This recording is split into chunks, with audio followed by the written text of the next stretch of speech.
everyone. Welcome in. Welcome in. Hey, Olive. Y'all. Good to see y'all. Thank you for coming in tonight. Potato and Kels. It's a live chat reminder. Can you shut it all the way? Thank you. Thanks for coming in tonight. I figured it would be fun to go over this behavior panel interview with the Proudfoots tonight. Hey, Rach. Hey, Jojo. Hey, S. Francisco. April Wine. Best intro ever. I know. I love that too. We can still be what's the 411, right? Good evening, Lori. Suze, if you need help, you can go into Discord and go to the help desk. Hello, Miss Amy. Good to see you tonight. Tiffany, good to see you too. Lovey. 9mm. Sherry Rollins. It's good to see everybody. I was kind of watching CJ a little bit to see what was going down with CJ and his channel, but I'm gonna have to catch up later because that's gonna be going till like midnight at this rate. Hey Dawn, Simplify, Frenchie Mom, Pretty Hate Machine, OG Nanny. I remember watching this back in the very beginning. They did this. It's been a while, guys. This is 8 months ago now. March 14th. They did this back on March the 14th. Hello, Miss Sherry. Good to see you.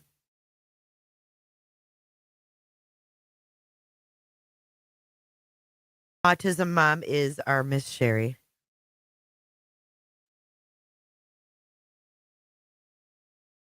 Hey, Lazy Wolf. You forgot about this one? Yeah, I kind of did too. I thought it would be interesting to go over. Oh, we just peaked 100 people. Dreams. I think we can start now. Y'all, have y'all seen Nick? Where's Nick? What's up, Hummingbird? Misty, always good to see you, babe. Ramona, good to see you. Clue season number 44.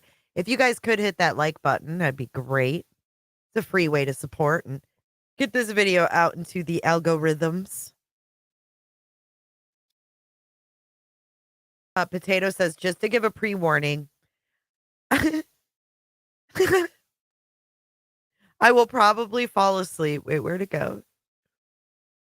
I will definitely fall asleep, and I probably will snore.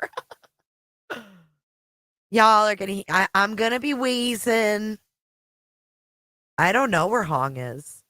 It's Hong. Hey, Seabwing. Good to see you tonight.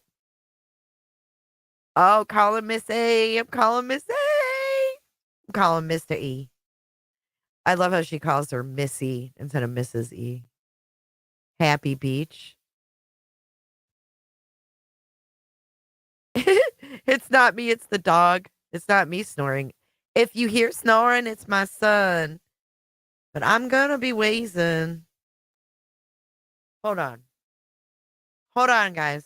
Hold on. Guys, hold on. Hold on. Hold on. Hold on. Hold on, guys. Hold on.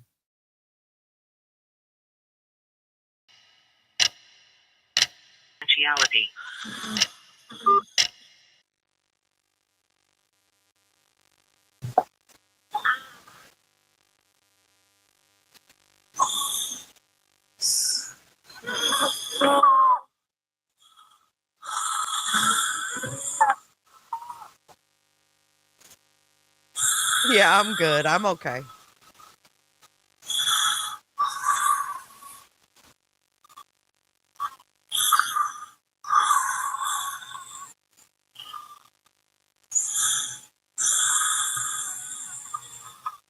If you hear this, wake me up, please.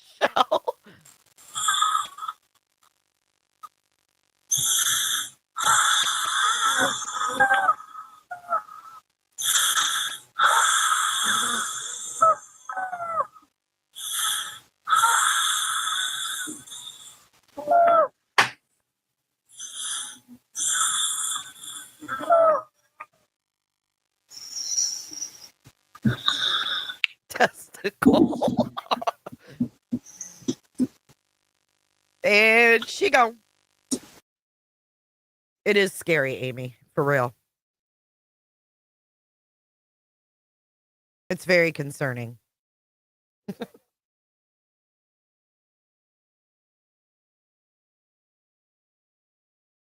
No, this was last night. Y'all at night did an update. Did they really? All right, I'll pull it up. Hold on. There's always something going down, right? Hold on, guys. Listen, if you hear snoring, it's my son. It is not me. Okay. It is not me. My asthma is absolutely bothering me like crazy. I'm sick. I'm going to go ahead and address this now. We're going to get this nipped in the bud. I'm sick, and I'm calling Nick.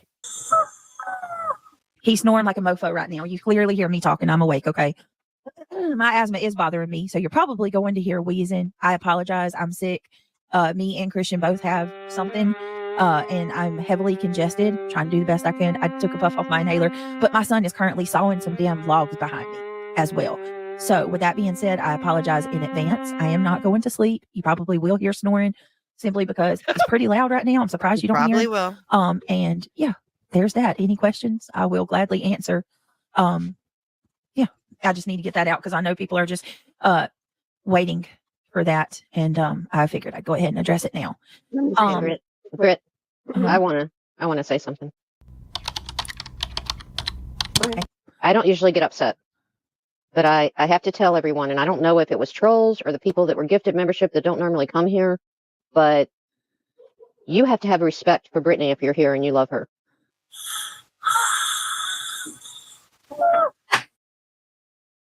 Do not mention in chat anything about, is Brittany sleeping? Did Brittany fall asleep? It just gives them motive to drag her. You don't realize what you're doing, and I know you're not doing it on purpose, but That's so true. Yeah. I would never write something like that in her chat. If it's a troll and it's people that are coming in here from the back, then I know the mods will delete it. But please, have respect for Brittany. She didn't fall asleep. She was having some problems. She might have walked away for a minute.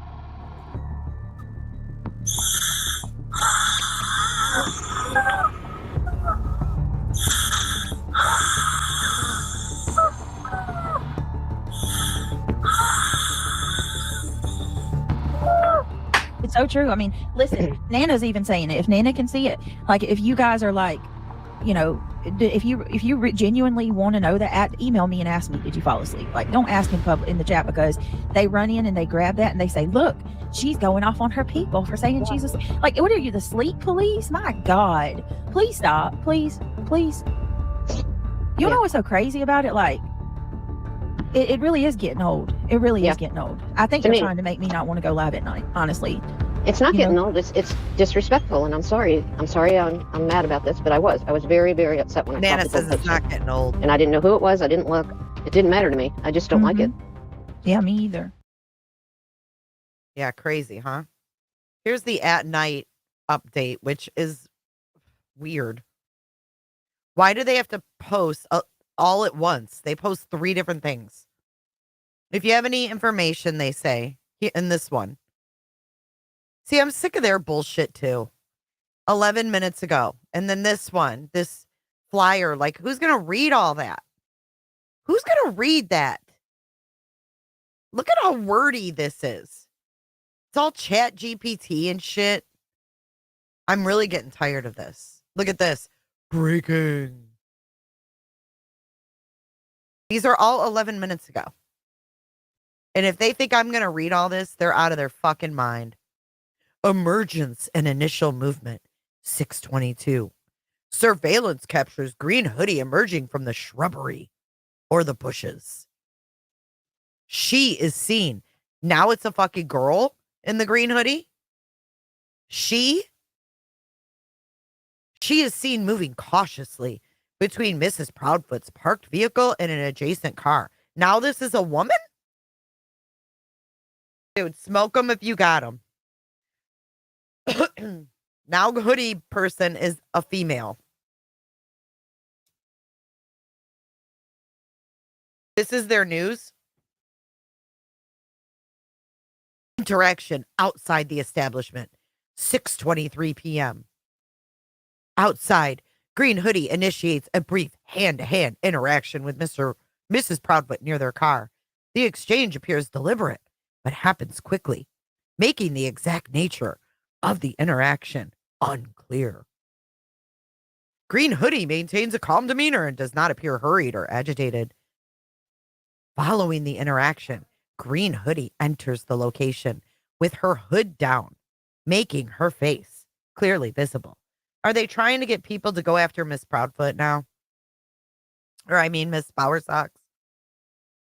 Seems like Miss Bowersocks is their focus right now. Because she did bite back again on Facebook. She proceeds directly to the women's restroom without engaging with anyone or making any purchases. After a few minutes, Green Hoodie exits the restroom and leaves the building quickly. Return to shrubbery and pick up. Upon exiting, Green Hoodie heads back outside and moves through the shrubbery again. Avoiding additional surveillance cameras, footage shows an unknown vehicle illuminating her path. At approximately 6:30, the exact details of her departure remain uncertain. Whether she was picked up by someone else or had her vehicle concealed nearby, but she did leave the area at that time. Come on. What shrubbery?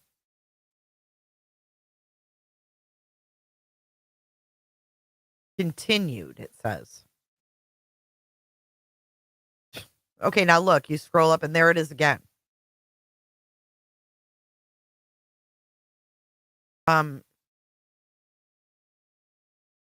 America. Why does it say America, comma? Like our location is America. Oh, and look at SWDR. Now Sebastian is a freaking acronym. 15-year-old Sebastian Wayne Drake Rogers, SWDR.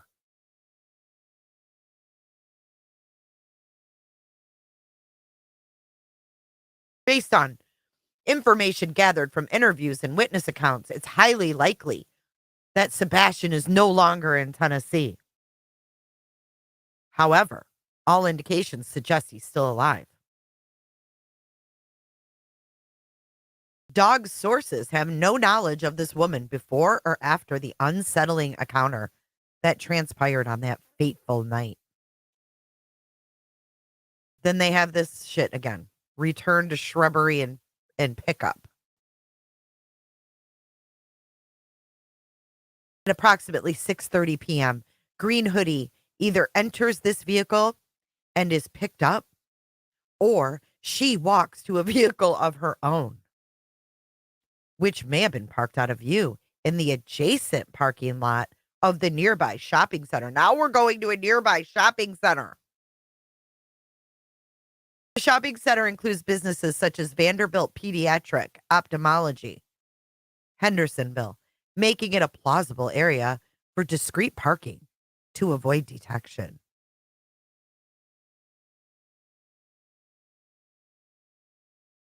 So 4 posts all at once. 1, 2, 3, 4. Why this matters. The actions and timing of Green Hoodie are pivotal. Her presence, deliberate movements, and attempts to evade detection raise substantial concerns. As individuals familiar with the establishment inform Dog, they have not only observed her once on the fateful February evening, they have only observed her once and have not encountered her since. If you have firsthand information about Green Hoodie's identity, whereabouts, or the vehicle used to transport her, we strongly encourage you to come forward. Even the smallest detail could be crucial in locating Sebastian and bringing him home.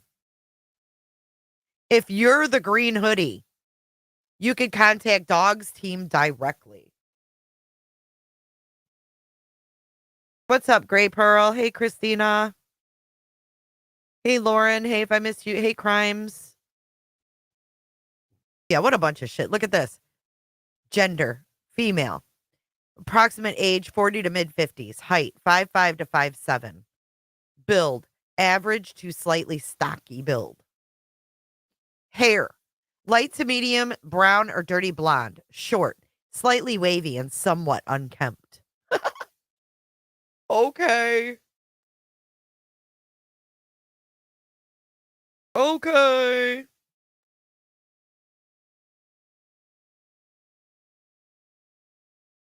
Round face with soft jawline. Precise details of the eyes and nose are blurred.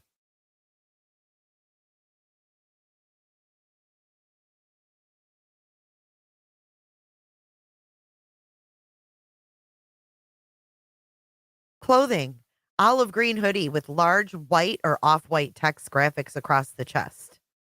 The hoodie appears oversized. Posture and stance, or wait, dark colored pants, loose fitting that appear dirty, making her appear homeless or disheveled. Shoes, dark low profile style shoes. Outdoor images. Green hoodie stands stiffly with feet shoulder width apart. Arms appear relaxed but do not swing, suggesting a deliberate pause. This is so dumb. Positioning. Seen near shrubbery and between vehicles, partially obscured from the main surveillance angles, suggesting concealment.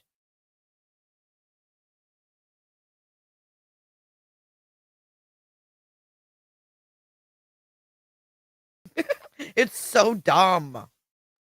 I just can't. I'm going to show you before we watch the behavior panel, though. I want to show you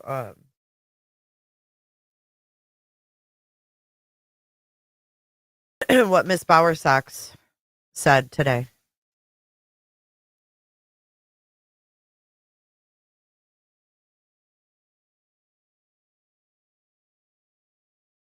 All right, let's get rid of that.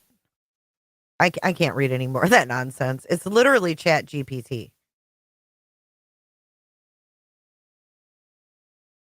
Okay, here's Miss Bowersox. Yeah, they need to leave her the hell alone. She's getting pissed. I don't know why they're pushing this woman. Okay, so the first one is to response to Ralph, who I think is Betty. Ralph Freud, whatever. No, there are not 5 CPS reports for Sebastian concerning my son. Now she's talking about her son, Chris. Speaking of Chris, hello, Chris. The others are not my place to tell. Seth and his cronies want you to believe that so they can push their narrative and acquire more donations for their cause. Seth does know the difference. But if he and the people who are profiting off this child were to actually tell the truth, the funds would most likely diminish. So yes, I will defend my son against the lies and those who perpetuate the lies. Just because a group of people repeat the same lie does not make it true, yet nobody asks for proof. Once people hold these liars accountable for the misinformation and vile speculations, only then will people begin to see the truth. The truth is nowhere as salacious or as profitable as the lies they make up. So, true. 100%. Who's with Miss Bowersox on this one? Yeah, it looks like an elderly man. Exactly.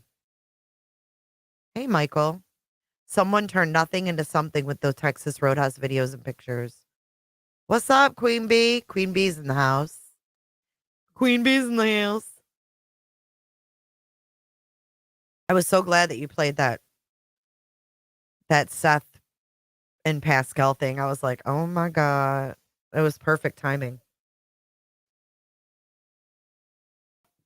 I heard BJ lying, telling people that you zoomed in on her kid, telling her to wake up. She's snoring. Zoomed in. I played the audio. Through my mic. I didn't even have a video for that.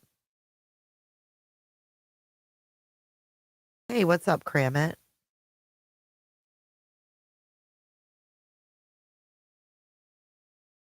Yeah, I'm totally with her. Whoever is doing that as a distraction to really finding Sebastian. Right. And you have to wonder, like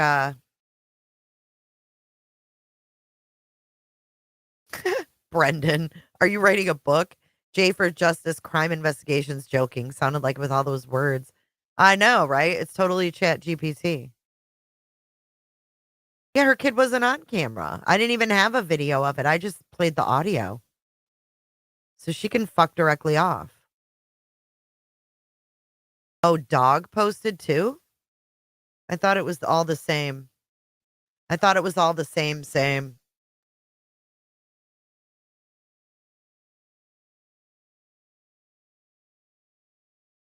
Let me see.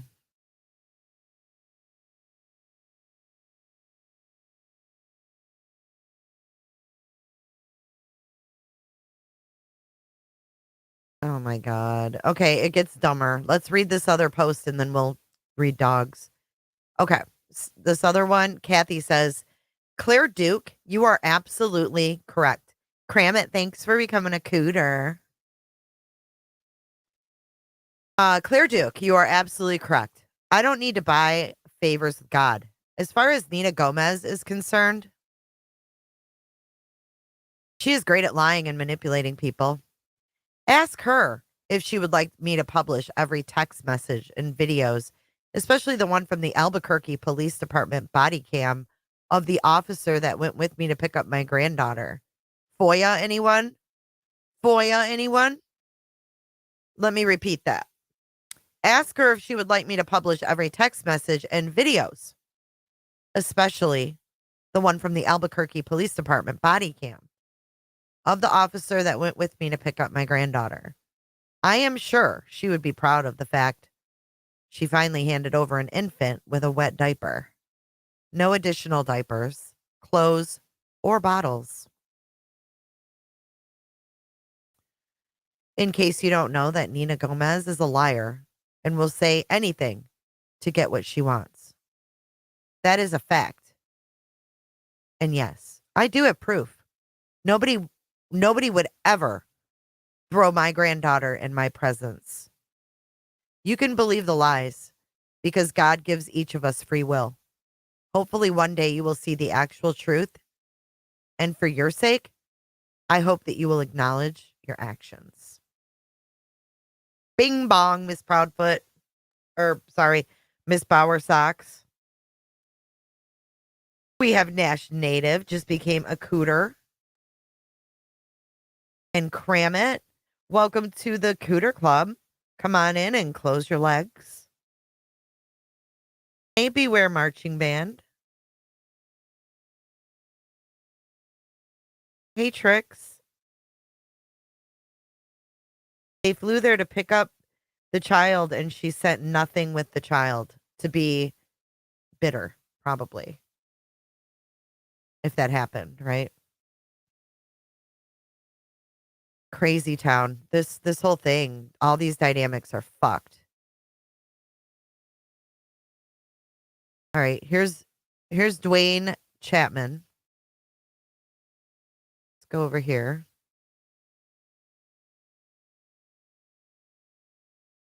And then we're going to get to the behavior panel. Dog Nation. This so-called alleged private investigator claimed his clients, the Proudfoots, are under, quote, extreme pressure. Maybe that's because they didn't want you to know the truth about who Green Hoodie really is.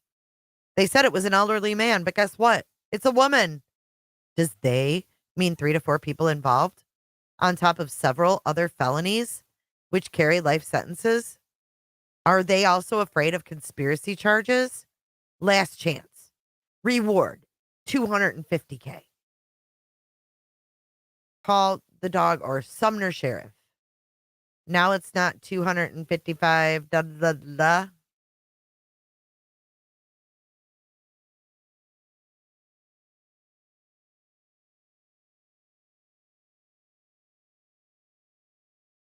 Oh my God. Find Sebastian Rogers. It's go time. Let's find Green Hoodie Lady. SF has been trailing behind you guys like a lost puppy. and still seems to have absolutely no idea what's going on.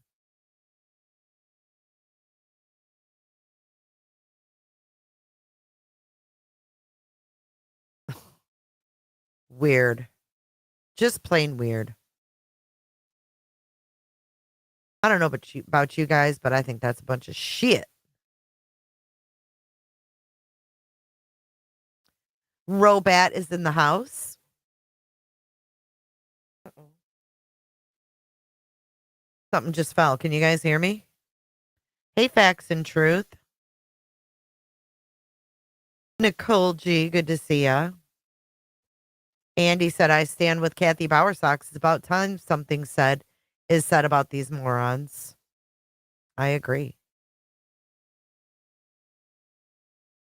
I wonder if Nina... Woohoo! April Wine just upgraded their cutership. Make sure you close your legs extra hard, April. Thank you so much for your support. I appreciate you. Happy holidays to you. All right, let's get into it, shall we? Y'all are not late. We haven't even started the interview room.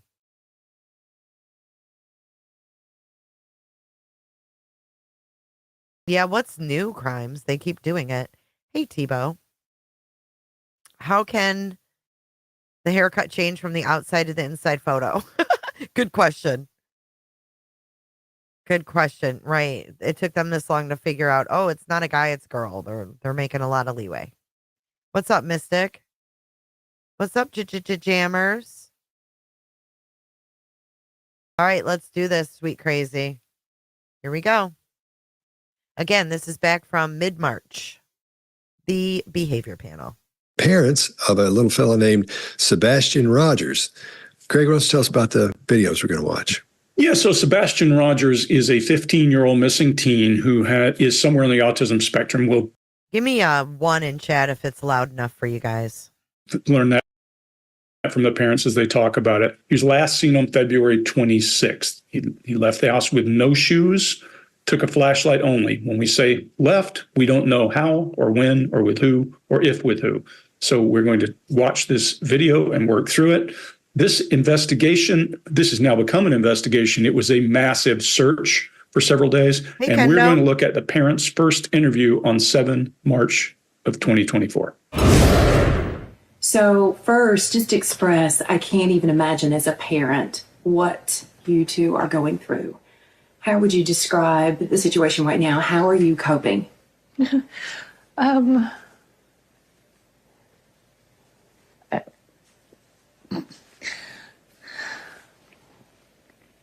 on a constant roller coaster ride of helpless and hopeless and many other emotions all in one, and it's a never-ending roller coaster. It doesn't stop. It won't stop until he walks through the door.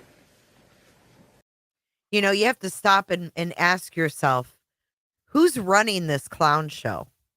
Who's the one that paid said retainer? We did, Honey Badger. We did. If you want to rewind. But you got to wonder, who's the one that, put the retainer down to hire these clowns? And then if you say Seth, you must ask yourself why.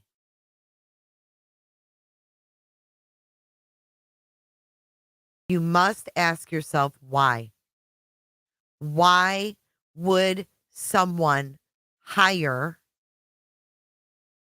someone to bring in misinformation that's being posted, tweeted constantly, several times a day sometimes? Why?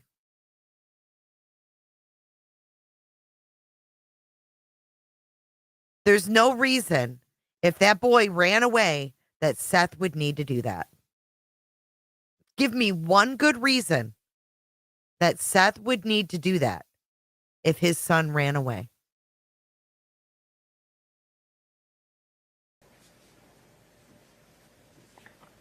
I wouldn't wish this on anyone.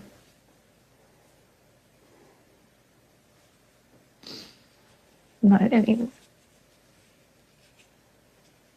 I know we're about keeping hope alive, I'm sure that's in there somewhere. Oh, yeah.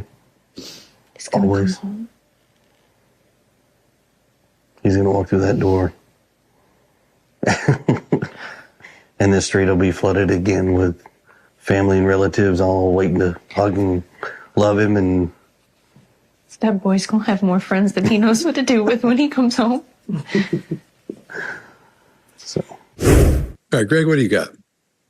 Yeah, so let's first off start by talking about there's so much information, disinformation, misinformation out there about this case that what we're going to have. Wow. On March, what the fuck? On March 14th, they were saying there was a lot of mis and disinformation already by March 14th. Holy. There's so much information, disinformation, misinformation out there about this case that what we're going to have to do is rely on what we can see. So what we're not doing is telling you what the facts are any more than we have learned from this channel or that channel. In the beginning, there were people saying that the father was left the night before. And then there are people who say had been in Memphis for 2 weeks, a stepfather. So there's a ton of stuff here. And what we're going to do is tell you what we see. Some of you are going to be irritated by it. That's okay. That's part of it. But what I want to start with is saying this guy's a tower crane operator. You know what a tower crane is? It's you climb up a really big ladder and operate a crane. You're moving stuff around over people's heads all the time. So if he's not as flappable, not as shaky, doesn't bother me because I think, okay, here's a guy who does something that's kind of high stress for a living. That part's one thing. But what I am going to do is compare him to him, not him to me or him to Mark or him to Scott or him to Chase. We're going to look at what we see in him and look for deviations. In the beginning, she's doing an adapter that is awfully close to what I usually refer to as trancer. Trancer from a True Crime Workshop, where a person makes themselves emotionally unavailable to you by some kind of movement, by too much overwhelming emotion, but she isn't unaffected. She's available, so don't take that out of your mind that just because she's swaying means she's doing something. It means she's comforting self because that release of nervous energy is comforting. There's a clear handoff from her to him, and if you don't think that's a handoff, you're not paying attention to what they're doing. That doesn't mean that she said, if I cry, if I laugh, if I do, you need to do this. It means that he sees that she needs that relief. Could be scripted. Don't know. Hey, that's really interesting. So remember when she looks over and I picked on her for this. Hey, Gary. I picked on her for this, for that little where she cracks up, right? But he has a really good point. What if they were like, she was super nervous to do that interview and she said to Chris, even if she said to Chris, hey, if I lose it, or if I don't know what to say, or if I, fail at words, just take over for me. So, I mean, even if she didn't have to say that, even if he just picked up on that, that means that he's definitely on her wavelength, right? That's kind of how I see that. No, but his language in there is awfully wooden and awkward, which tells me that this is probably when they were thinking about what are we going to say. He's going to say it's been an emotional roller coaster because the language seems awkward. It doesn't seem accurate or upfront. It's okay because that's what people do. There's also a couple of other little bitty pieces of body language, and I'll go to something else, let you guys cover the rest. But he does that's fair, body language when he's asked the question that he should have considered about, I forget exactly what it is. Oh, yeah. When she says, there's still hope, right? And he's like, oh, yeah, there's hope. I should have said that, should have thought of that's what I see in that body language. There is, however, some really interesting body language when they talk about friends and when they talk about a lot of people coming back. He's going to have more friends than he's had in the past. And her lead into that, the stress on that word friends makes me wonder, was there some kind of an altercation about his access to people that she feels guilty for? She feels something about, because that comes up pretty strong in both their body language and in her stressing of the body language or of the word. Chase, what do you got? Yeah, and to mirror Greg, we're here to analyze the behavior only of Sebastian's parents. And first and foremost, I want to emphasize that there's an outpouring of community support for Sebastian and our folks. I really like too how they stress that Chris works a very high stress job, so it's probably easier for him to keep his cool. focus is solely on understanding the behavioral dynamics of what's going on and how it might contribute to Sebastian's getting back home. So this is not about assigning blame or guilt. So we're just doing an opinion here to help in any way that we can. So with this rocking back and forth, I think it's a self-soothing behavior that people very often exhibit when they're under a lot of stress or they're going through some high level of anxiety. It's a way for our body to comfort itself in the absence of external comfort. And then there's a smile when she turns to her husband here. And this is likely disbelief, not some kind of joy or happiness about the moment. This is why we talk about context and when those behaviors occur. It's so important. And for now, I'm just going to assume it's baseline until I see more with this rocking and stuff. And when she says he's going to walk through that door, or no, he says this, when he's going to walk through that door, there's a lip pursing behavior right there, which is a little unusual. We see this kind of lip pursing. And this is most often a nonverbal sign of disagreement or disapproval. And sometimes it's like a person's holding back something they don't want to say, or they're expressing doubt about what they just said. And they're not looking at each other, and they're not responding to each other's statements. And I think this could be a sign that there's no rehearsal, but it could also indicate there's something going on between them, like some emotional drama, which I'm sure there is, especially if Sebastian's missing and they're both innocent.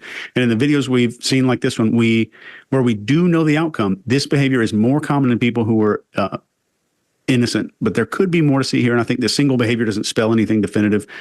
I'm not hearing his name mentioned yet, but if I hear minimal mention of a missing person's name, which you've heard us talk about before, and there's no other indicators, like big piles of indicators that indicate deception, it's just a data point. So I keep that in my back pocket until I see a cluster of behavior. Scott, what do you got? All right. Thanks, man. I agree with you. I'm seeing a lot of the same things you guys have seen so far. But right out of the gate, there's a little something with each of them that bothered me a little bit. Like we were talking about before, doesn't mean they're innocent, doesn't mean they're guilty. Nothing. I'm just telling you what I see. We're just telling you what we see. He shows no emotion toward her whatsoever. It's a flat effect and no grief, no concern. And he looks really rested. And that rocking she's doing back and forth. We see this throughout all the videos we're going to see today. What we'll look for during this, pay attention to this, is fascinating the way this works. You'll see them rock in tandem a few times, especially at the beginning of the first one to answer. As she's rocking, he'll start rocking with her. So he's matching her rocking. Now, I'm sure, like what you were talking about, Chase, the emotional thing between them is she may have just sealed herself off. She's probably in such a big upheaval of emotion. She's short with him. He's trying to be cool because she's worried about a kid, is what I would think. That's what I took out of that. Her eyes are red. She's not rested. She looks like she should look. And that upheaval emotion that we see, she's suddenly reliving that horror. I always talk about that on here, how we're not seeing that. So that's one of the things we're seeing with someone who we haven't seen with people who aren't innocent. She's got a new Kleenex. Now, if you remember, the last person we looked at that was crying and all that stuff, constantly wiping their eyes and doing their nose with the same Kleenex. And it's just this balled up little ball. Hers isn't, it's new. And notice how many times during these videos, she doesn't wipe tears and she doesn't wipe her nose. He's pretty critical of Katie. So what do you guys think of this so far? He's saying she's had a clean Kleenex. He's not fully buying it. Does it a couple of times because those are the times that she needs it. People who are faking this usually are under the impression, I should have tears coming out, so I'll keep doing this. And notice when she uses that Kleenex here at the first, where she just does it on the top of her nose. So I thought that was interesting as well. Not saying she's innocent, not saying she's guilty, but these are just things that I'm noticing anyway. And then she's not looking at him at all. Doesn't look at him at all, but he does look at her as they go through. So, all right, Mark, what do you got? Yeah, very much the same. Look, time has passed since they had, notified the police, and this interview is happening. Maybe as much as, what do you think, Greg, like 8 days or something like that? 8 days. Around about that. Okay, so look, it's time for them to organize a story together if they wanted to. So look, they could organize a story together. What they can't organize is the synchronicity of their movement. That choreography would take a lot of rehearsal, and it's consistent. She rocks back and forth 3 times. He breathes in and out. There's this waltz timing going on throughout. You can't rehearse that stuff. They're absolutely in synchronous movement. That would suggest, just as you're saying, Scott, that there is a shared experience, a shared emotion. If there wasn't anything shared, it would be very hard to organize that subtle synchronous level of One thing I did miss though was that they do look at each other in that one. I for a second I thought we're looking at number 2. They look at each other for about 2.5 seconds on this one. So sorry about that. Sorry to jump in, but I had to make sure I said that. Sure. They also talk about hope. You know, Chase, to your point of there is something unsaid. You know, there's a possibility here of a loss of hope and a sense of hope at the same time, having to balance the two things together, hold those two ideas. You've got to remain hopeful at the same time. You may be losing hope. So I think they talk about hope, though. There's some closed lips there from the male, from the father. He uses the idea of that boy rather than maybe she does as well. We're not often throughout this going to hear Sebastian named, often called that boy. I would suggest that's more likely cultural than them trying to distance themselves. It's more likely a term of endearment. That's all I got on that one. Early days, but looks to me pretty good from moment one, just on the synchronicity that they have together, which is tough to organize. That they could have organized a story there. Hey, welcome in, SS. Good to see you tonight. And you too, Crimson Moon. That's all I got on that one. Yeah, one thing to add, when we're all talking about this and synchronicity and all that, is couples get to a certain behavior mark, to your point. He knows what to expect. He knows that how many times she's going to sniffle, how many times she's going to cry, what she's going to... He probably has some of that already in his head from the amount of time they're together. And we do it on a subconscious level even at some point. And couples are in sync when they're being honest. They fall out of sync during those times when we're pretending. That's one of the things that bothered me doing this. As when we first started this, I had made up my mind. I knew I had made up my mind about something in this, and I'm just not sure about it at this point. But that's one of the things that swayed me on it. One of those tape replays. So first, just express, I can't even imagine as a parent what you two are going through. How would you describe the situation right now? How are you coping?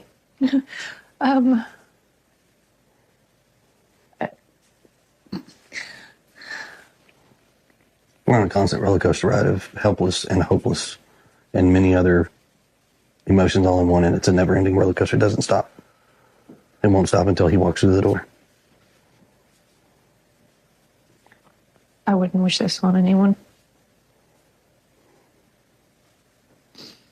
Not anyone. I know we're about keeping hope alive. I'm sure that's in there somewhere. Oh, yeah. He's gonna Always. come home. He's going to walk through that door.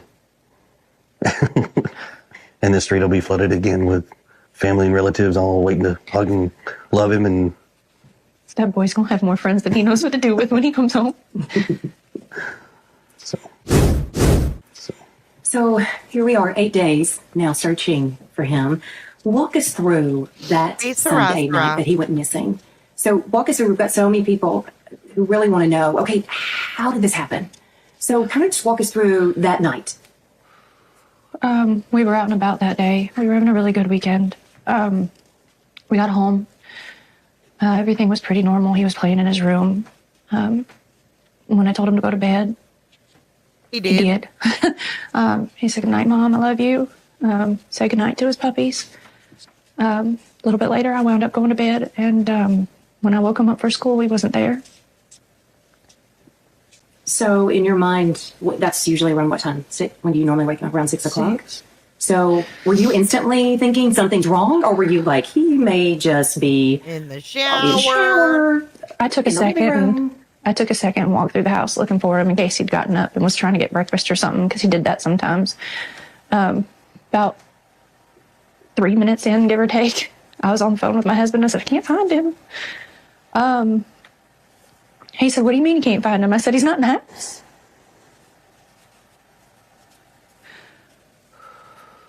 And so at that point, is that when you call 911, or what's going through your mind? While we were on the phone, and I was like, "Is he on the other side of the bed?" The normal places he may be in the house, and he wasn't. So I was like, "Okay, well, hold on a minute." And immediately after that, we called the sheriff's department and made the report.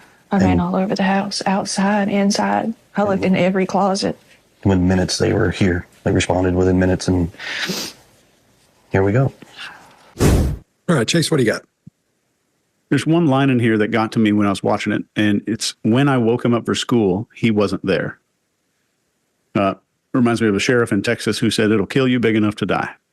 So some strange wording but it's an outlier. So let's look into it. This could be habit, the way that she speaks and references this action. And this could be indicative of him being present or being there. I'll let you decide if you feel like jumping to something right away. For a lot of people feel good about doing that. At this point in the clip and in the videos, I'm not seeing a typical amount of behavior here that would make me suspicious. And at the 8-day mark, they're still expressing some signs of hopefulness, which is good to see. They're looking at each other more here, as I would want to see. They're more willing to look away from the interviewer and connect during these critical parts of their recollection. And the stepfather, is detailing going through a search of the house comfortably with added detail that we'd expect to see in innocent people. And in a case of somebody who's guilty, I would more expect to see that somebody would not want to go backward from the 911 call to add more details. And if you notice, that's what happens here. They go backwards. So he's comfortable doing this. It's a good sign. And when a piece of a story comes out that's rehearsed and false, the story is, it's super hard to go backward. And often you'll see people are more likely to be guilty, feeling this internal pressure to continue down the path of what makes them comfortable. And what makes them comfortable is something that they've rehearsed. So the father's using comfortable hand gestures that are timed with his speech. The mother is using her eyes and head comfortably to illustrate searching the house. And earlier, we talked about the mother's rocking back and forth and that we need to pay attention to it. This part here is where I wanted to look. And when there's a critical part of a story coming out that's deceptive, this takes up so much mental energy to be deceptive that the body would stop rocking to focus the mind on the story. And she keeps rocking through it. And what I'll be looking for from a profiling perspective is when the rocking stops. Blink rate, gestures, facial expressions, and movements are all in line with somebody being truthful and honest. One big thing to notice is that there's no focus in either of them on managing perception and exaggerating the sadness and grief. Those are the two big things we see in just about, I think, maybe 100% of these videos. Manage perception, exaggerate the sadness and the grief. We're not seeing those two big hallmarks. Mark, what do you got? Yeah. I love that. I love that. Chai, I almost spit out my pop. At Michael, Seth and Uncle Taco had a circle jerk on a live. Seth is the one who speaks ill of Sebastian. Seth is the problem. That is unfortunately a true story. Yeah, Lindsay, people, yeah, we did. We ragged on them for that too. Like, why didn't they call 911? Why did they do this? Da, da, da, da, da. Like, it would take longer.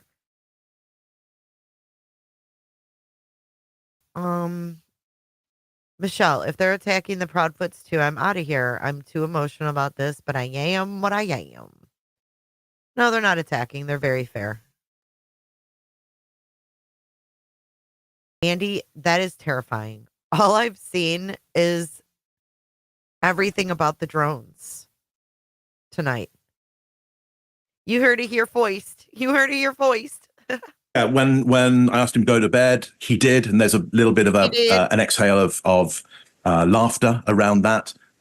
So a release of tension around that. My guess is, and I'm speculating here, is you've got a male here reaching teenage, more testosterone, therefore more obstinate on the spectrum as well. So that can exacerbate the routines and you know, the sense of risk as well, doing things that are more risky. Obviously, we know that levels of testosterone, as they go up, we see less risk in the world. We'll take more risks the more testosterone that we have going around our body. That's why if you're a male, and a male will have a propensity on the aggregate to create more testosterone than a female, not every day, but most days, if you aggregate all males together. And that's why you will pay more for your driving insurance, especially if you're anywhere between 15 and 23, because you see the world as less risky the more testosterone you're. You guys, we should all email them and ask them to do Seth. Why haven't they done Seth? Why was Seth's interviews never on their radar at all? Because he wasn't there. He wasn't, quote unquote, the last one to see him. So statistically, they probably didn't give a shit about the bio dad. Like a lot of people in the very beginning. Remember there was all this disinformation about Chris Proudfoot's whereabouts from the very beginning. You even heard these guys say it. Oh, there's been talk that the stepfather was there the night before. Then there's been talk that he hasn't been home for 2 weeks. Well, we find out now, 10 months in, that he was not home since February the 2nd. right? So these guys on March 14th, they weren't fucking looking at Seth. They were like, whoa, there's a lot of fucking misinformation swirling around this stepdad. You know, he wouldn't have been on their radar at all. Creating in your body. So just a little behavioral thing there of we've maybe got a male here that is seeing less risk in the world. And so it's interesting to the mother that she asks him to do something and he does it. So, no blame, though, to the child. He's not a runner. He's a good kid. He's not mischievous. Often in examples where we do see parents involved in some way or holding back information, there will be some level of blame placed around the kid. Here, we've got no level of blame. Look, let's just look at the male here. We're not going to see grief in the forehead here because the guy's wearing a cap and he's shaded as well. So we're not seeing some of the areas of the body that we would like to see if we're to see grief, if grief is there at all. I don't know whether it is or not. We may see it in other parts of the face, but we're not going to see it in the forehead here. I don't know why. There's a deep exhale. I don't know why he walked out that door. Deep exhale there. So there's clearly a pause there before why he walked out the door. What's that about? I don't know. I'm not a mind reader, but clearly there's a pause for thought about the idea of him walking out the door. Is it a pause for thought about the possibility that he was walked out the door in some way or taken out the door in some way? I don't know, but certainly there's a pause. There's a moment taken there. Gary. Greg, what do you got on this one? Yeah, Mark, interesting. You bring up the whole, we can't see his forehead, so we can't tell if there's grief. But I do see something interesting in the beginning. I see a grimace, kind of a grimace in his face and a deep swallow. We usually associate those with really strong negative emotion, usually. Now, it could be something else. But we just came out of the last video and into this one, so it's related to that last question around the kid. So I think it's still there. His blink rate is really low. I think part of that is his baseline. If we watch, he does a flutter occasionally, but when she starts to bring up so many people, I think this is a hot button for him. We'll find out later. When she does that, his blink rate jumps. It pulses right through the roof. And he goes into internal voices. She's talking and mills his hands. Now, here's where people automatically say that means he's lying. Well, for us, it means something's going on in his head. He's milling his hands. We don't know why. We can see it. We can't see his hands. We know he's feeling stressed, but there's a missing kid involved. Mark, to your point, we don't know their relationship. We don't know any of that.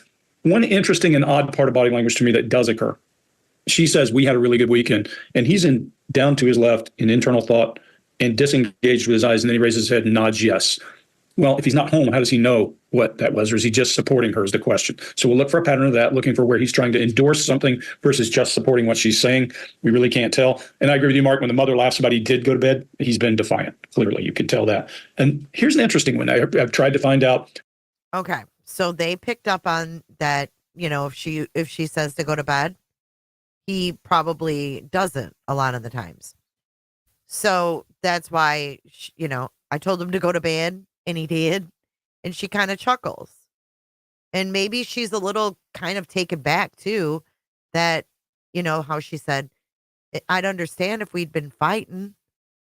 Like she's thought through the things. Have we ever heard that from Sean? In all of the interviews, have we ever heard him talk through what could have happened like that? Like she goes, I could see if we were been fighting, like I could understand why he'd walk out that door. Or, I told him to go to bed and he did. Like he was fucking good that day. And then you also think about her shoving her phone in Seth's face.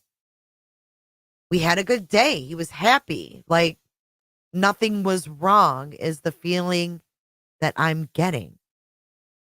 And then we see the Roadhouse video. Even more proof that nothing appeared wrong. Her moods change. Absolutely. If her moods didn't change, I would think there's something wrong with her. But it all kind of pieces together. Whether he was home, whether he was away at this time, she says, I went to bed. I, not we, I. So interesting. That means, sounds like he wasn't home. She would have to be very thoughtful and use the pronouns if she was going to cover that. And then let's see. See? And Chris wasn't there. We now know that Chris was not there. And he just said it would have been hard for her to, not screw that up, to say, I went to bed, like we went to bed, meaning her and Chris. And we know now that Chris was not there for a fact. If you listen to her cadence slow, Chase, I'm with you 100%. We always talk about these guys managing perception. If we go back and look at the Madeline Soto case, the stepfather managing perception, the mother managing perception, none of it. They're just going on about their business. And he's using big illustrators when he's telling the details of the story. Veray says larger indicators indicate more likely being honest. And then she uses big illustrators with her face. She's going from outside to inside. So those things are good. All those pieces start to look good. Only a couple of cues. Chase, yours, the word pattern shift is weird. I went to woke him up. And then the one with the endorsing with his head movement or saying, yes, we did have a good weekend. Can't figure out which it is. We'll figure out and watch as we go. Scott, what do you got? Yeah, I woke him up and he wasn't there. I agree. I think that's cultural.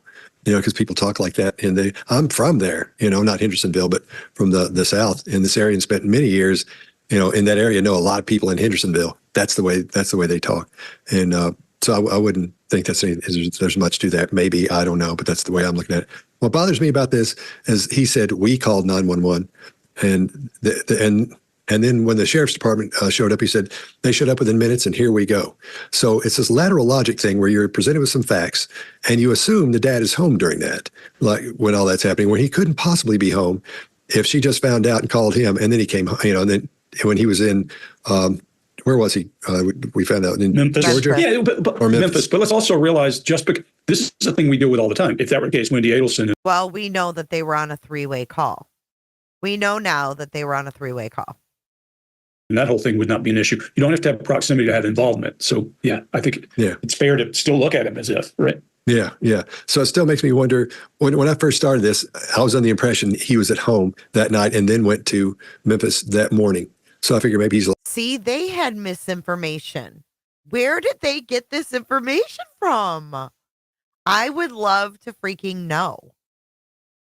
Thank you, Julie. That's when I use this Talk Studio. I don't always use this program. When I'm feeling a little bit lazy, I use this. I don't have to do as much. Where did they get this information? March 14th. Who told them? Who told them that? The impression he was at home that night and then went to Memphis that morning. So I figured maybe he's the last one to see the kid. And I went down this road of looking at him from an entirely different angle and couldn't believe how relaxed he was. And I thought, this is a cold dude, man, because he's so relaxed. And so, but there were some things. But Choo Choo, if you listen in the very beginning, they said that there was so much misinformation and disinformation in this case that they weren't going to be covering anything other than this interview. And that really struck a chord with me. So that to me is wild. Where were they getting their information that they had to cut through all the bullshit? Like they were like, no, we're not dealing with nothing other than what we can see. So that tells me a lot. If you look at it from that angle, you'll say, you know what? I think this guy there might be something up here. But if he's been in Memphis 2 weeks, then they don't hold up to that. So it could go either way. But anyway, back to the lateral logic thing. You're given information, but there's that one little piece missing. You don't get in there and look for that one little piece of information, and you accept everything and move on without thinking about it. And that's what I had done. And I love lateral logic, so I can't believe that got by me. But they don't. In this one, they don't look at each other or touch each other either. She's leaned back or leaned forward as a. No, there was nothing in the news about whether Chris was at home or not on March 14th. So they were getting information from somewhere. Grieving person usually does. That's totally normal. He's leaned back a little bit. That's another thing that made me think about himself. But he's probably, he's not as emotionally involved in this as she is because it's not his real son. I know that sounds horrible, but there's a big difference there when you're mad at this. You say you don't get along with this kid's father. And I don't know how long these two have been married. May not be very long. Maybe doesn't have a good relationship with the child. So that could be the reason for that. We're not seeing any comparable stress on him at all. He looks fairly relaxed, which makes me think he's so relaxed that he's not worried about thinking, I did this, I've got to watch it. Back to perception management. They're not doing any of that at all. It's like they don't care, because if you didn't do it, you shouldn't care. There's no reason to do that. So that's That's really interesting. His voice doesn't sound stressed. He doesn't show any upheavals of emotion or any emotions at all, really, as he goes through this. He does look at her a few times throughout the interview, but she never looks at him outside the 2 times that we'll see them look at each other when they go through here. But neither one has said the child's name yet. Doesn't mean anything. Some, in this situation may not mean anything, but we haven't heard his name yet, except from the interviewer. One of those tape replays. So here we are, 8 days now searching for him. Walk us through that Sunday night that he went missing. So walk us through, we've got so many people who really want to know, okay, how did this happen? So kind of just walk us through that night. We were out and about that day. We were having a really good weekend. We got home. Everything was pretty normal. He was playing in his room. When I told him to go to bed, he did. He said, "Good night, Mom. I love you." Said goodnight to his puppies. A little bit later, I wound up going to bed, and when I woke him up for school, he wasn't there. So in your mind, that's usually around what time? When do you normally wake up? Around 6 o'clock? 6. So were you instantly thinking something's wrong, or were you like, he may just be already in the shower? I took a second and walked through the house looking for him in case he'd gotten up and was trying to get breakfast or something, because he did that sometimes. About 3 minutes in, give or take, I was on the phone with my husband. I said, "I can't find him." He said, "What do you mean you can't find him?" I said, "He's not in the house."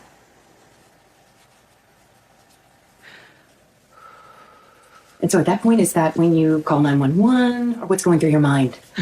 While we were on the phone, and I was like, "Is he on the other side of the bed?"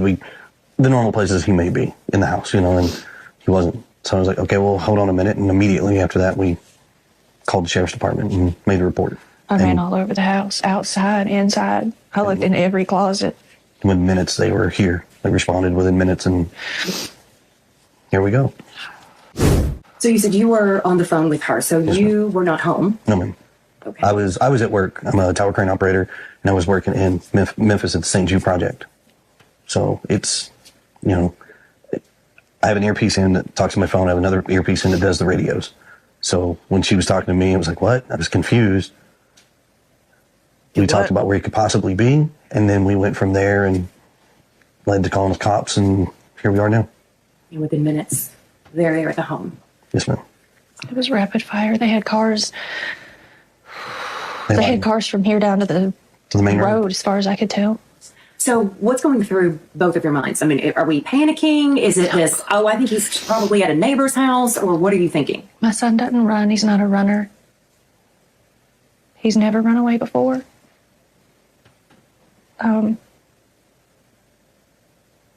I don't know why. I don't know why he walked out that door. I mean, he's a good kid.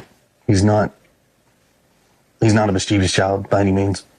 But there's answers to questions that have no answers, or questions with no answers right now that we are searching for desperately, and we just don't have that.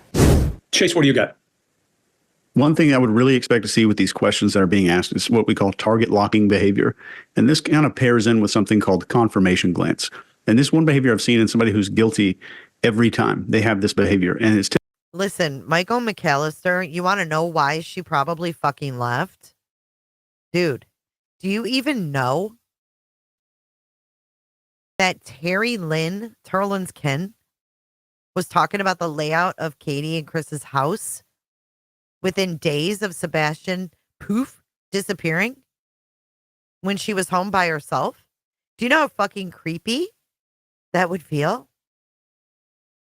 To wake up and your teenager is gone. Then you add Bullhorn Betty's bullshit to the mix. And Seth's creepy ass knowing where every camera angle in their neighborhood is. Hanging out at the fucking beach high school with Tony. Would you want to be home alone while all of that was going on? People flying drones over your house. Death threats. Get the fuck out of here. I would be clung to my husband's side like Velcro. And someone's got to pay the fucking bills. Because guess what? They didn't start a GoFundMe. They didn't start a GoFundMe to pay their bills. He went back to work. So naturally, she went with him. I mean, everything that we've learned, you can't ignore. It's fucking scary. If I went to bed and I woke up and my dog had disappeared, I would be freaked the fuck out. I wouldn't want to be home alone. I'd be like, where's my fucking dog? Who came in here? How did that happen? Imagine your teenager, a whole grown ass young man, just being gone. And then you have these fucking Looney Tunes on YouTube with his picture as their own profile picture, as if they knew him. It's weird. I can't even imagine. I can't even imagine being them. Cut some fucking slack, Michael. Stop being so damn judgy. Typically during two super key points here. And the first one is when a super critical question is being asked that can help them to shape their perception a little bit, when their innocence can be displayed. Second is during and just after their answer to make sure that the interviewer believes it. And we're not seeing any of this here at all. When she's talking, he is comfortable looking at her, and this is more common in innocent people, where guilty people want to do two things. Number one is keep an eye on the interviewer, and two, avoid looking like they're influencing or persuading the other person by looking at them. I know it's irrational, but that's what the fight or flight brain believes. Mother and father or stepfather have an equal amount of exasperation with not being able to understand why he's missing, and the mother is comfortable guessing he walked out the door instead of introducing and injecting ambiguity and uncertainty about some course of events. So that's very good. So keep in mind, when we see small behaviors like Greg talking about him grabbing his arm just a second ago, one of the reasons we talk about clusters so much, pointing out one behavior in isolation is next to meaningless. We've got to have these little clusters of behavior for anything significant to come out of it. That's all I got here. Scott. All right. Yeah, I agree. It's this in this video. It's hard not to go over the same stuff, so I'll try to knock out a bunch of the same stuff. But Greg, I agree with you. When he's scratching his arm, it seems like something's up there. I think all that's happening here is he's trying to find something to say, so he'll have something to say. I don't think he's a big talker when it comes to tell us what you think about so and so. I don't think he's one to drone on and on. So I think for each one of these situations, he's just looking for something to say. He's just trying to be involved, trying to say something. Scott, one thing I would add. I think it's really easy to pick a thing and lock down, and not just forget body language, the scratch. The whole point I was making is that, and then he opens up. So there's a difference. It's also the same thing. Why didn't you choose this question instead of that question? Look, people are under stress. They make different decisions. And this is a reason like statement analysis, you got to be really careful with where you assign words to people based on where they're from and all that kind of stuff. Just a thought. Yeah, I agree 100%. And then when he's trying to look more concerned than he's very concerned. Don't get me wrong, but he's trying to look concerned. And I'm under the impression that because he looks concerned for a second, then he goes away fairly quickly. Real emotions stick, even though he's feeling these emotions.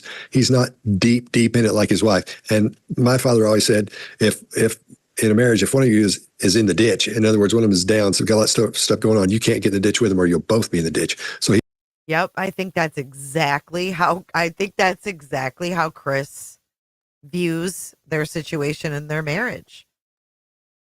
I got to hold it together. I got to be your rock. He may be one of those guys. It's like trying to stay out of it and trying to be I'm the guy here and I'm going to take care of everything. So that could be what we're seeing as well, which I'm tending it starting to look like that a little bit for me. But he doesn't really even answer the question there. It's just, he doesn't even answer it. And of course she goes along showing the same emotional transmissions and transmitting the same thing that she has been up to this point. So nothing's changed much for her. She's just showing us all the body language of a grieving mother. Try not to repeat stuff you guys just said. Mark, what do you got? Yeah, just one thing is that when he was talking about being up in that crane tower early in the morning, receives the call, he's got his walkie-talkie in one ear and his phone in the other ear. I kind of thought, wow, that's pretty early to be working. And then I realized Mrs. Atwood out the back here, she's got a tower block built behind her place, and I can see the crane as we speak, and it's moving around. And that starts as soon as the sun comes up. So I don't know at what time the guy must climb up that in the dark, which wouldn't be a job that I would want to do any day of the week. So look, often we don't understand the working times of other people, what their work is like. And it's very easy if they're doing something which is outside of our scope for us to go, well, that's really odd behavior, until we look around and go, for their life, it's not odd behavior at all. That's all I got on that one. Let's have another. I have a buddy. Check this out. A buddy named Kyle, and his sister, hang on. His sister, Kira, met one of those guys as he was climbing, going to the tower. She could see him from their window, and as he climbed the thing, and every day she would see him doing that. Make a long story short, they got married. I mean, he'd go up again, down again, all that stuff, and she'd see him every day a couple of times, and they got married. I don't know whether I see the same relationship for Mrs. Atwood and the crane driver. Another Atwood incident. One of those tape replays. So you said you were on the phone with her, so you were not home. No, ma'am. Okay. I was at work. I'm a tower crane operator, and I was working in Memphis at the St. Jude project. So it's, I have an earpiece in that talks to my phone. I have another earpiece in that does the radios. So when she was talking to me, I was like, what? I was confused. We talked about where he could possibly be, and then we went from there and led to calling the cops, and here we are now. And within minutes, they're there at the home. Yes, ma'am. It was rapid fire. They had cars. They had cars from here down to the main road, as far as I could tell. So what's going through both of your minds? I mean, are we panicking? Is it this, I think he's probably at a neighbor's house, or what are you thinking? No, I still see the scratches. I mean, I don't know what the fuck they're from, but I do see them. They're there. They're there. They're there. I see them right now on his left arm. I'm not saying they're from a person, but I do see marks on his arms. I do. But I have a big, huge monitor, so. My son doesn't run. He's not a runner. He's never run away before. I don't know why. I don't know why he walked out that door. I mean, he's a good kid. He's not a mischievous child by any means. But there's answers to questions I have. They're not like deep scratches. Do you get what I'm saying? Like they don't look like brand new deep scratches. They're like thin, like the tip of a pen. I don't see any marks on anyone's neck here. We're talking about his arm. It's exactly where you cradle a puppy, right? It could be puppy scratches, like he said. No answers, or questions with no answers right now that we are searching for desperately, and we just don't have that. Is there anything that happened that day that you think back and there might have been a reason he was possibly upset, or something outside that could have enticed him to go outside? Was there anything that came to mind? We've been combing over that day and even the weeks before he left, and I hadn't been able to figure it out. He's that morning he was laughing, he was joking. Everyone we were around that day agreed that he seemed like he was in a good mood, he was behaving. It'd make more sense if we'd been fighting. Or he'd been in trouble, but he hadn't been in trouble. So, I mean, the $1 million question, why did he go? And the other $1 million question is how. What about social media? Is there anything that, anyone he could have contacted? Understand he was somewhat of a gamer, or what was he? There was a video game he loved, right? Minecraft. He loves Minecraft. The game that he has is not online. He has the Switch. We don't, because of how social media can be, he doesn't have accessibility to communicate with folks on the internet. I mean, we have a firm belief that we just don't feel that right now he's capable of having that kind of responsibility. Mm-hmm. So, I mean, his phone is locked down, his computers, his gaming. He doesn't have a gamer tag. He doesn't have online capabilities with games. We've combed every electronic. I mean, we've cooperated with all the authorities as far as anything they've asked us to provide. We've provided, and still just don't have any answers. Mark, what do you got? Yeah, the $1 million question, or the other $1 million question, how? How did he go? And we get quite a cluster of gestures in the face there and gestures with the body. We've got kind of a closed lip frown, which turns up at one side, almost in kind of a contempt kind of way. We've got, well, certainly it's an asymmetrical gesture by any stretch. Hands go out in a shrug. There's a sideways look on that. Well, so it's quite a shift from what he's done before on how did he go. I would suggest what he's saying here is that he feels that's the question.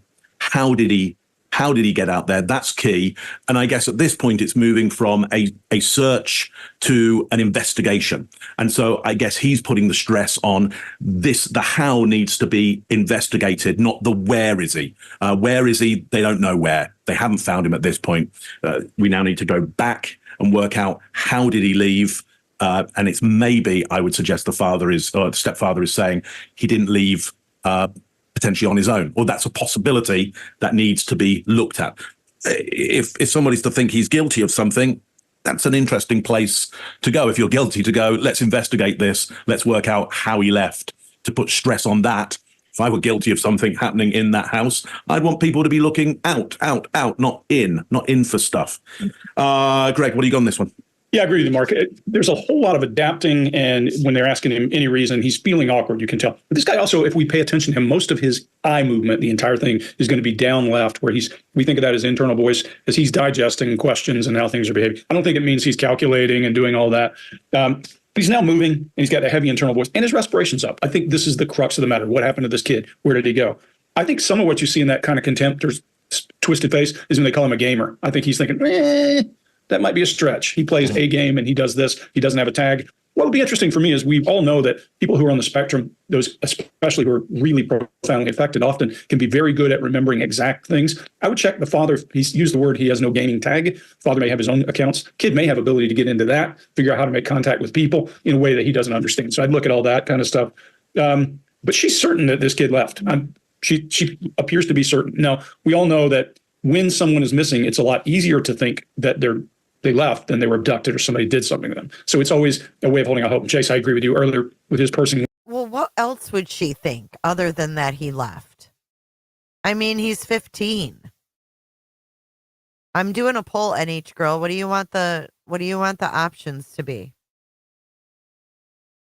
When he was saying he's going to come home, we're going to see a little bit more of that later. I think this guy's a very practical, very pragmatic person in appearance, and maybe that's where he's at. But the dad's then goes to internal and emotion, as they're starting to say, how did he get out? That's when, Mark, I think you're seeing all that behavior. Like, I don't know, how would he get out of here? And I agree, he wouldn't come into my house and look and see if you can find how he got out. That would probably be the last place you want to go.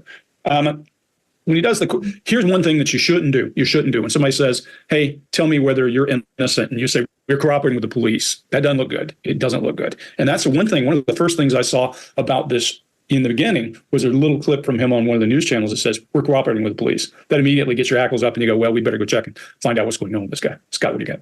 All right. Yeah. When talking about the father, she says, about the real father, she says he talks to his son on a regular. Okay, hold on. Answer to the best of your ability in the poll. I didn't really know. I only get 4 choices, so I did the best I could. Just putting the key players, like the inner circle, in there.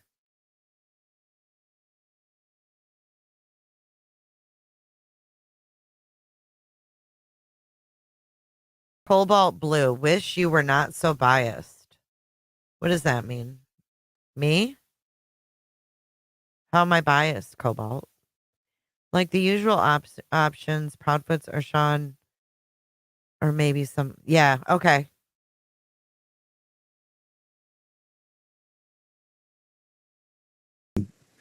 About the father, she says, about the real father, she says he talks to his son on a regular basis. Now, a lot of times you'll see that and go, oh, it's something wrong. But I think the mother and the father, obviously, they're divorced. There's probably a little rift going on there. So when she's talking about that, she probably calls him his son. Yeah, you come get your son. You do that. That could be, it may not be. But I think maybe that's why she's using that instead of saying the child's name. He's adapting with his hands, and she's still rocking, and he gets in sync with her for a second. But his breath rate goes up, and it's fairly heavy for a second, but because I can't decide this one, like I told you before, I'd gone down a whole road that I've got more information. It's like there's no road there. And his eyes are darting around. So that puts me a little off there for that question there. Then he looks at her again and she never looks at him. Then he adds another cornball answer to that $1 million question. And the same thing for the second $1 million question. What happened and how, where'd he go and how? My question would be what happened and where is he? But, you may not think like that along those lines when you're in that position.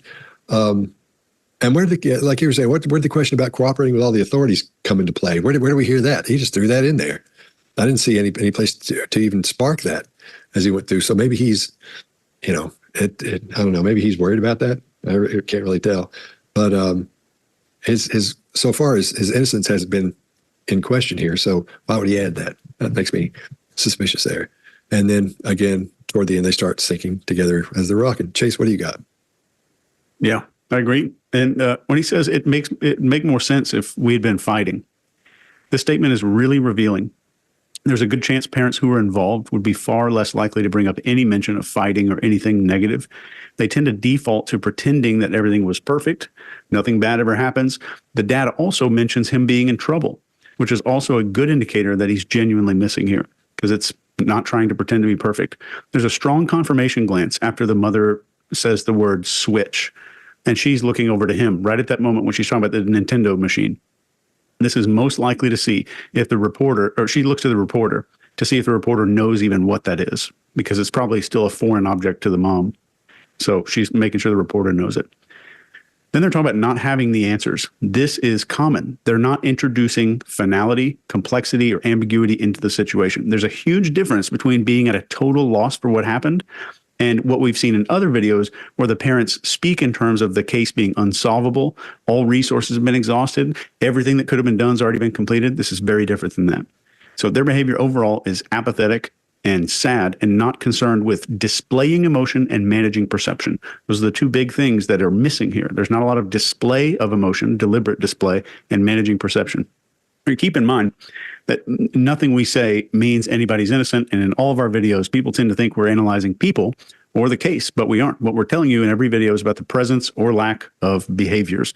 So if you hear somebody say anywhere on YouTube that they believe something and they don't point to the observable behavior and what they're saying, then you're hearing opinion about the person, not the behavior. So keep this in mind if you're watching anybody and ask yourself, do they refer to what they think to specific and something that's actually observable?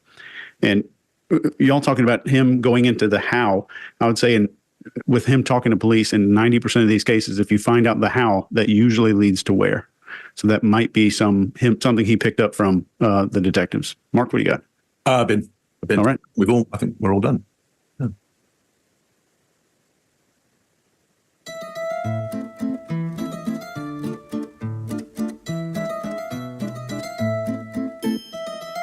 All right. Yeah, I couldn't agree more. Yeah. I don't get this. What's going on? Oh, shit. He's frozen. Oh. There it is. He froze up. Look at him. He looks like he's playing with those games. Okay. We're going to break it down next. So the next thing is, let's see.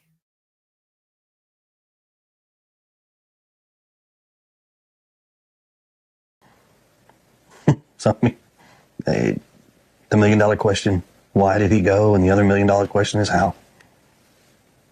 What about social media? Is there anything that, any... Does that make more sense to you guys now? Why did he go and how? I remember in the beginning we were like, no, the question is where did he go? But really the ultimate question is how and why? Why the fuck did he leave? She told him to go to bed and he did. Was Sebastian being cooperative because he knew there was some kind of a plan? He had like something to look forward to, so he was like on his best behavior. One he could have contacted, understand he was somewhat of a gamer, or what was he? There was a video game he loved, right? Minecraft. He loves Minecraft.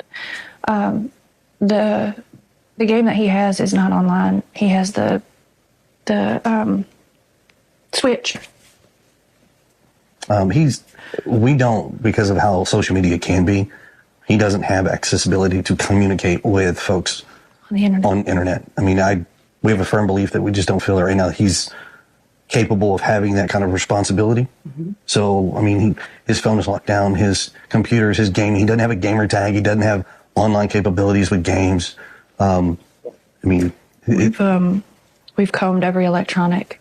I mean, we've cooperated with all the authorities as far as anything they've asked us to provide. We've provided, and still just don't have any answers. Did he have any friends that could have possibly contacted him in some way on his phone? All his friends at school have been questioned to my knowledge, and none of them knew anything. So this big question mark. He's vanished. Yes, ma'am. And no one can figure out where or why.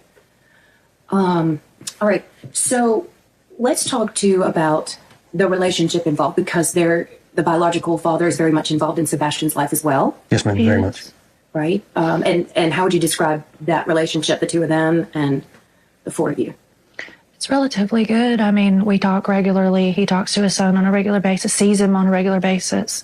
He's involved in school and therapy. And, I mean, he doesn't have any extracurricular activities, but I can tell you now, if he did, his dad would be in the front row. In two different households. And the communication between the three of us is great. I mean, yes, we're just like every parent. We all have our disagreements, but in the end, we come together as a team and we work and we come up with solutions that as we best see fit. I mean, I'm almost in contact with him almost daily. All right, Greg, why don't you go first? Yeah, so this one I'm only going to. I thought that was interesting right there. I'm in contact with him almost daily. That's weird. That's weird to me. Hold up. Seth was involved in his therapy. Didn't Seth say they didn't get him therapy? Yeah, I think that he did. Huh. Hey, little mama. We're about halfway through it. You didn't miss too much. With solutions that as we best see fit. I mean, I'm almost in contact with him almost daily. All right, Greg, why don't you go first? Yeah, so this one I'm only going to cover a couple of things. If we want to talk about the relationship between the family, there's certainly something going on here. But anytime you get a family with a step parent and all that kind of thing, there's going to be some kind of disagreement. But if you don't believe it, he tongue juts when they're talking about how good the relationship is. She uses a qualifier relatively, and she does purse lips. So there's something going on between them. There's some baggage back and forth. It could be around, I read that he's pretty stern about the use of the cell phone, and he says that here, says that we don't allow him to use it freely and that kind of thing. There could be disagreement with the father about that. And then you get to this baggage about where a child lives. So I'm not going to read anything into it. I'm just going to say you might even get different opinions from the father than you're getting from the stepfather and the mother, because that's the way relationships work out. You don't tell me. And then I've recently read that the child Sebastian was supposed to move back in with the father at the beginning of summer. Look, while we're at this, let's stop for just 1 second and say, do anything you can. Go look at posters of this kid, push these posters through your social media network, do anything you can to help people find this kid, whether he's safe or whether he's not safe. Let's get this kid some help right now and do as much as you can. Social media is a powerful tool. Broadcast this across everything you own, and we may actually get some help for this kid. Chase, what do you got? Totally agree. So the stepfather here seems to be eager to grab onto this big question that the reporter brings up of not being able to find where he is. And since we aren't seeing clusters of other behavior, I think this is more likely out of a desire to appear innocent, which, keep in mind, you still see in innocent people who logically understand that they're probably a suspect. Then how would you describe his relationship? And talking about the biological father, this is a question from the reporter. There's a strong, pronounced tongue jut there. And this indicates disagreement or maybe getting away with something, but I think we're seeing disagreement here more likely. And this isn't spelling out guilt or innocence. And most families have some kind of contention between biological and step parents. Even if it's small, it could show up here with this tongue jut behavior. Again, tongue jut is not a cluster. Tongue jut. So as he goes forward to describe this relationship, there's some disagreement and some signs that they don't get along all the time. But not only is that common, he's been openly saying it. He's open about talking about that, and pretty open about the relationship not being perfect. And his blink rate, when the biological father is mentioned, also goes upward. And I would not say that any of this would indicate a likelihood of suspicion or doubt as to his involvement. And I'm glad they're strict on the internet usage. I wish I had started at a younger age for that. I didn't know how dangerous it was. Scott, what do you got? How old were you when you first got on the internet then, Chase? Yeah. I don't know. We remember because we were in the decades old when we got on the internet.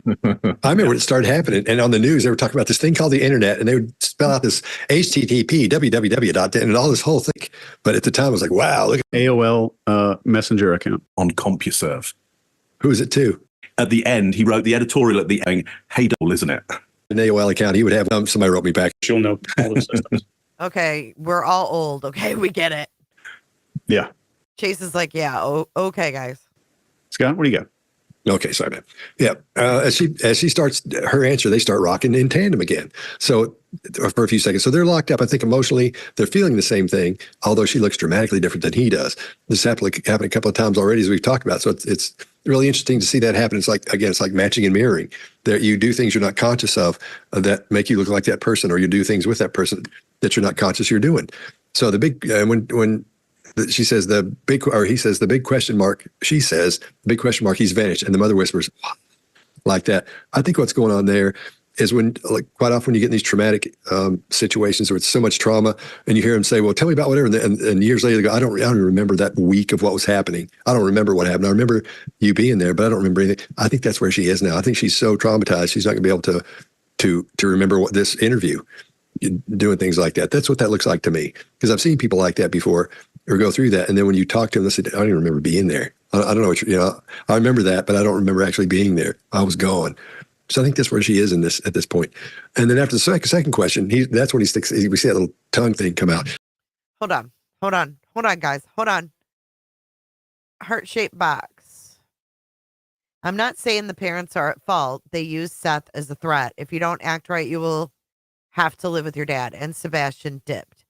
Tell me how a kid with zero resources dips. Like that's where I I'm like, what the hell? You know what I'm saying? Like, how does a kid with no resources dip? We know he had internet at his dad's. But at Chris and Katie's, they said he didn't. So who did he connect with to dip? Like, how did that all go down? Hey, cuckoo. Right. But at home, he didn't have access to that shit. So they checked out all the electronics at his house. So where did he get a resource? Was it possibly his dad who said he was going to clear an old phone, and give it to his son? I don't know. He didn't look like a kid with the confidence to just dip at dinner. No, he didn't, Granny Annie, did he? He would only go with someone he knew. Just like his dad said. His dad told us that. He wouldn't get into a vehicle unless it was someone he knew. Tell us without telling us. Not the way he goes when he leaves with me. It's almost like some people do when they're angry. So it was kind of odd there. And then the mother, she relays this positive information about the real father, which is cool. And then the stepfather relays information that makes him, gives me impression that they probably butt heads a little bit, I think. Then he talks about the disagreements with what's happening with Sebastian at times. But then he explains he gets them worked out. The parents get them worked out as they see fit. But this answer, I don't know where this came from. There was nothing asked about that. But then again, I think it goes back to he's just trying to talk, to have something to say, to feel like, to be a part of it, and to connect with everybody on that. And another thing that sticks out is that huge micro expression of contempt when it comes up on that sentence. I'm in contact with him almost daily, because just as he starts that, we see it go up like that, and this side of his face go up. And I'll put a quick little screenshot in there because I pulled it out to show you. But something's at that point, something's not right there. I think that something that's not right is, of course, there's competition, between the two fathers, the real father and the stepfather. There's going to be a little contention there. And so I think that's well, let's talk about contention. How contentious was it? Seth called Katie and Chris's house his mom and dad's house. His mom and dad's house.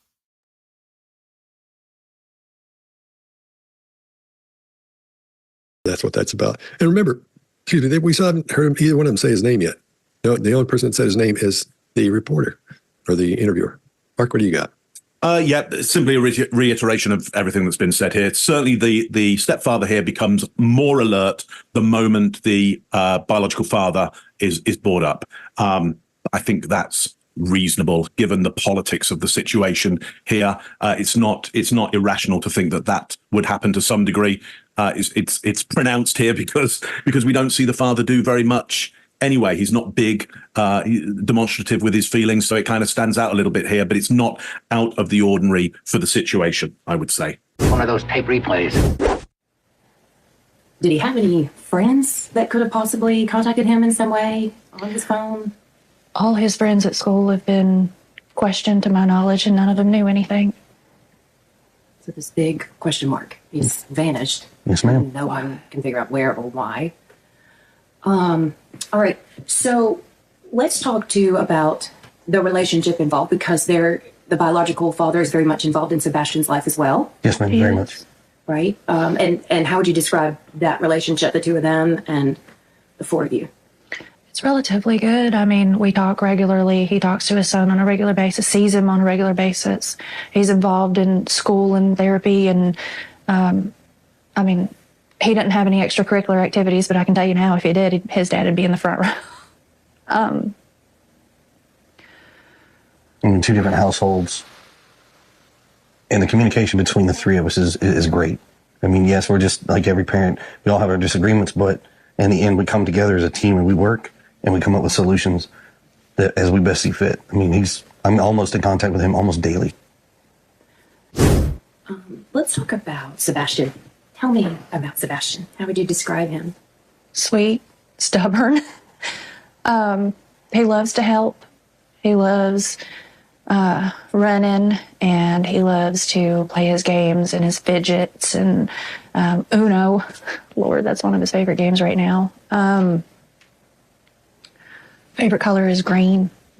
Does he love music? Oh, he loves music. An eclectic taste. An eclectic. I mean, from, as everybody knows, Eye of the Tiger to Eddie Vedder. Oh, yeah. And so we got Pearl Jam on one hand, we've got Survivor on the other over here, we've got Taylor Swift, and he's got a big crush on her. I mean, country, rock, classic. We don't allow the hip hop. Well, he doesn't really Well, I get say into it rap and anyways. things. You mentioned he loved running. So did he love the outdoors at all? I mean, would something outside that was somewhat outdoorsy be enticing to him or pull him outdoors? He loves, like, when we were in California and the school had this lap thing to gain money. It was a fundraiser. And every year I did this many laps. I did this many laps. I mean, I've got T-shirts where they would write on his back. Every time the kids went around, they'd mark a mark on the back and they'd keep running. And he just had marks all the way across his back. He likes playgrounds. He hates being dirty. He don't like being dirty. Yeah, he's not your tomboy style child where he goes outside and plays in the mud. He loves animals, but he's terrified of bugs. Oh, yeah. Wow. Okay. I mean, even a fly, and he's like, All right, Chase, what do you got?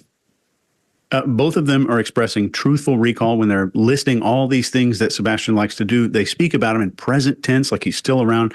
This shows us a couple of things. Parents who know the disposition of a deceased child are more likely to accidentally default to past tense when referring to them.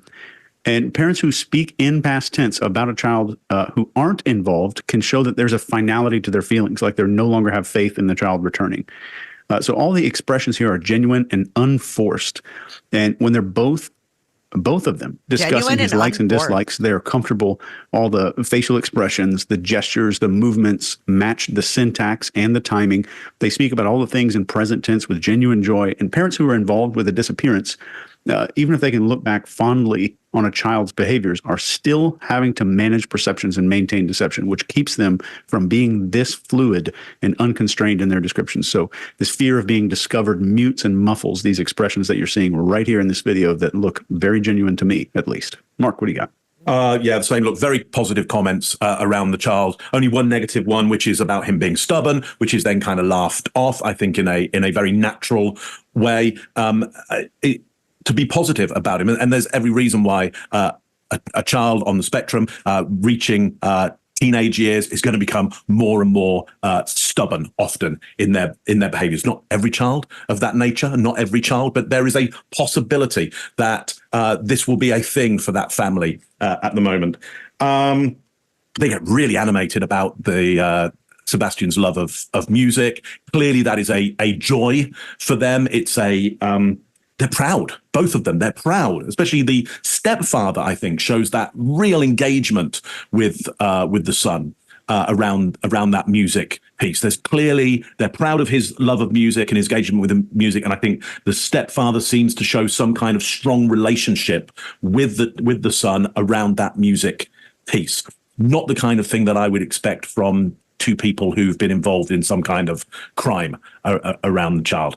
Again, do I know that to be true? No, not what I would expect. So you'd need to give me lots of other evidence for me to see that would show me an alternative to this. Show it to me so I could see it, hear it, touch it. We want evidence to the contrary, not just possibilities and ideas and imaginations around it. Greg, what do you think? So let's first talk about clusters of behavior. And we always say you need cluster of behavior to indicate deception, but that's not the only thing clusters of behavior can indicate. You have to look for clusters that are positive, clusters that mean something else. And there's a great one here. The stepfather's all locked down. He's in internal voice and his eyes zone out. They go out of focus. That means he's thinking to himself. He's inside his own head working. What's consuming him? You could automatically assign guilt to that, but it doesn't necessarily mean guilt. Uncertainty. Other things, we can't tell that. What we can see is a cluster of behavior around to ask about the child. What we would expect, and you both have just hammered this one, but what we would expect from a person who is trying to hide that they know the child is dead is not happy when they think about the weirdness of this kid who has all these, 14-year-old kids are mostly weird because they're trying to figure out what being an adult is while they're still a child. And this kid has got a lot of that. And they're amused by that. So he comes out of this absorption, this focus, this internal dialogue with a smile. When they're talking about him being stubborn. Yeah, he's that. And you see all of that happiness. We know that a person who knows someone is passed, if you lose a child, you may never get back to the point you think positive things when that child is brought up or when you think about the goofiness of things they did. But you certainly wouldn't be okay with it right now. Good indicator. So clusters can be good or bad. We can see the person consumed by something and he doesn't come out of it into a negative, into a perception management, into one of those tools that we think people who have injured. That's interesting. He said that people who know that the child is dead have a hard time with those like happy, like how they were just talking about him, right? Well,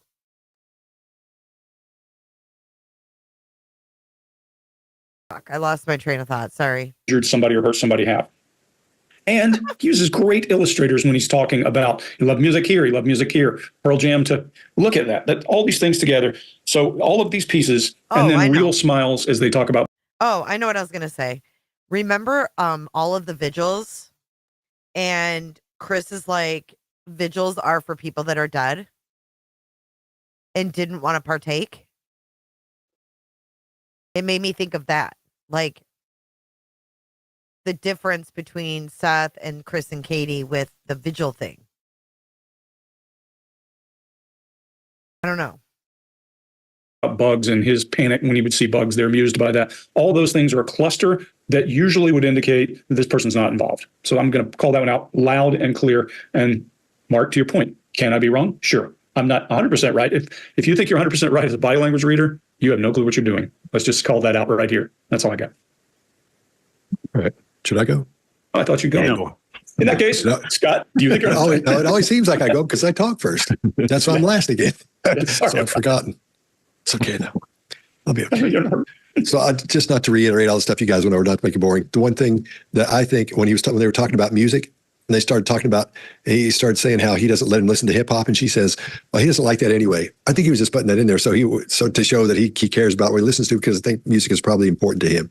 Yeah, because a lot of people think hip hop's not music. Well, it's not his kind of music. But it may be one of those things where he doesn't want the kid out repeating what he said, in something that's rap. But he may just talk it and get his hind end busted. One of those tape replays. Let's talk about Sebastian. Tell me about Sebastian. How would you describe him? Sweet, stubborn. He loves to help. He loves running, and he loves to play his games and his fidgets. And the first word that she said Describe Sebastian for me. Sweet.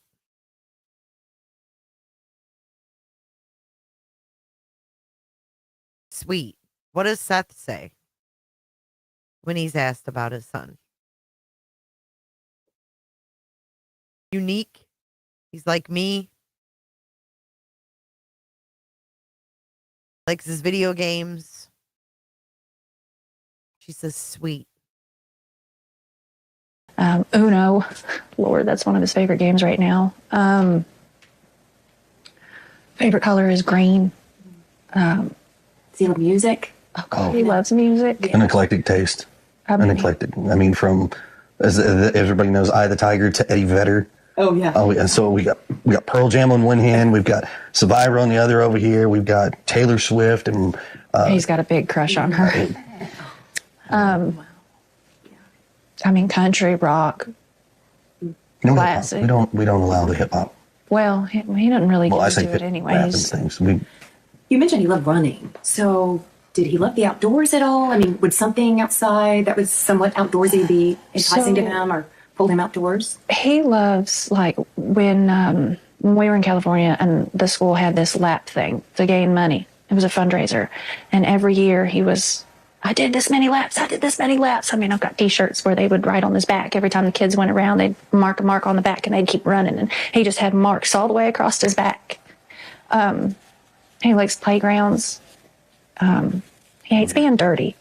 He don't like being dirty. Yeah, he's not your tomboy style child where he goes outside and plays in the mud. He loves animals, but he's terrified of bugs. Oh, yeah. Wow. Okay. I mean, even a fly, and he's like, If Sebastian was able to watch this, and maybe he's watching this as it airs, and if he is, what do you want to say to Sebastian? What do you want him to hear from you right now? oh gosh, that we love you so much, and we want you to come home, and you're not in trouble. I guarantee you he is loved. And trust me, the open arms are waiting for him to come home. From every parent to every family members to probably everyone in the community. But there's no malice. We just want our boy home. Badly. But That mama's heart, I know it's daddy's too, but I feel like there's always that extra special bond.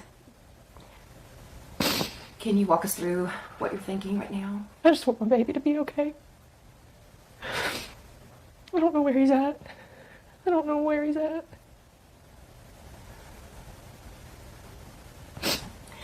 Let's talk about the community, because I want you all to know, even my church body, I mean, we're all praying for his safe return quickly. What do you all want to say to the community? Thank you. with everything from the bottom of our hearts. I would not have imagined how far this has gotten, but there's no way to repay the gratitude, the love that we've felt from the community, the prayers. But thank you. But From the don't bottom of our stop hearts. looking. Yeah, please. My son is somewhere. Just ain't over until he's home. Don't stop looking. My son is somewhere. The way she said that with such conviction. Gratitude, the love that we've felt from the community, the prayers. But thank you. But From the don't bottom of our stop hearts. looking. Yeah, please.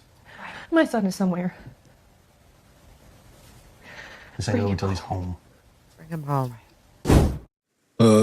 I'll go first on this. Katie hasn't begged, right? Yeah, please. My son is somewhere. Just ain't over until he's home.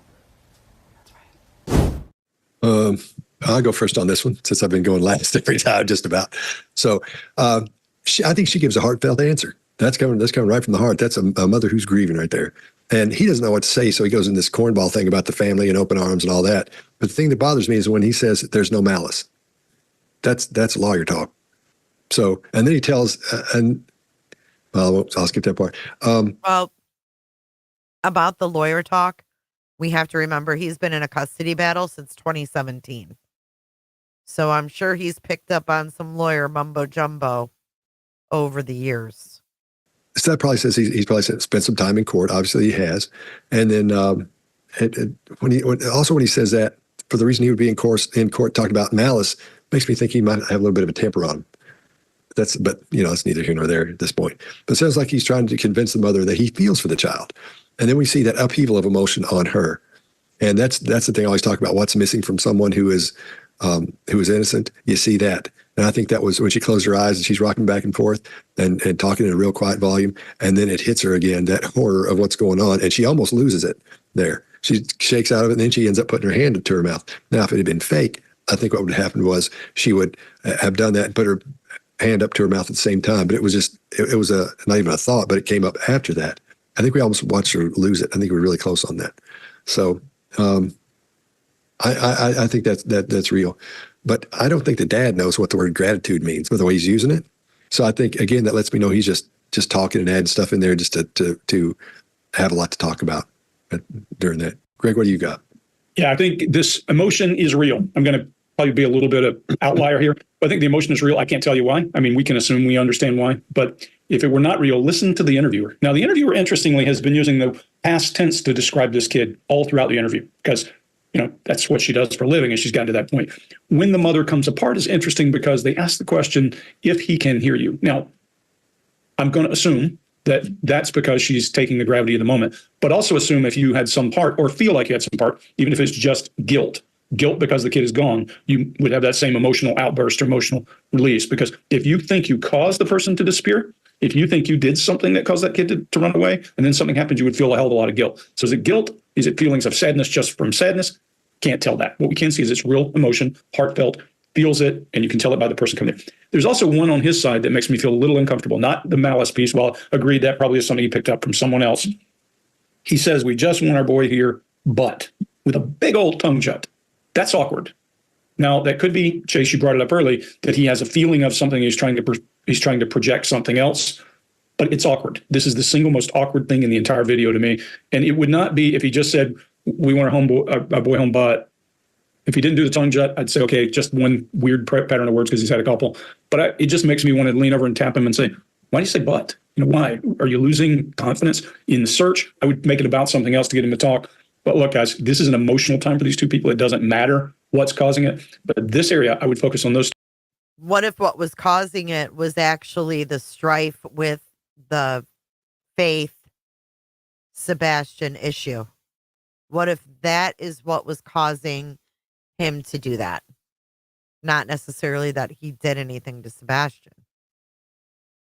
Just to pay attention and listen to their words moving past this, and we will, and see if something comes back up to give us some indicator. So far, I've heard things like, we heard things about friends, and we heard things around in trouble, around resistant and spat, and so fighting. So there's probably been some baggage associated with this that would cause her to feel something. So I'll give her the benefit of the doubt there and say, Mark, what do you got? Yeah, you're right, Greg. The but is, whatever the weather, is certainly a loss of confidence. What that loss of confidence is about, given that there's a lot of a setup of needing hope, especially at this point, and it could be a loss of confidence around that. I don't know. Could be. It's a speculation that I'm having. Okay, so I would say you're absolutely right. The mother is close to not being able to contain her emotions anymore. It's affecting the interviewer now. We hear that interviewer's voice change when the interviewer talks about the community. We can hear that interviewer taking on the same rhythm and emotion as the mother. I would say the father has been in cognitive empathy throughout this, and he's now moving to emotional empathy. He's close to joining in with emotional empathy for the mother, close to having the same emotion.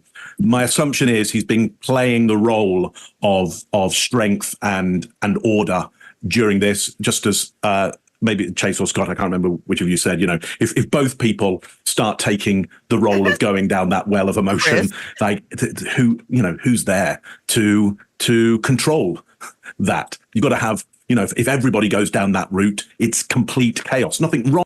Santa Shell wants to know if we can get 400 likes today. Come on. Let's please Santa Shell. Where are we at? We're going to do Web Sleuths after this. Are y'all here? Are you here? Are you here for the duration? Are you here for the duration? It's Thursday night. We've got 287 according to my screen. Let's do it. wrong with going down that route, but in a partnership you kind of need one partner to hold on to the steering wheel while the other goes down that route, and vice versa. Who knows what happens with that stepfather outside of an interview, and what happens with the mother outside of that interviewer. The two roles could change instantly. Here's what I like about what I hear at the end of this. Don't stop looking, and the stepfather immediately comes in with please. Well, for somebody, if we're thinking here that this is somebody who's involved in a crime, you'd never jump in immediately with please. You'd hold back with that. You'd wait and see. This ain't over till he's home, and that stress on home.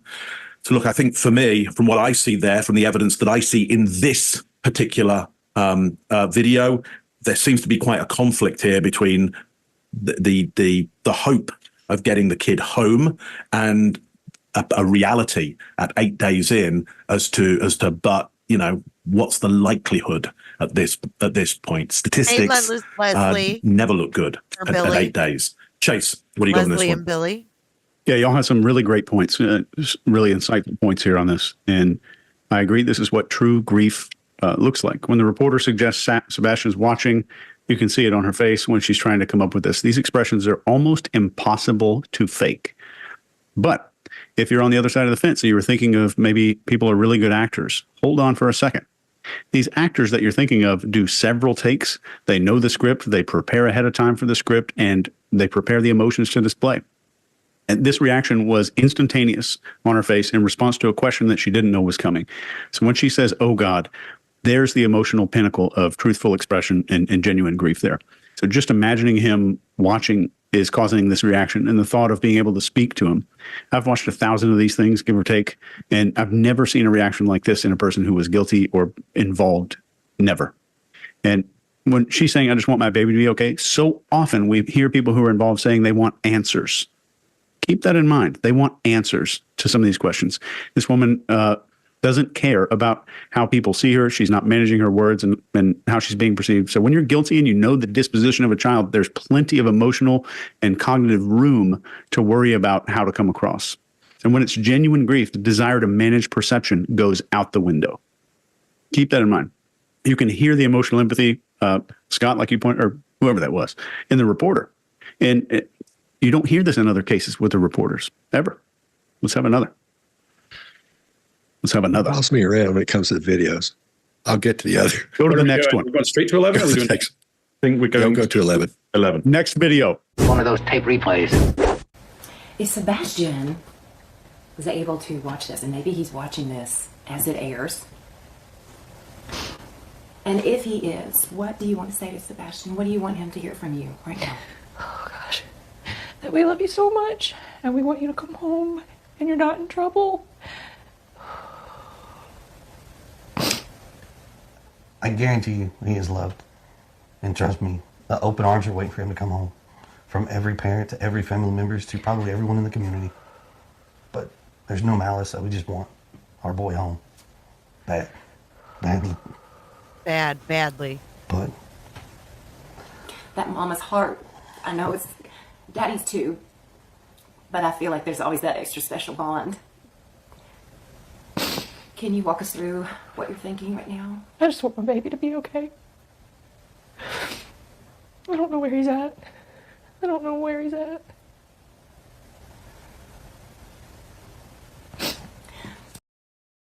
Let's talk about the community, because She's very stressed.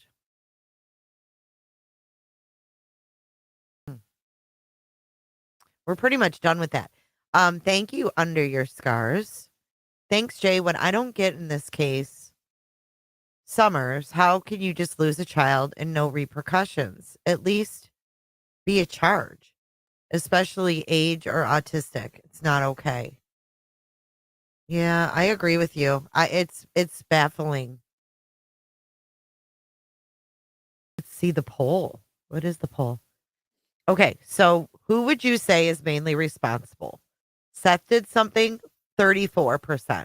Katie, 14. Chris, 7. Something or someone else, 45.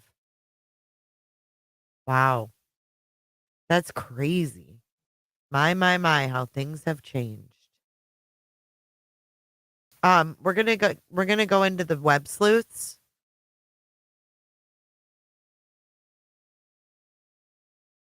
And I went ahead and fast forwarded this about, hang on, let me move this over here.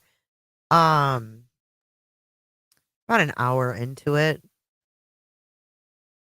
because I really want to get to where the guys call in. And we're right before the guys call in.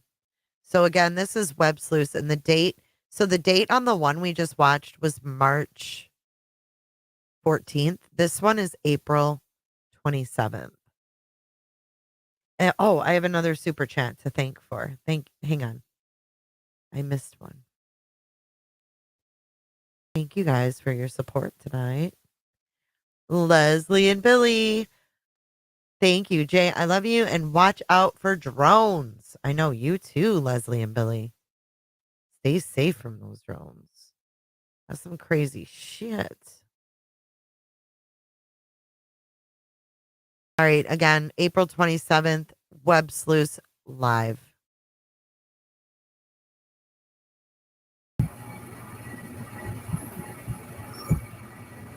There, and you can see there's the tip line, okay? But let's go ahead and read some comments in chat. Are there any that you want to read, Insightful One? There was one I thought we could answer, but now I'm trying to go back and find it. Yes, the other private investigator is Heather Cohn, yes. So I'll be right back. I don't know, and everybody wants to know. There's some things that aren't, there's not everybody understands. No crappy comments, please, okay? Right. No this crappy. is about a missing child, right? And that's all that matters. And we will always be polite to our guests. Okay, so who do we have here? Who do we have here? I've put you on the platform. You have me and Chris. Hi, Chris Proudfoot. Hello. I really appreciate you coming here. I'm going to change the banner really quickly so everybody knows it's you. But I don't know how long you've been listening. Long enough. Okay, you sound angry. Talk to me. Well, very. Talk to me. We don't want to get you. The last thing we want to do, Chris, is cause problems between you and Seth. I swear to God. Well, I can understand that, but let me help you with something. Okay. Okay, a lot of the information that I've been listening to on your show, coming from Chloe, the questions that are coming through people, is very sickening and disgusting, to be personally honest with you. Okay, let's talk about it. So let me go ahead and address a few things and help y'all out. Okay. Because Chloe, you're the PI. I haven't had a chance to talk to you. You haven't even called me. You ain't done anything, first off. Heather is the only one. Heather is the only one who has reached out to me or to my wife. I So for you to sit on this show and sit here and give information that you don't have all the answers to is a problem. Okay, well, Chris, help us understand, because I know Chloe, and Chloe wants to help. And the last thing Chloe would do is want to put out misinformation. And the problem is... I understand it. So let me just smash something real quick. Okay. Okay, first and foremost, anything that goes on between me and my wife is not a damn bit of anybody's personal business. I don't care what you think. I don't care what y'all got to say. That'd be like me splashing all your business out to the world. Okay. It does not matter what goes on in my house. We're looking for my son. That's real simple. Your stepson, right. It doesn't matter. Stepson, my son. All the kids are treated as if they're your own.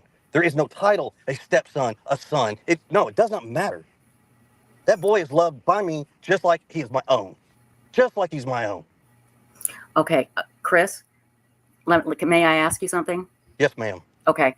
I've been doing this for a long time, and let me tell you why people are asking personal questions about you and your wife, okay? It's because of the situation in which Sebastian has gone missing, and they're wondering if whatever happened between you and your wife, does it have something to do with Sebastian going missing? I swear to you, it's not to be nosy. It's not to be rude. It's just trying to figure out what happened to Sebastian. And okay, so let me make this even crystal clear for you. Okay.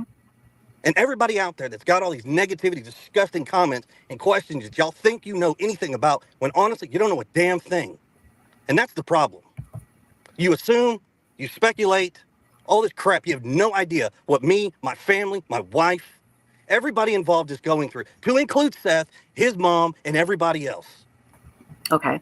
Because it's the vile, disgusting crap that comes out of people's mouth. Yes, I'm a very pissed off stepfather to this whole situation. Okay, and I understand, and I hear what you're saying. But again... So let me help y'all with something. Okay. Y'all said some shit that's really Y'all have it's really none of your damn business, but since you brought it up, I'm gonna clear it. Okay. My parents didn't go to Alaska 2 days after he went missing. I don't think Why my anybody parents said went that. to Alaska was because my stepfather went for work. Okay, nobody said they went 2 days after he went missing. Oh, no, it's out there, trust me, because I have Okay, terabytes. I did not say that. Nobody I didn't say said that you. here. Okay. I said people. Okay. Now, I have terabytes of videos of Seth on here saying some foul stuff. I've got videos of everybody and their comments out here. But Trust me, what I'm bringing to you is not that I'm just pulling stuff out of the air. I understand. No, and Chris, I'm glad you cleared that up. That's a So, good. and by the way, they didn't go for a month. Okay. They went for 2 weeks. My stepdad went on business. My mom went with him, but it's really nobody's business. Well, but Chris, let me, and please understand. I swear to God, I'm coming from a place of understanding because I've been doing this for years. Okay. Cat. Here's the thing: when you ask the public for help, they're going to look at everything and try and figure out what happened to Sebastian. And let me tell them, from an outsider looking in, it's okay. His parents left town shortly after. Was there a reason? Did they take Sebastian with him? It is speculation that I am sorry it's hurtful to you, and I understand it. And that's why it's important that you clear it up. Just clear it up. Nobody's trying to be hurtful or mean. I promise you, we've all been asked to help find Sebastian. And this is what we do. We try and think outside the box. We try and ask questions and think outside the box and figure out what has gone on. But it is your not problem with thinking outside of the box does nothing but cause speculation. And it causes people to call in tips that don't mean anything, that you're taking sources away from the investigation because Joe Schmo down the street thinks that my family owns a cemetery. We own a funeral home. Like, where in the hell do you get up with this stuff? And not you. I'm saying the public. And so that, Chris, that's why it is great that you're here, because we want to clear this up and help you get it out. And I'm going to tell you something, Chris, when it comes to the general public, they're always going to be calling in crazy tips and doing crappy things. And all we can do is say, that's not us. We are not doing that. But it doesn't and matter, I did want to clear that it does up. not matter. I did Doesn't matter want to clear one it up, iota. Chris. I did reach out to you.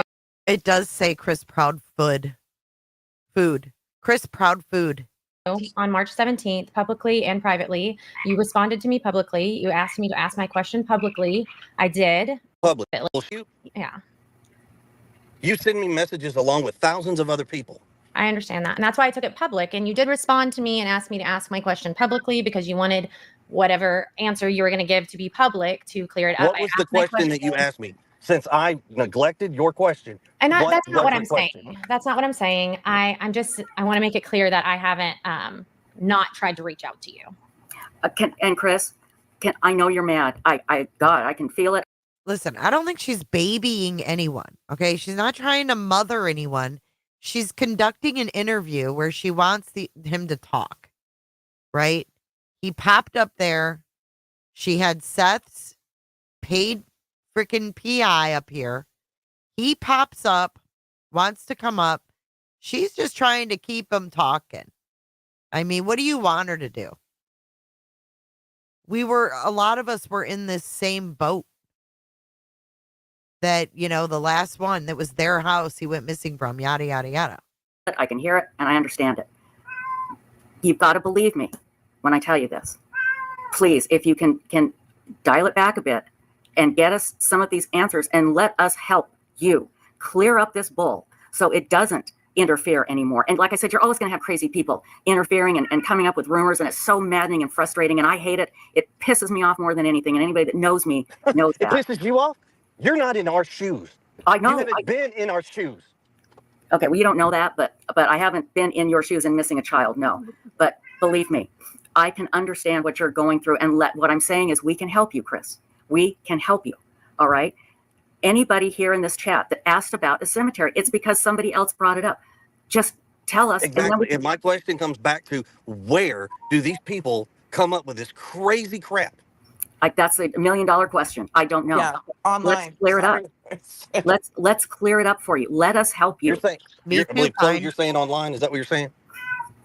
No, I'm sorry. I said that. There's a lot of Stacey. crazy people online. And just to let you know, I understand you get a lot of messages. I reached out to you when Sebastian first went missing too to see if we could help in any way. Oh. Yeah, but Chris, I understand your anger. But I'm telling you, please let us help you. Okay. We're not here. Can I tell you something about Trisha that I just recently, when I was doing this John Bonet deep dive, that I recently found out? She took on John Ramsey, y'all. She took on John Ramsey back in the day in the 90s, put him on blast, called into the Larry King show. I don't know if y'all knew this or not. She called into the Larry King show when John Ramsey was on it and called him out for his nonprofit in John Bonet's name and what they were doing with the money. Dead ass serious. Look it up. It's in articles. She took on John fucking Ramsey. She called into Larry King. My hat's off to her.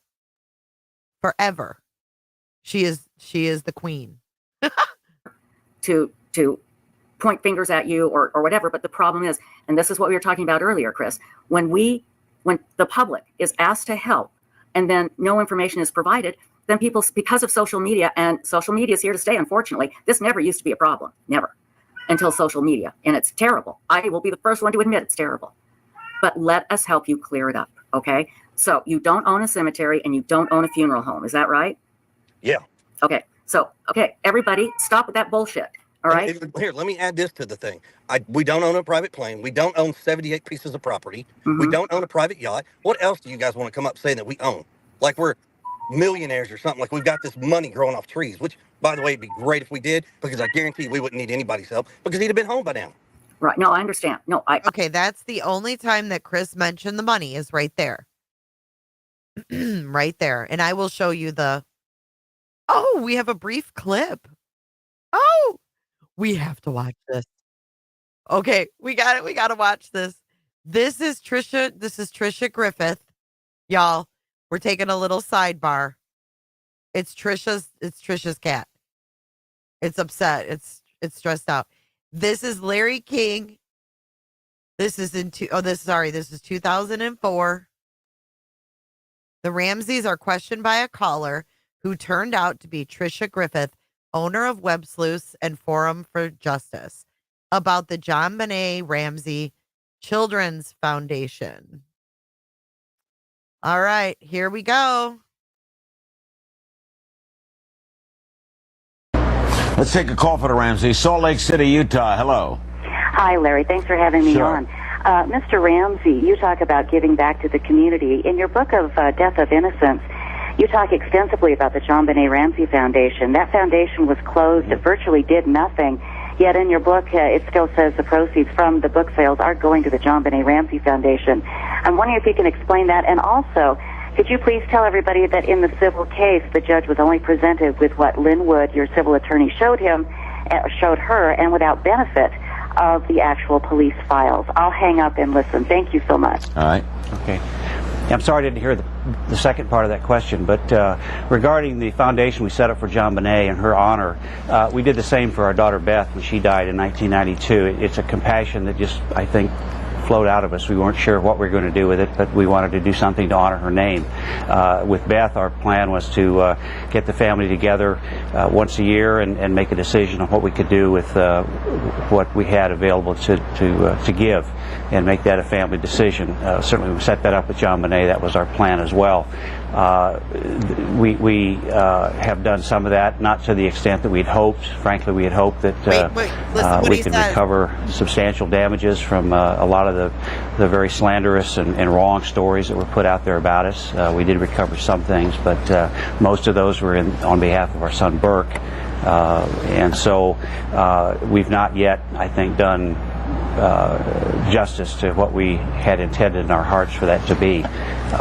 This week, however, we did present $1,000 worth of scholarships to Mount McSaba Day Camp here in Illinois, Michigan, where we live, where John Bonet and Burke both attended day camp. John Bonet they gave $1,000.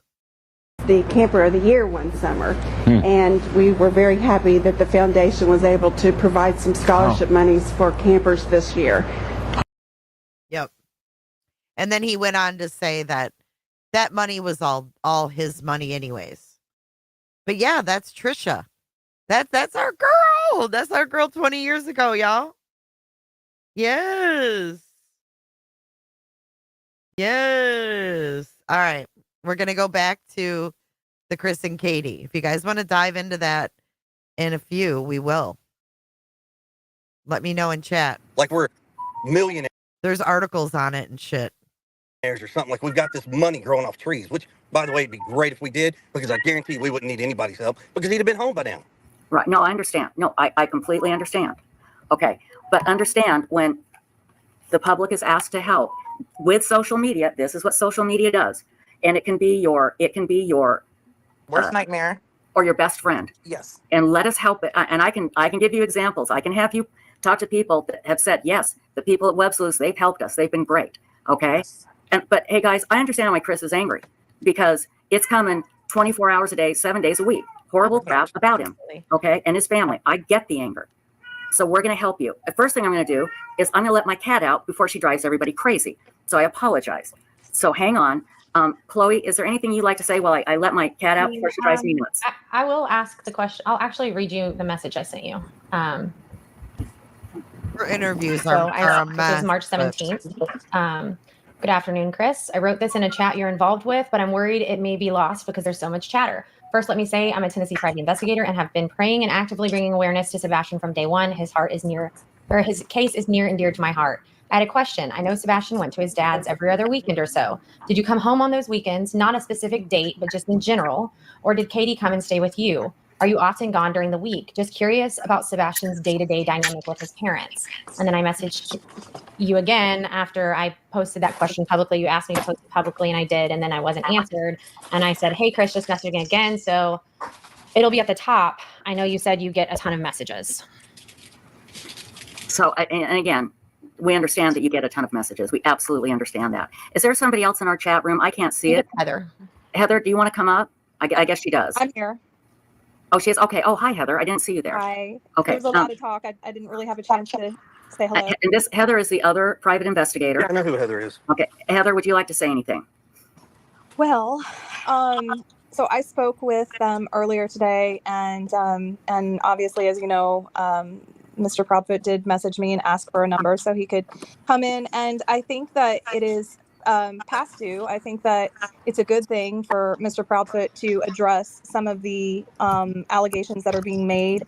I would like to have the opportunity, like I said to him earlier today, it's good for us, Chloe and I, to have access to them, to be able to, when we get this information, instead of having to go around them to other sources to try to get the answers to those questions, to actually be able to come to him for those answers and try to clear them up directly. So I'm glad he's here. I really am. Even though he's I am too. I'm thrilled. I'm absolutely thrilled.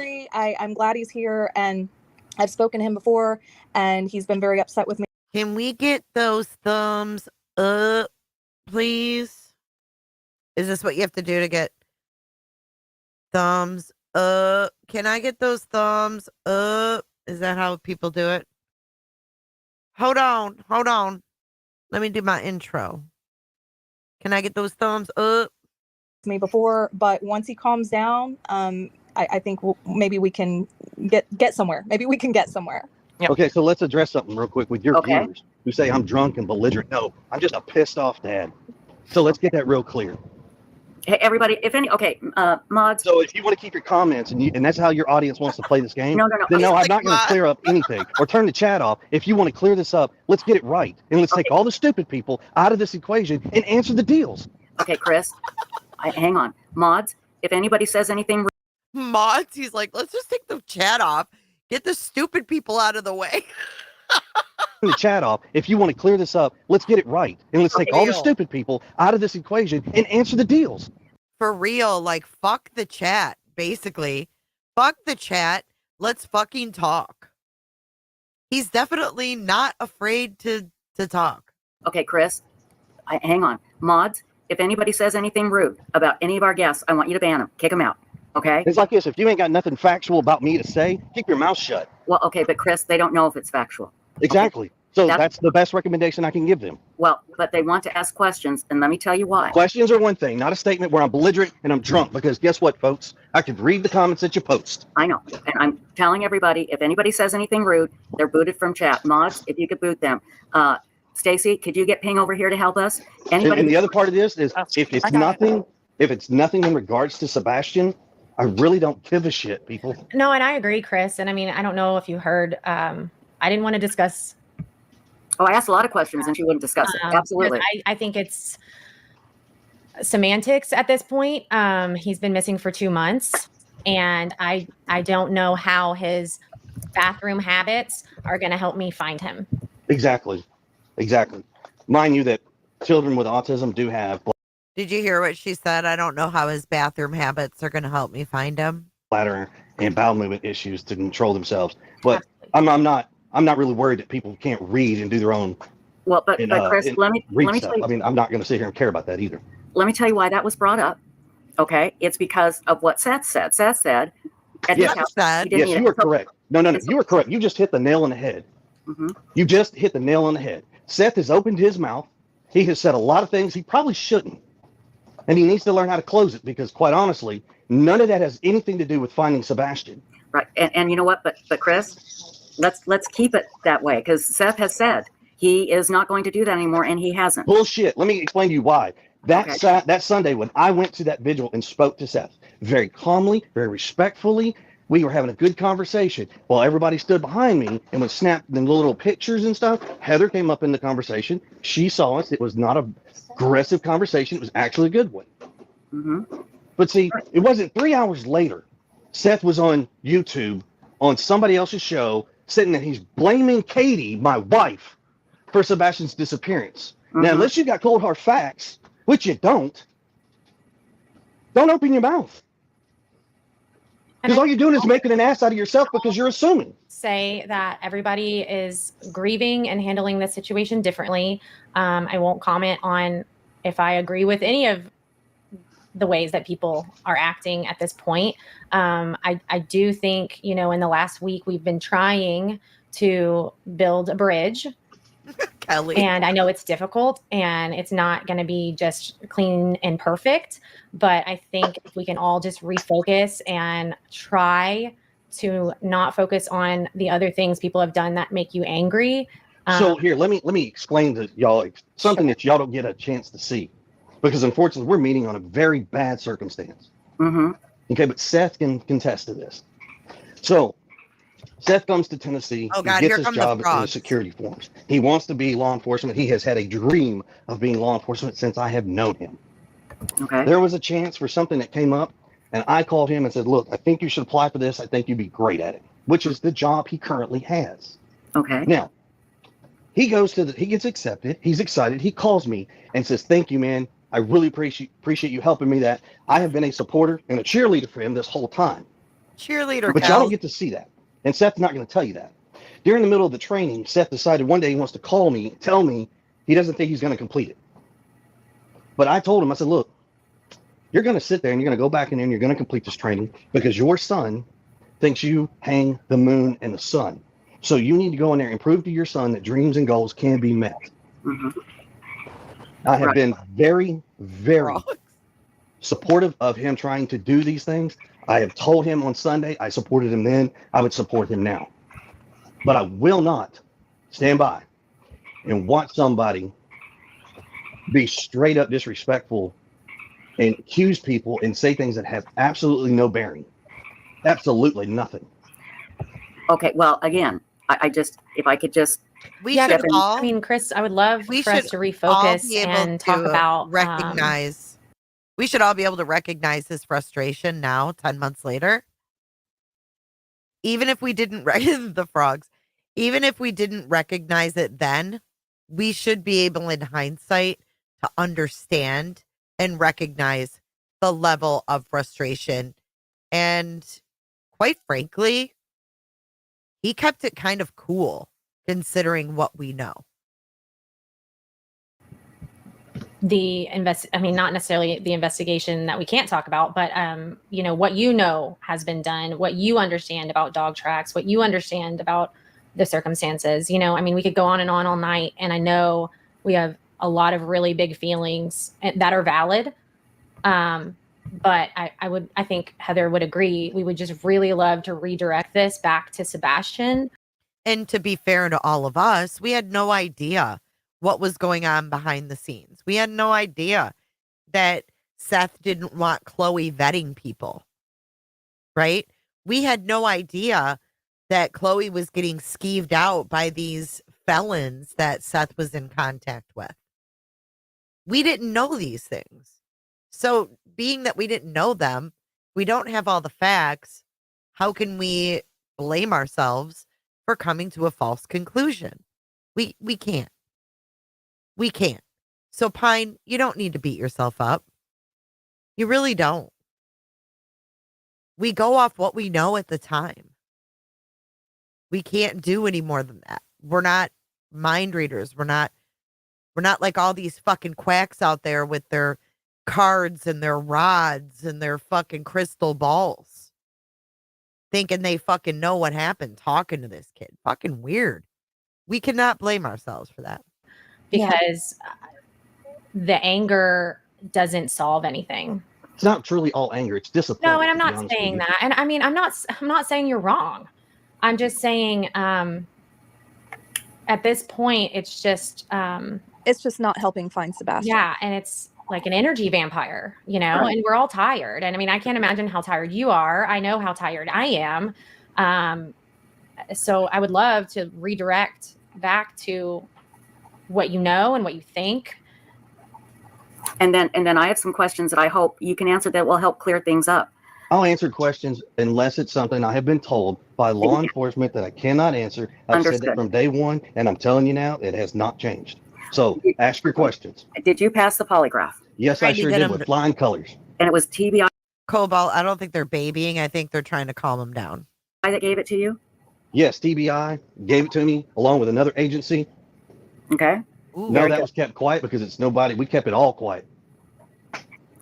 Well, no, I mean, I think it's great that you're telling us now. Right. And, you know, Seth knew about it the day on that Tuesday when I took it, passed it. They called and told him that I passed it. And okay. Well, maybe he was told he couldn't say anything. No, he was told he could say something. They told him so he would try to keep his rhetoric down. You hear that? The freaking cops called Seth to say Chris passed his polygraph. Let's keep the misinformation down. No, he was told he could say something. They told him so he would try to keep his rhetoric down. That's why they told him. And I have the text message where they asked me if they could tell him. And I said, I have listened to y'all from the beginning. I'm listening to you now. So please do what you feel is best. Okay. So you passed the polygraph with flying colors. Let me ask you this. People in chat are asking, did you tear down any posters of Sebastian, you or anyone you know? That is a straight up no. And I can't believe people would think I would tear down flyers or posters of my missing stepson. That was another thing that was put out. And you know who helped with that? Tara Lynn's Ken. Right here, we're busting through a lot of the misinformation. Okay, which, again, you know, another thing which is kind of funny that you bring this up because some people, and yes, they are pertinent to the investigation, have said that there's a video floating around of me tearing these things down. If you got it, post it. Because if you ain't got it, shut up. And I mean, I'll say on record from myself. Oh, and true. They did say they had video of him tearing down posters. We never saw said video. It was all the narrative. It was the false bullshit. I have never seen that. And exactly, because it doesn't exist. I'm sure it doesn't. And I want to say on record that in my conversation earlier with Chris and Katie, Katie said she had one request of me, and that was that when I do these interviews, that I, at some point in the interview, remind people to hand out the flyers and put them up everywhere. Please, we're begging. I don't know how to beg you even more. I don't know what it's going to take for America, the world, whoever, to understand. We are begging you to hang posters, talk to whomever, spread the word, keep your eyes open. And when you find something, don't wait 2 weeks to make a report. Because let me tell you something, that's what's been going on. Some of the leads that are coming in are 2 and 3 weeks old. Why do you Instead think of when that you is? see something, you Why do you instead think of when that you is? see something, you pick up the phone immediately and Right. you call the cops. Yeah. Don't call your best friend and Right. say, hey, I think I've seen this kid. Don't call these investigators. No offense, Chloe and Heather. You don't call them first. You don't call Seth. You don't call anybody but law enforcement only, and make your report immediately. I will say, we've received tips that maybe haven't been called into law enforcement, but we call them in. And we also received tips that have been called into law enforcement, but the person that called the tip in didn't get any feedback when they were told they were going to be called back. And so they were worried that maybe it didn't get looked into enough. So I don't want you to think for the record, passing right. tips So to law for the record, I think what folks need to understand, because y'all don't have all the information that Katie and I and some of the information that Seth has. You don't. And I understand that. And I'm sorry that we can't give you every single thing under the sun. I wished we truly could. But unfortunately we can't. Right. But when you do make a report and you give them a name and a number, you tell them the location, you tell them a very detailed description and everything, you don't expect to get a call back from law enforcement, period. Don't. Because I'm sorry, but they don't have the time to stop and answer every single callback when they're looking for missing children, not just ours, but there's so many children out there that are missing. Right. So I'm sorry that some of y'all feel that you deserve an answer, but it's not. And I'm sorry, it's just going to sound rude when I say this, but you don't deserve an answer. You'll get the answer when we get the answer. The family gets the answer on a missing boy. Not strangers. They're not calling y'all to tell you. Chris, this is what I have to tell when I talk to law enforcement, and it's difficult to accept, and I still have trouble with it too. This is the way it is. I'm not saying it's right. I'm not saying it's wrong. But again, when you ask the public for help, people are going to start looking, and they look at the last place that Sebastian was known to be, and then it just goes from there. And I'm sorry, it shouldn't, but that's how it does, and we can clear a lot up tonight. And I'm yes, let's do this. Okay, BW says, Chris, are you frustrated with law enforcement, or do you feel like you're getting adequate information from them? I'm not upset with law enforcement. I'm going to tell you right now, the agencies that are involved have thrown every asset that they have at this. What people don't understand, this has actually probably been one of the largest searches for a missing child in Sumner County history, period, and probably in the state with the number of assets. Do I think they're doing everything they can? You bet your sweet tail I am. You can bet on it. I don't think, just short of making everybody in the United States go hand in hand, start on one side of the country and sweep through hand in hand, that's probably about, I don't know what else to tell you. Night, Seymour. I'm very happy with what they've done. I know there are some other folks that don't feel that way, and I'm sorry because they are not in the know. But you do have to remember one thing. They're not going to expend every single asset, every single minute of the day on one child. Of course. You have to keep in mind how many children are missing, and it has to be equally dissolved among everybody. And I'm not going to lie to you. It hurt. It hurt the day that they came in on day 8 and told us that they have to pull back. It ain't nothing. There was more of a. I heard it. I heard that in his voice when he said it hurt. Listen to him. Listen to him again. Has to be equally dissolved among everybody. And I'm not going to lie to you. It hurt. It hurt the day that they came in on day 8 and told us that they have to pull back. It ain't nothing. There was more of a gut punch to take than being told that. I can imagine. Because you're not expecting them to say that. You're not expecting them to say, yeah, we're going to pull back and put less. I do expect that, but here's the thing. I'm also a realistic person. I would love for them to expend every aspect and every asset of every single second of the day finding Sebastian. That's not realistic. Yeah. It's not. I want to read you a comment, and I like this comment from Brittany Cole. It says, sometimes you have to block out the noise, Chris. The public will do what they do, and that's the truth. A lot of us are just trying to offer help.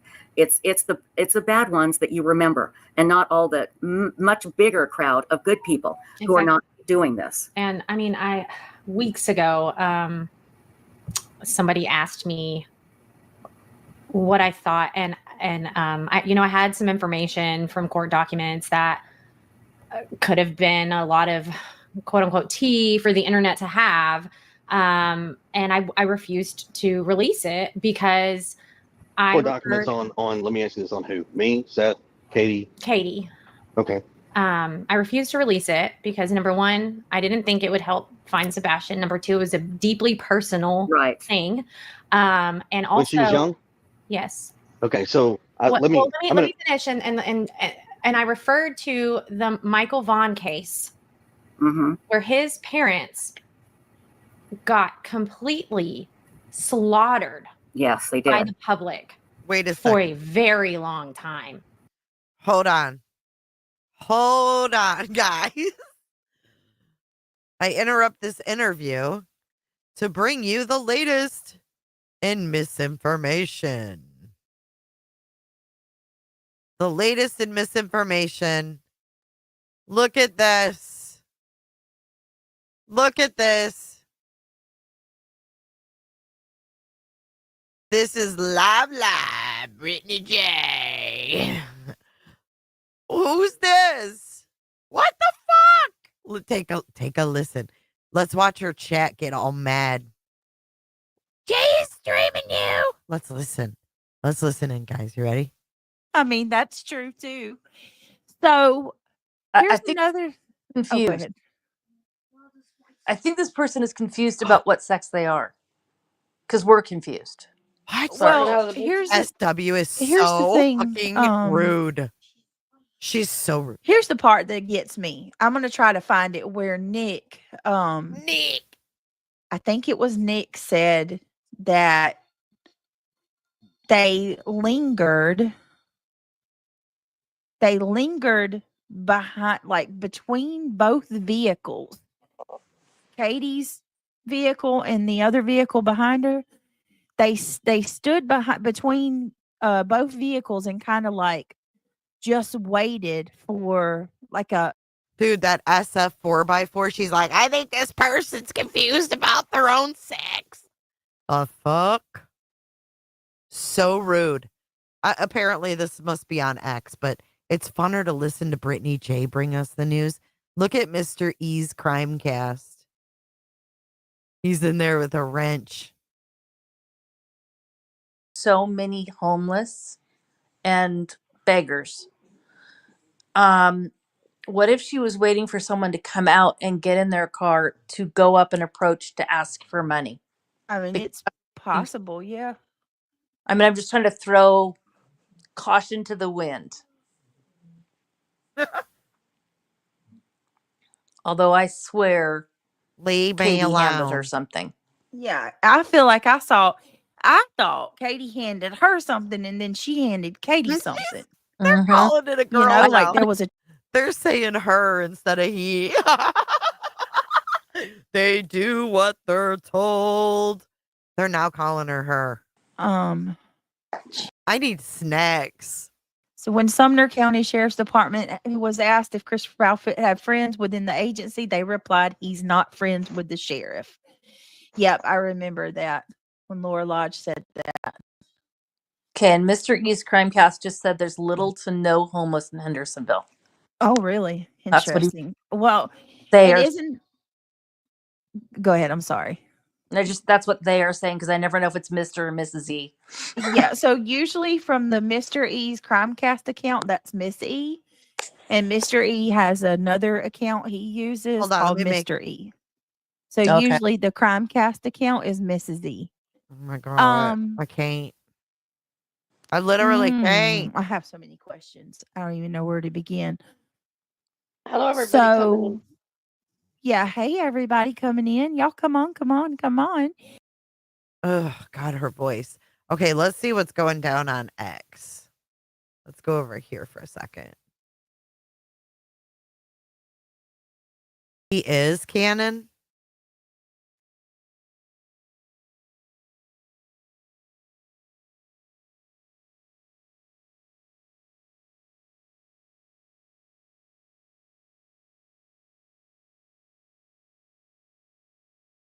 Where's she getting these photos? Oh, we skimmed over them. They were here. Remember I said, oh, this is just the same stupid bullshit. What the Lion Fark.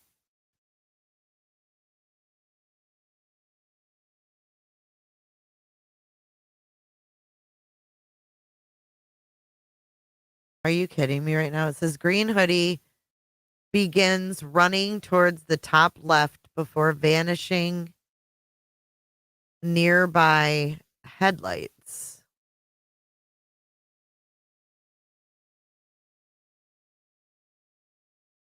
The Nod Squad.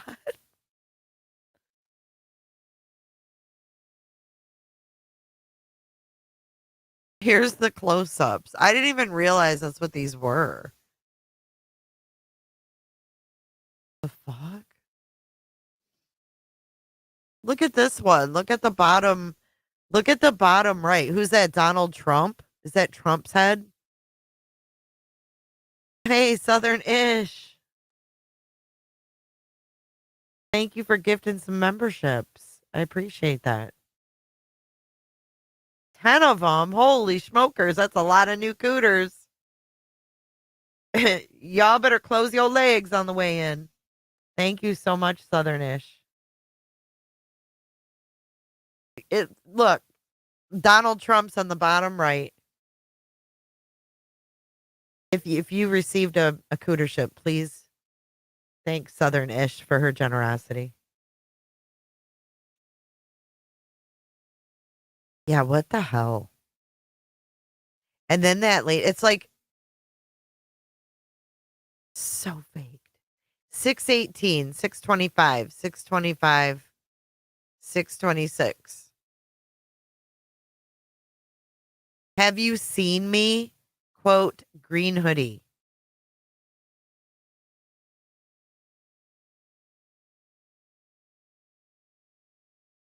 What?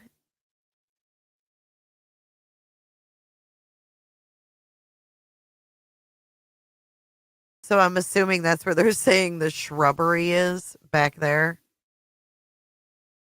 I can't. It was so important. We went over it. How many hours ago now? 2? These Pete's. Let's see what these. Oops. Let's go back. Hang on. Hold on, guys. Hold on. Let's see what these idiots are saying. Her title of her video is Green Hoodie, a Female? Are we close to a break in this case?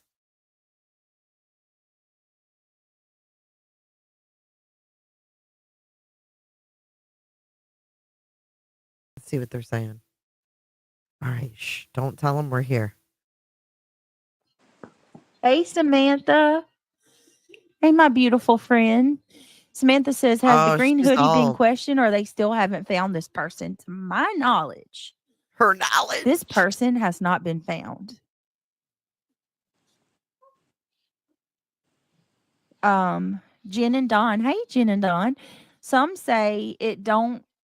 Some say it don't. Some say it do. They do. Green hoodie. I don't know. Right. Lady Tit for Tat said I'd get a lawyer regardless. Have we even established if they've moved out yet? Oh my God. Have we confirmed that? From my knowledge, it's still kind of up in the air. Dude, the new one is that they've moved out of their house. Did this 2 hours ago. Dog Nation, the so-called alleged private investigator claims that his clients, the Proudfoots, are under extreme pressure. Maybe that's because they didn't want you to know the truth about who Green Hoodie really is. They said it was an elderly man, but guess what? It's a woman. Does they mean 3 to 4 people involved on top of several other felonies? We'll come back, but I want to see something. And bring her back. Back up live. Original name. Get Lockard. Looks like they booted this lady. Hold on, guys. Hold on. The grifting went on for a while. Let's see. All right. So she wants to all the lint lickers. You lint licker. Okay, it's just so emotional. Give me a chance. Okay, well, this is coming from my heart, and y'all know I'm telling the truth. Well, you're gonna see it. Okay, here we go. I was just over in Justin's chat. And Justin said a prayer for Sebastian, okay? Before he played the new Silver song for Sebastian. Y'all, these people need to fucking unplug. All right. I think I'm gonna switch gears. I need to listen to this for a minute. This is nutso. Oh. Justin had not seen the song yet. He had not seen the song, heard it. And and in the song it has Justin's profile, but before he played the song, y'all, Justin prayed out loud. Everything Justin prayed for is in that song, and Justin hadn't even heard the song yet. So, okay, Brittany, I'm gonna go back on Justin's live, and I'm gonna start it at his prayer. Oh my God, you guys, wait, hold on, listen, what just happened? Okay, this Cassie is saying that Silvers put out a song. And the same lyrics were in Justin's prayer. And they believe that wasn't planned. They believe that this is divine intervention of Sebastian between Silvers and Justin. Are you fucking kidding me? Oh my God. The song that Silver wrote. Oh my God, Justin said a prayer and he hadn't even heard the song yet. Oh my God, Brittany, you gotta hear this, Brittany.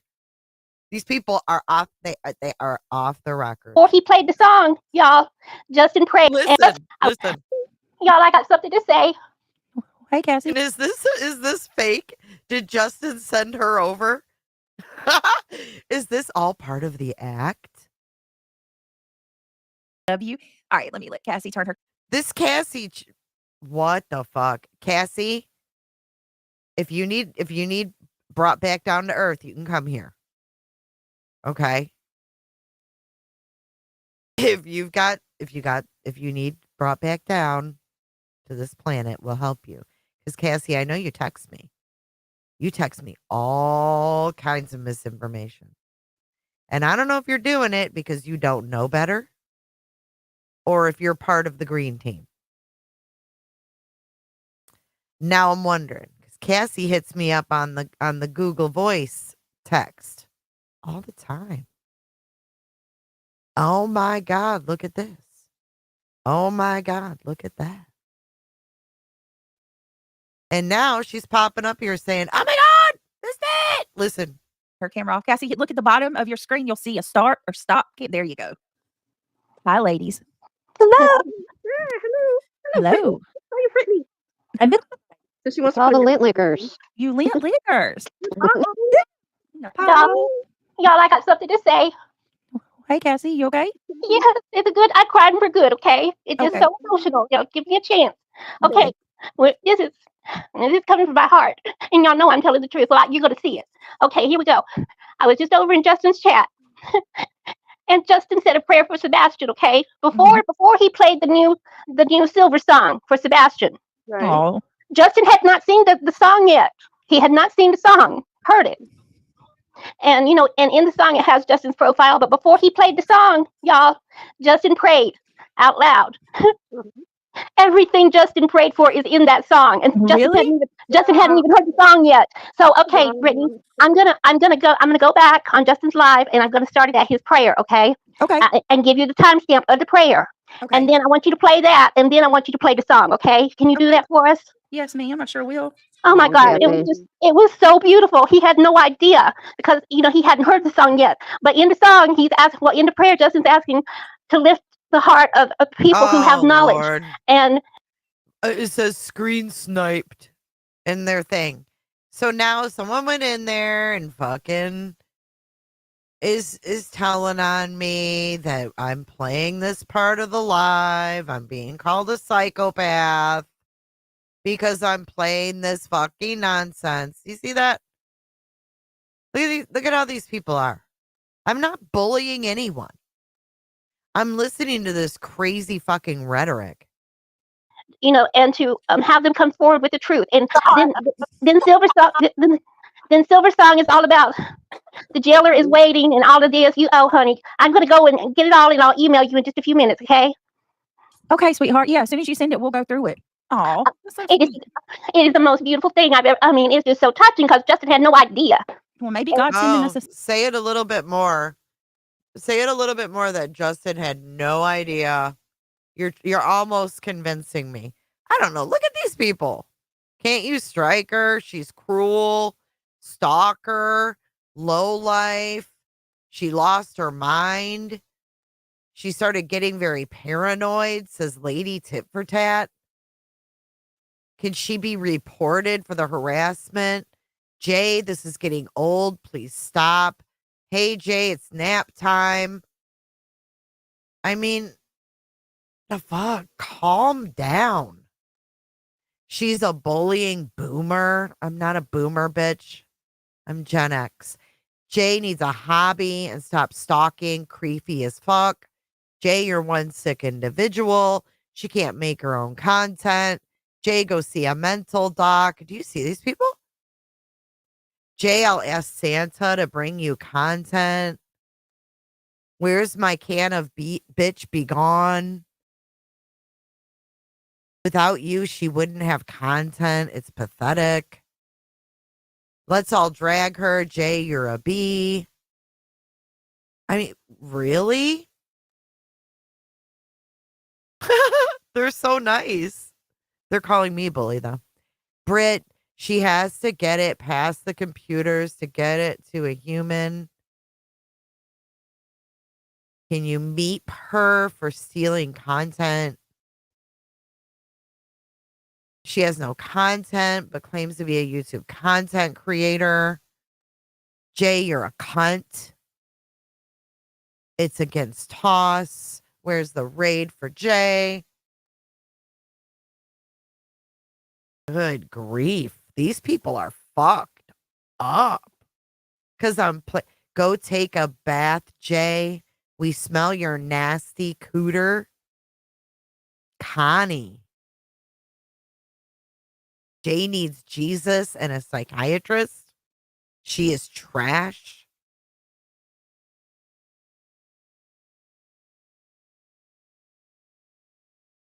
Jesus Christ.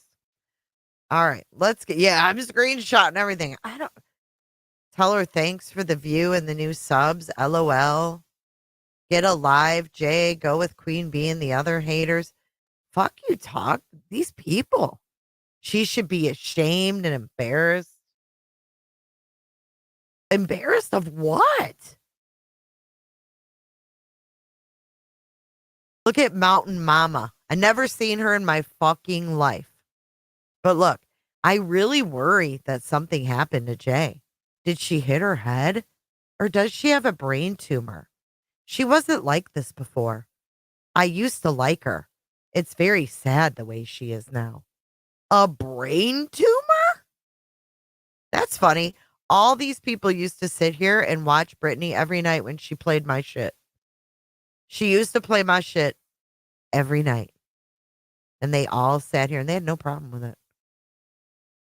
But I can't sit here and play a fucking clip from an hour ago where this bitch is having a conniption because Justin and Silvers connected their fucking lyrics in their prayer. Cram it. Thank you.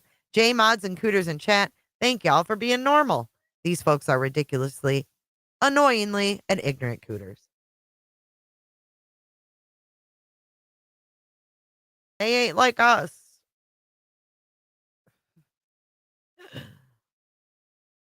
Santa is bringing the cooter. Look at, you're a fucking weirdo, as they're calling me a cunt. Okay. Did Green Hoodie hand off? Jay is for jealousy. Didn't Jay fuck around and that's why she doesn't have a husband anymore? Yeah. I fucked around. I don't have a husband anymore. Y'all know that. I just spit out my tea. We can all snore Jay to sleep. No, your host does that every night. Jay actually believes BHB is Crime Time Buzz. I heard it on Josh's channel. She must be losing her freaking mind.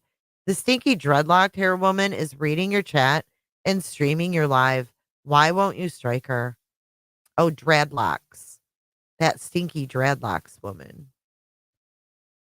Pathetic Jay.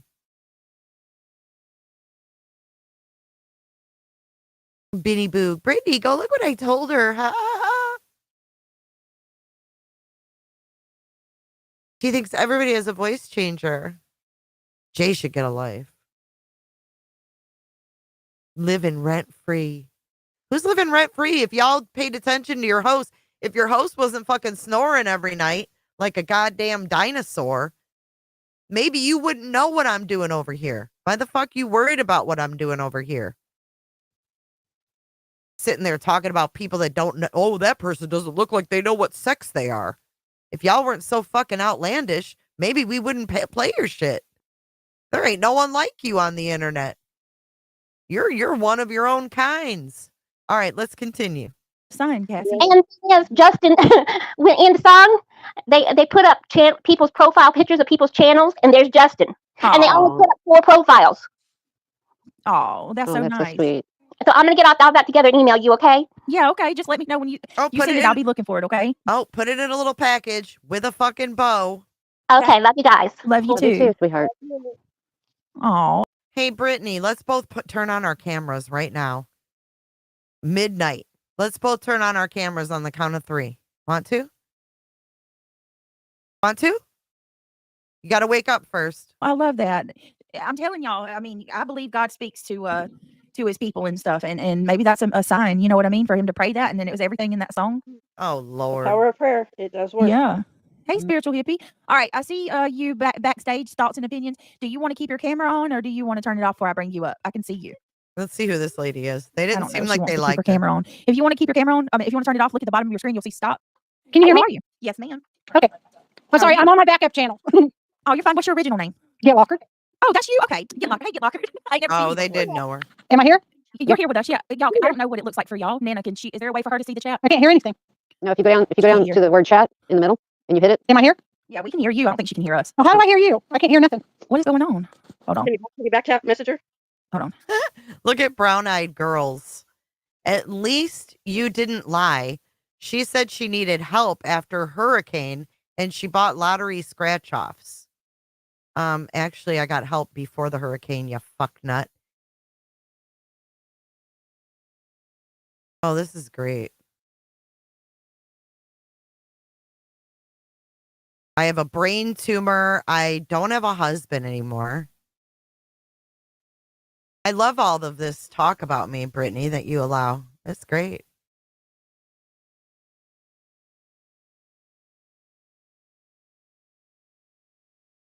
Her hubby took the trash to the curb. Smart man. That's because he caught me with penises in my ears. Didn't you hear about that, Brittany? I know Nicole G is... Brittany has no husband, right? Nicole G. Jay's proud of her scratch-off dealer here. I am. Harley Ryder wants to know about my privates. Jay, is your private parts dreaded? I mean, does it have dreads? Do you see this, y'all? Look how fucking disgusting they are. Look at this. Jay, is your private part dreaded? I mean, does it have dreads? Harley Ryder, she has a stinky cooter. We smell her here. Blit. Harley Ryder, LOL. These people. I'm so glad they're not my listeners. Blit. I mean, really? Who the fuck even goes there, right? Oh, Jesus Christ almighty. What a fucking joke. Maybe she'd rather us watch something else. What do you guys think? Oh, no, I'm not, Regina. Total harassment and bullying. It doesn't matter. They're lame. They're weird. It's weird. No, we're not like them. They not like us. Fuck No. But hold on, guys. Hold on. We're gonna do this just because we can. I guess she'd rather us watch this. We'll do this just for her. It is sexual harassment. I get sexually harassed by all these motherfuckers. We'll go back and read some comments. I think I still have it there. Yeah. We'll scroll back and read it. That'll be our fucking entertainment.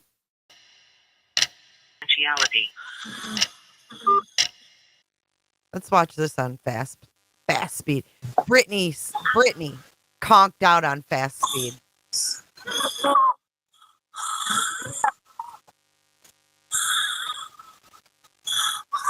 What a great host you have over there. Hostess with the mostest. Falls asleep while she's listening to At Night's video.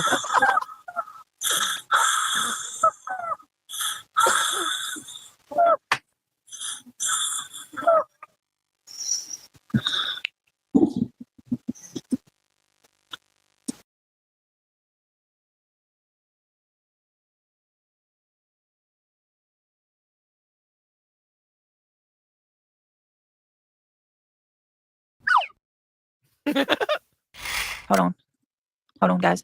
Listen, if you hear snoring, it's my son. It is not me. Okay, it is not me. My asthma is absolutely bothering me like crazy. I'm sick. I'm gonna go ahead and address this now. We're gonna get this nipped in the bud. He's snoring like a mofo right now. You clearly hear me talking. I'm awake. Okay.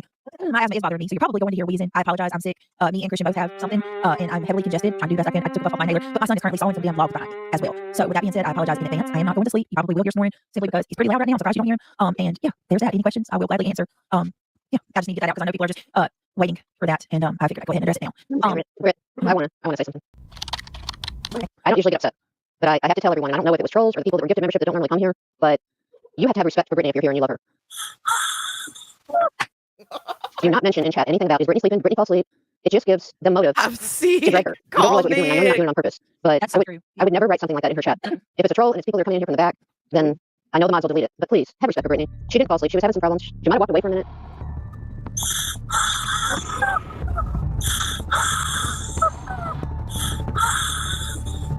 Can we get some Z's in chat for Brittany? Like, if you guys are like, you know, if you genuinely want to know that, email me and ask me did you fall asleep. Like, don't ask me in the chat because they run in and they grab that and they say, look, she's going off on her people for saying she's like, what are you, the sleep police? My God, please stop, please. You know what's so crazy about it? Like, it really is getting old. It really is getting old. I think they're trying to make me not want to go live at night, honestly. It's not getting old. It's disrespectful. And I'm sorry. I'm mad about this, but I was very, very upset when I saw the question. And I didn't know who it was. It didn't matter to me. I just don't like it. SW gifting fucking memberships. Welcome to the green team. Okay, let's go back and see what they're saying. Did they forget about us? Let's see if they forgot about us.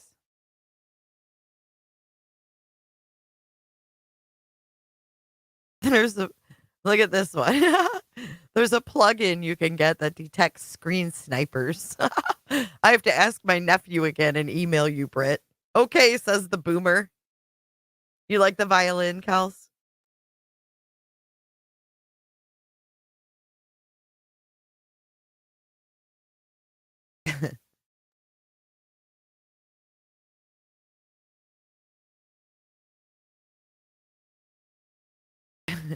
They didn't even delete that. It's still there. Jay is... These people are so gross. She just put up a... Do you think there's a strong possibility that Sebastian was taken to a school or a boot camp? They're still on this. Look at Family says, I swear someone needs to revisit the North Carolina sighting. Right, because LE clearing it wasn't enough. These people, man, what are they doing? They would have to change his appearance. What would be the motive?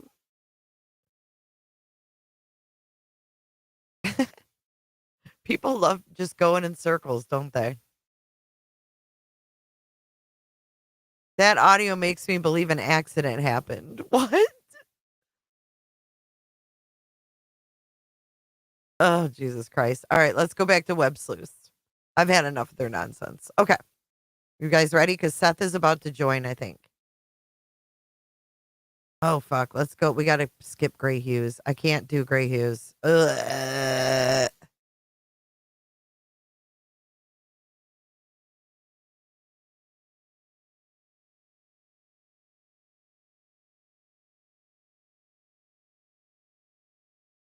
This is when Seth calls in. They're like, okay, we don't need you no more. I didn't say all that. I just told you I've had 13 to 18 dogs in my house and around my house. Mm-hmm. I told you 3 different dogs hit on the same path that go to that retention pond. Right. I'm That's not going to say that every other dog. Not every dog, but some dogs hit. Okay. Right. So, but I want this to be crystal clear. Okay. So when people say every dog, that is not the case. 3 dogs went on the same path. Okay. That is all that we have on that. The rest of these dogs go in different directions. Y'all. My PayPal, Venmo, and Cash App. My mods, if you have that handy, could you put that in hit the thumbs up, and my mods are gonna put my links in the chat. Y'all, I count on y'all for Christmas because I don't work a regular job. So like people usually get Christmas bonuses. So my links will be in the chat. It's appreciated, y'all. It means more to me than you'd ever know. It means more than me than you guys can even imagine. It does. Hold on. Let's go back. Hold on, guys. Let's go back to this video. Hold on. Oh, hold on.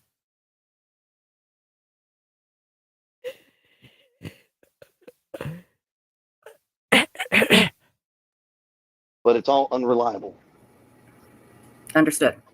We do have a question from Michelle. Chris, was Ellie able to go in and search the cave they said had collapsed about 10 feet in? I haven't heard this. Okay, so Ken Widener is the EMA director for Sumner County. Love Ken Widener. They called in all kinds of stuff, got layouts of where these caves were.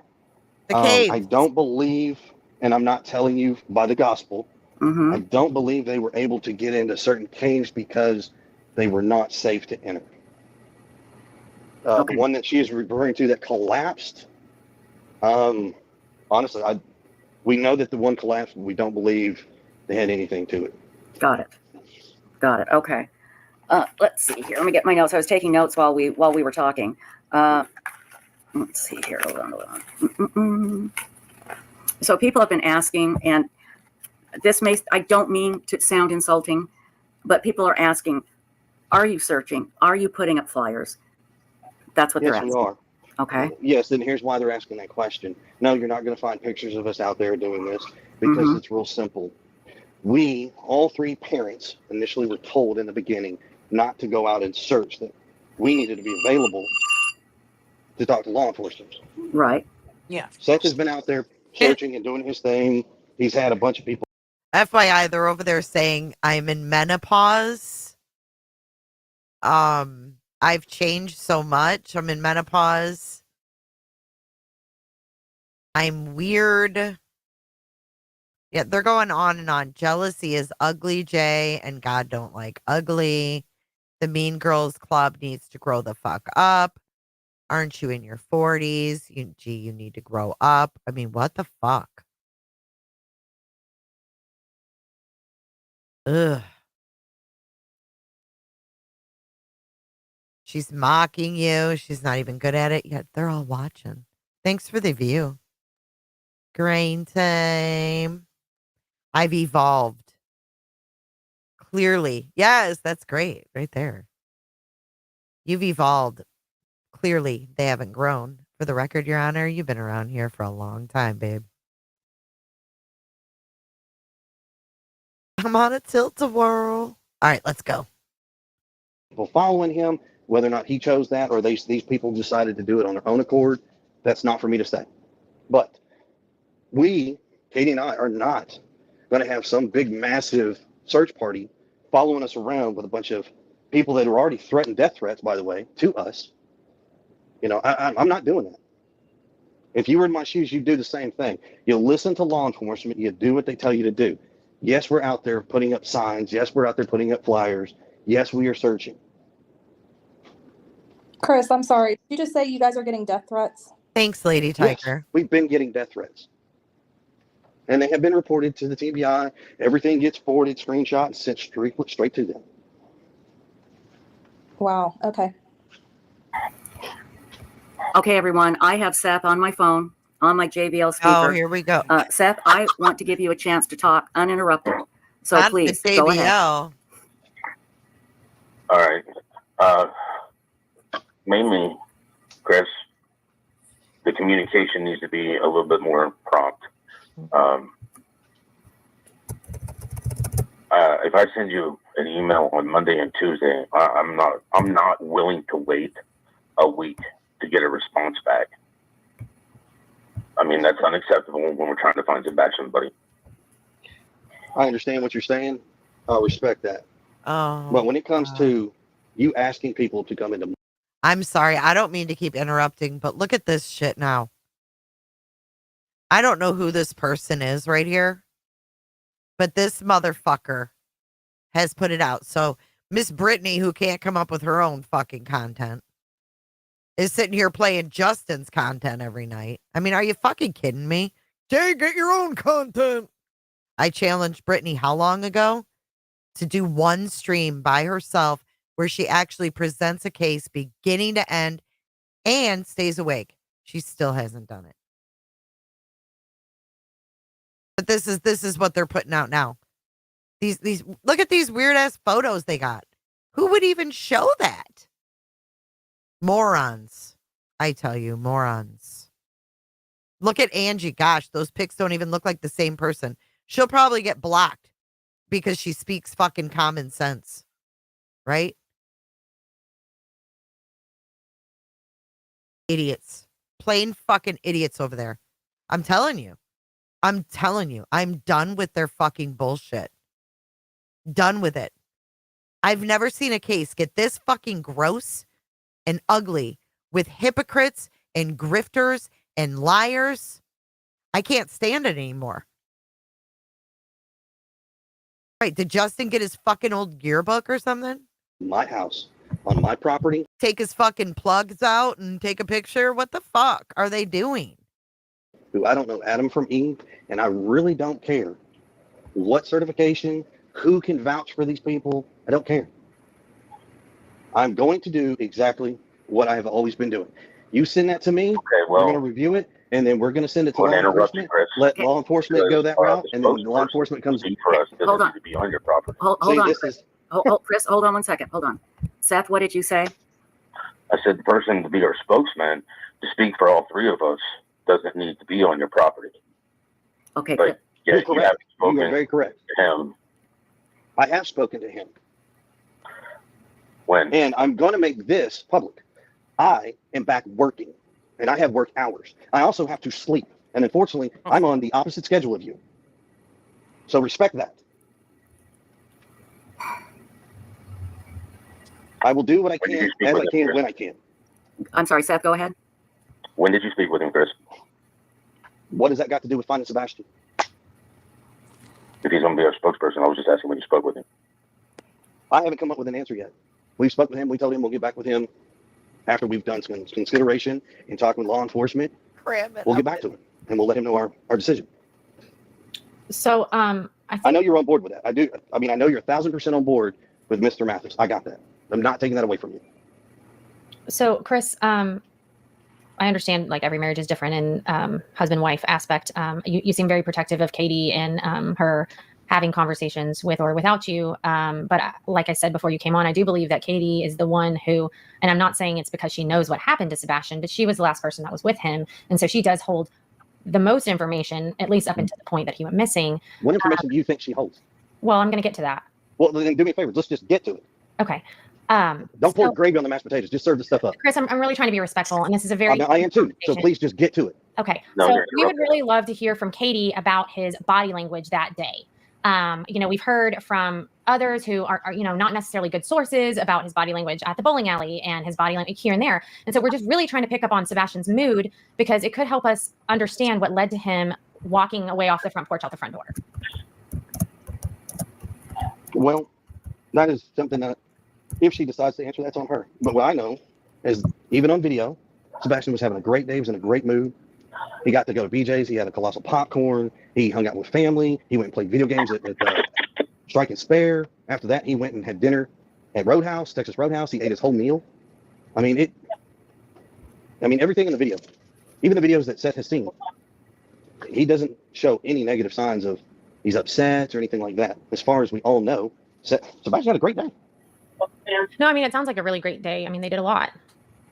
I was just curious. And like I said, I mean, every relationship is different and you're protective of Katie and who she communicates without you.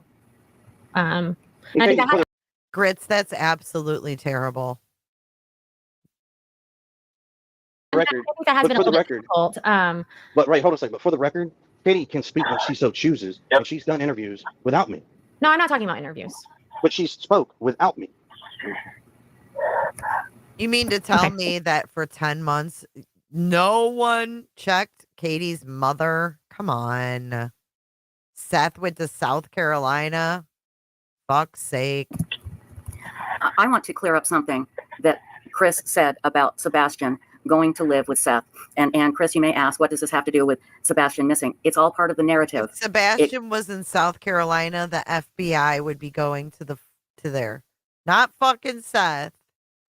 Good God almighty. This just keeps getting dumber and dumber. Could mean he ran away. And that is, Chris, did you not say that he was not looking forward to? You know why, Michelle? Because it's not fucking up their case. What we're talking about here has nothing to do with their case. What we're talking about here doesn't hurt their evidence. Apparently, they don't give a fuck what we're talking about here. Because obviously, they're not looking for help from the public. That's my opinion. I don't see any factor of them looking for help from the public. I don't think they give a flying rat's fucking ass what's going on social media. I think they think it's a fuck up mess. I don't think they look to us for shit. But I don't think it has anything to do with the evidence to Sebastian. 10 months. To going to live with his father. Yes, I did state that. Now, Seth? Someone having a fake tip line like Seth, he could be impeding an investigation of his own son, you know? Did you know this? Nope. Chris, do you want to elaborate? I'll tell you why. Yes, ma'am. I will glad to elaborate. Become a question. Hold on, Chris. Hold on. I'm sorry, Seth. Start over. And then Chris, we'll go to you. Seth, go ahead. But I know why I was putting him in online school. He needed his therapy to actually have been started with ABA.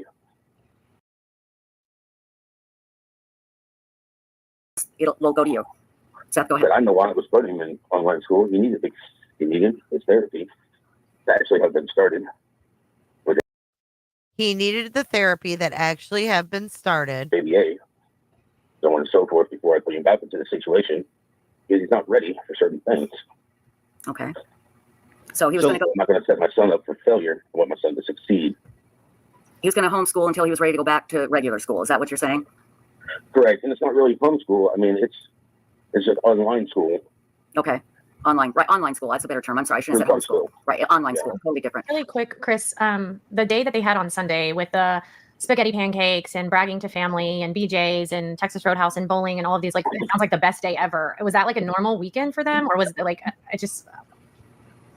I don't know. Was that like their normal weekend? Right. Well, do me a favor. Let's pause that question because you just diverted away from what she asked, and let's clear this out. Okay. Go ahead. We want the facts. Let's get the facts straight. Okay. So yes, I did tell you Sebastian was not excited about going to his father's house because online school.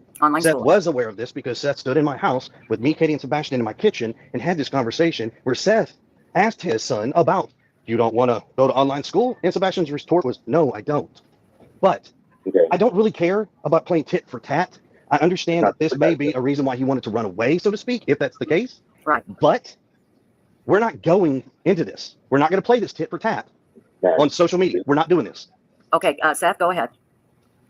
Chris, unbeknownst to you, had already talked to Sebastian. He knew this wouldn't be. You know what? I got something to say. to Brittany and all her fucking viewers in there. Them even having the audacity to show Katie's mom. Katie was removed from her mother's home. Her mother went to prison. Her mother is a sex offender. We don't need to say any more than that to know that that is Katie's trauma. And in my opinion, Seth Rogers is putting Katie's trauma back in her fucking face every time. And look at this fucker's hands. Look at this fucker's hands. And he's willing to do. I'm pissed. I just got fucking pissed. Listening to these real parents over here, listening to this and seeing this on my other screen make me fucking mad. I just got mad.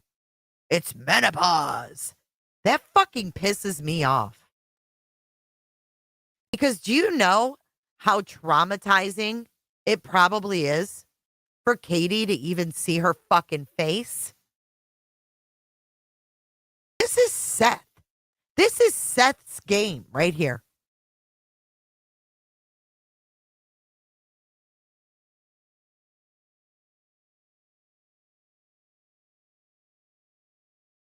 You are fucking gross, Brittany. You are fucking gross, Justin. How dare you? As if Seth isn't traumatizing enough.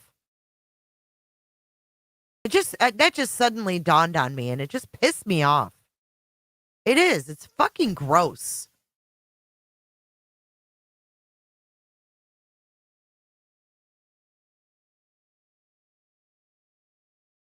You know, just listening to this story about Sebastian and how he was in turmoil about having to fucking go to his dad's and do online school. And they're sitting over there re-traumatizing his mom? Why? What do they think they're going to do? What's your end goal? You trying to get Katie to break? Do you want Katie to do something and harm herself? Is that your end goal, Seth? What's your end goal, Seth? Why do you keep doing this? Why are you doing this over and over and over to Katie? Why? And you found pieces of shit to spread it for you.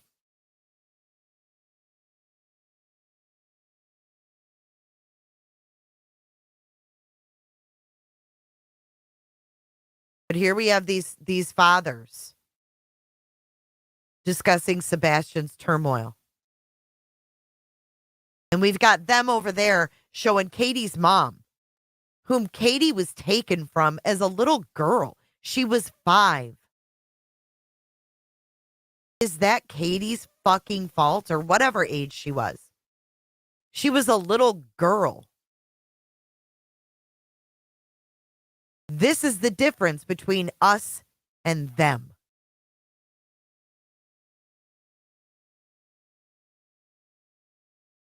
Let's listen to a little bit more about what Sebastian was going through, shall we? While they sit over there and re-victimize a victim. I don't care if they think Katie might have done something. She was a victim as a small little girl, a helpless little girl, like Summer Wells, like the very little girl you cover. She was a little victim. And you're fucking traumatizing it over and over and over. You people are deplorable. Permanent thing. And me and him had already spoken. Well, there's a conversation you should have had with Katie and myself about what your plans were. I'm sorry, do you want? Say that one more time. I'm sorry. What Seth was saying is that if I had known the conversation that him and Sebastian had, then I would know the whole thing. But the downside is that's where Seth should have that same conversation with me and Katie. I mean, they're literally putting a registered sex offender up there. Maybe someone should report that. Maybe someone should report that.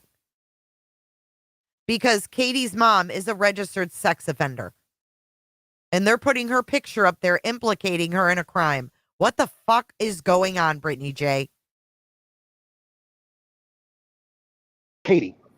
And that didn't happen. But this goes right back to, here's the thing. If you're saying that because he didn't want to go live with his dad, he potentially ran away, is that a possibility? Sure, we'll put that out there. Okay. But quite honestly, what goes on between Seth, me, his mom, and our household is none of the public's business. If it had something to do with his disappearance, I would understand that, but it doesn't. Well, we don't. He won't lose subs, and she won't lose viewers because people love this shit. There's nothing new in this case. That's why we're sitting here playing web sleuths from April, because there's nothing solid new in this case. But over there, you got fucking 800 people watching that shit. Watching this little fucker spread lies and re-victimize Katie Proudfoot.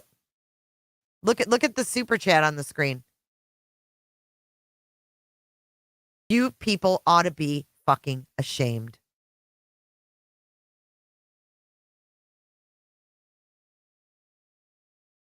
Thank you, Southern-ish.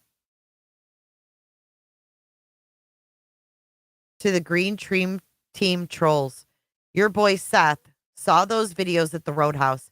Your harassment of other creators and of Sebastian's mother is disgusting. These videos are nothing new, and the smart people can figure it out. Thank you, Southern-ish, and I completely agree. Look at this. Do you think that was KP's mom? Fuck off, people. People will always watch it because they think, oh, there's something new. Something new. Please play the prayer song. Please play it in slow mode.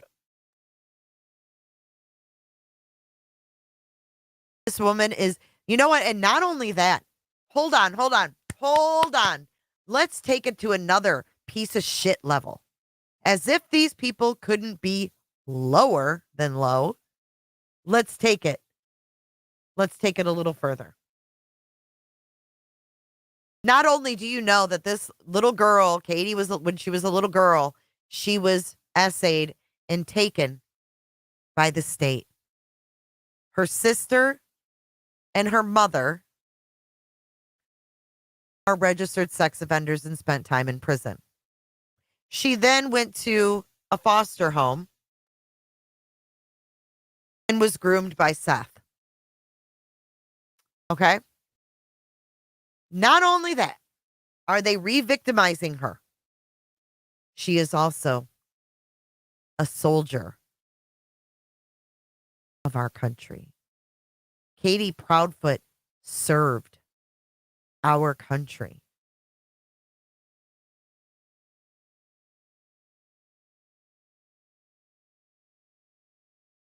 If you can't respect her for that alone, you got some fucking soul searching to do. Because that fact alone, she should have your respect.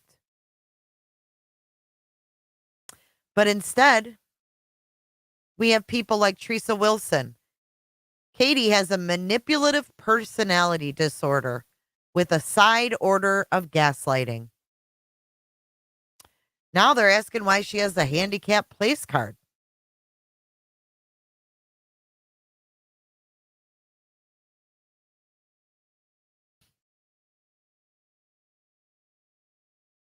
Y'all are sick. If you can't respect someone who served our country, you don't fucking know what happened. You're putting her sex offender mom up on the screen. You just might be a fucking piece of shit.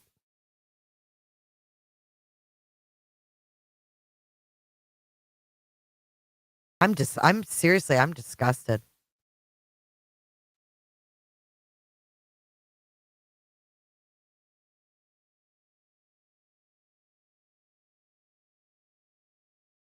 Oh, why do they have a handicap sign?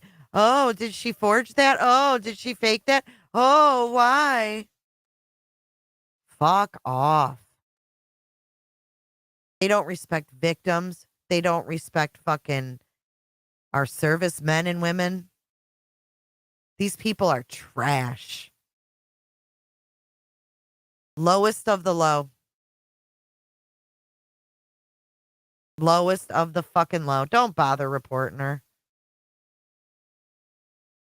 Don't bother reporting her.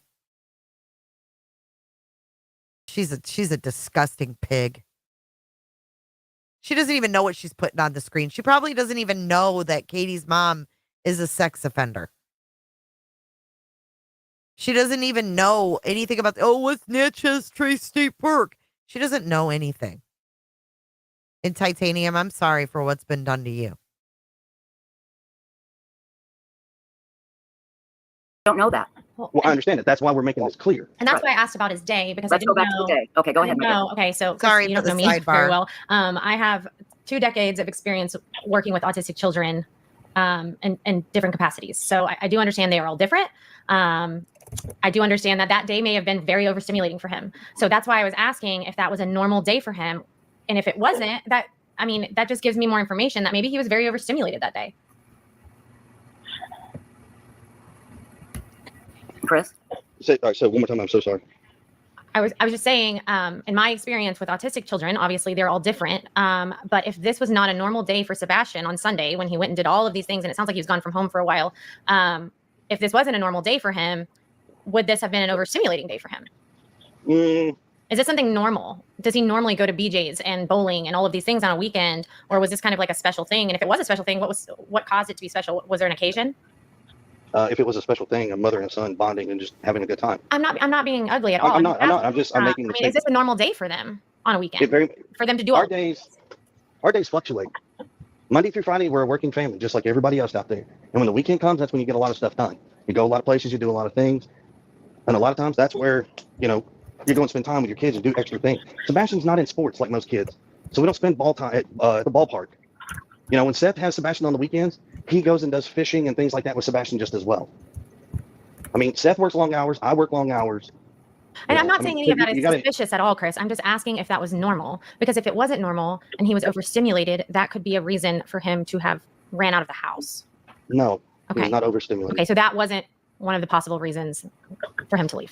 Here's what I'll say. Everything is on the table. Nothing has been taken off the table, period. That's the same statement law enforcement has made. That's the same statement I'm going to tell you every single day in and day out. Katie might send to your mother and father. I'm sorry, I shouldn't say that. Say it one more time. What an asshole. Do you not want to say that? But we can move on. So No. I want to hear it. There's a rumor out there, Chris, that your mom and your dad have Sebastian. It's been brought up to me. Seth, darn good well, you got a question about my I'm just asking. You pick up the phone. They take me somewhere to like a boot camp or anything like that, and Katie just thought I wouldn't accept it. I don't think Seth is being accusatory. I think he's just trying to clear up a bunch of BS that's been online. Right, and I'm trying, and I'm telling you, if he's had this suspicion, he's got my mother's phone number. He can pick up the phone and call her. She is not afraid to answer any I'm not questions. saying you. I don't want to talk to your mom. I want to talk to you, and I want to talk to Katie. Well, it's real simple, Seth. To put it to the rest. You have seen the video footage of Seth on Sunday. Don't tell me you hadn't. I know you have. You sat in the room with all the agents. No, they didn't show me the video footage, buddy. So you didn't see, you weren't sitting in a room with law enforcement, the district attorney, when they showed you a video, when you wanted proof of life, saying that you hadn't seen proof since Friday. When you've been at my house the first 3 damn days. Sunday, buddy. Chris, let Seth speak. Go ahead, Seth. Chris, they showed me video proof of him coming out of Texas Roadhouse on Sunday. On a Sunday night. You damn right. Just Chris. Seth, I got a problem with you sitting here making these accusations. Because if you got a problem with them, guess what? Let's watch it. I think we're just trying to talk things out, and I don't even know if this should be public, honestly. Same. Okay, here's all the public knowledge you need on this deal.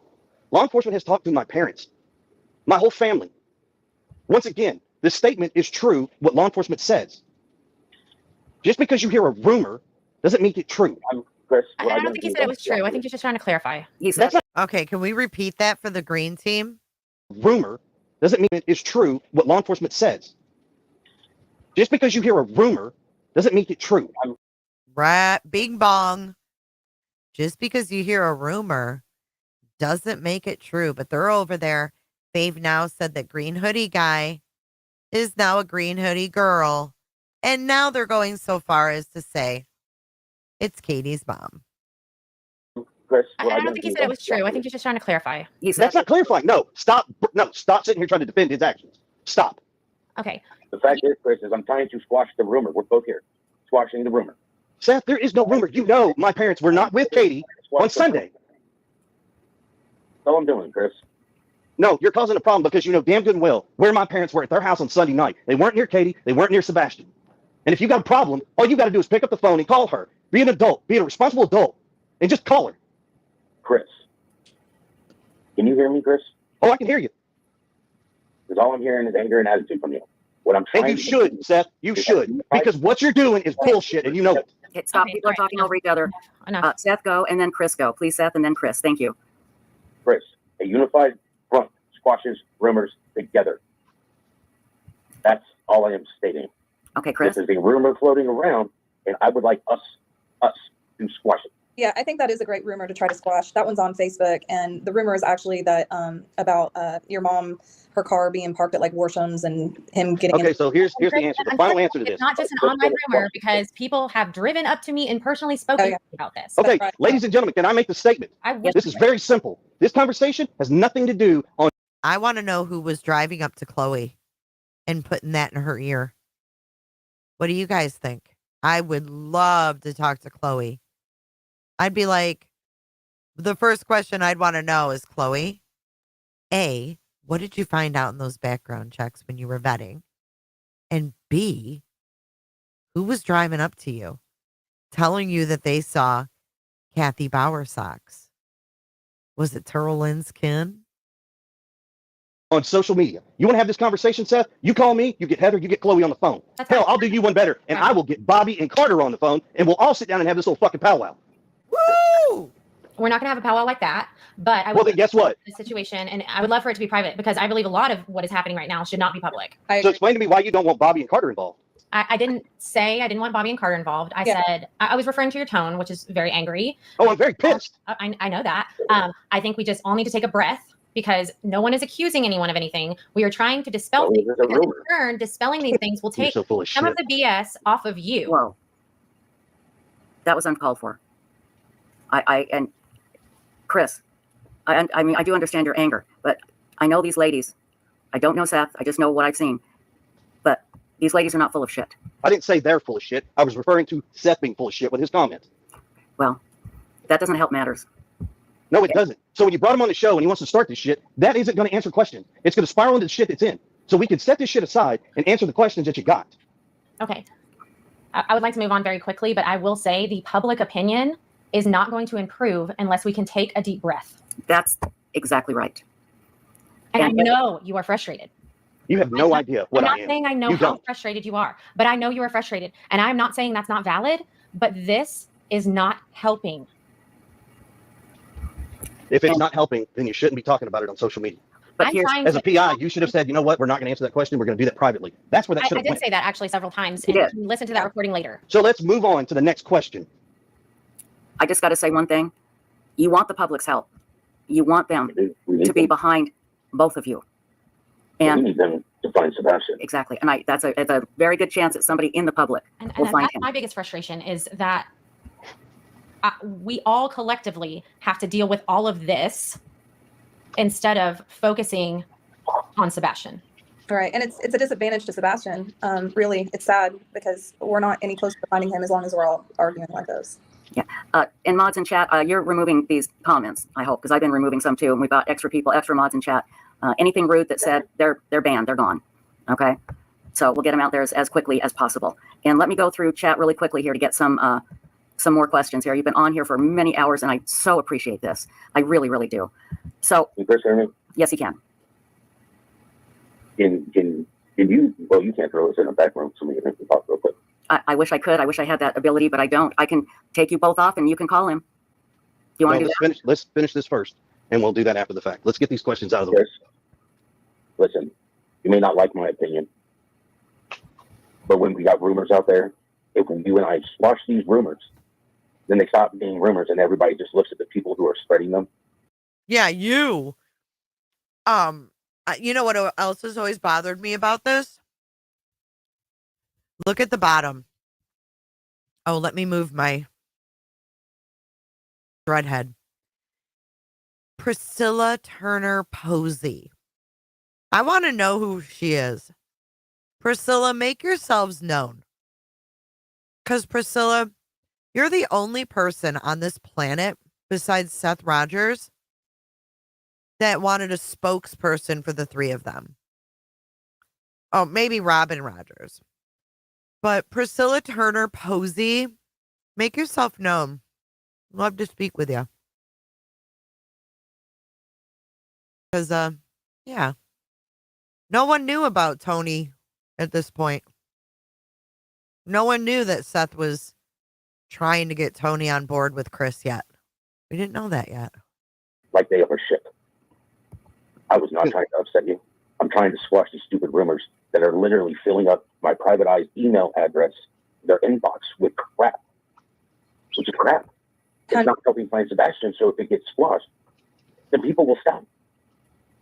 Not everybody. Lord knows there's still going to be stupid people out there. But it will stop. It will, I mean, literally, it will stop. My report is real simple. I want to find Sebastian, Chris, and there are rumors out there that we have to put an end to. You may not like them, but we have to put them into them publicly. Because right here, we can end rumors. So people know when I told them to fuck off, if they didn't like it, they know that I meant fuck off because they don't like it. So stop right there, Seth. Stop. Let me help you with something real quick. You want rumors to die? You want to stop with all the stuff that's coming up and flooding these PI's inbox? How many terabytes do you want of videos where you have gone out there and you've said some very harsh things that should never have come out? You never should have. Now, don't take this the wrong way. That is a conversation for later. Let me finish. Things that I put out there. Once again, you can't talk to a fucking log. Okay, wait. Okay, Chris, let me finish. Chris, that's not productive. It's not. So let me finish. You all are playing one-sided here. No, we're not. I don't think that's fair. So then tell Seth when I'm talking, let me finish. Okay, Seth, let him finish. Yes, Seth, please let him finish. There are conversations you've had that should have never been out in the public light, and you know it. And because you did that, it started a lot of rumors. Own it, accept it, and move on from it. I told you on Sunday, I supported you. I would be there for you no matter what, how ugly this got. But I'm not going to stand by and watch you disrespect me, my family, my wife, or anybody for that matter. A lot of rumors got started because you went on social media and you opened your mouth and said some things you shouldn't have said. Accept it. I'll show you the videos. You don't need to show the videos. Now, in hindsight, that is a conversation you and I need to have offline, away from everybody else, in our own private conversation. You and I, we sit down and we can talk. Literally, you had people watch us doing it Sunday at that vigil. Well, they were snapping pictures because they were trying to get some juicy information. Tricia, can we move on to the question? Yes, please. Yeah, there's a question here in chat, and I've heard this. And Chris, this is a good one I'd like to clear up. Okay. Is it true that Chris told Seth, you will find your son at church? No. Okay. No. That's what he stated was if I went to church, maybe I'd find my son. So in other words, if you went to church and talked to the Lord, is that what you were saying, yes, Chris? That is what the whole conversation in reference was. I have a question. You go to a church and you'll find it. Hold on, Seth. I'm sorry, Chris, finish. I'm sorry. I'm talking because why? I understand. I see where people got that. Right. But that is a conversation that Seth and I had privately.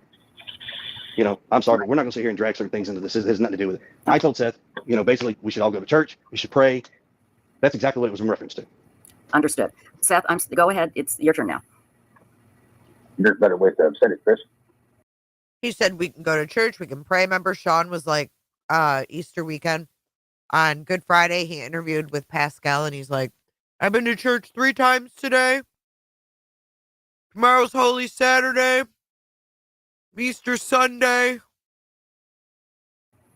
Okay, and that's semantics. You think that I don't go to church? Seth, I didn't say anything about you not going to church or going to church. Can we go to the next question? Sebastian? No, it's not. Can we move to the next question? All right, thank you.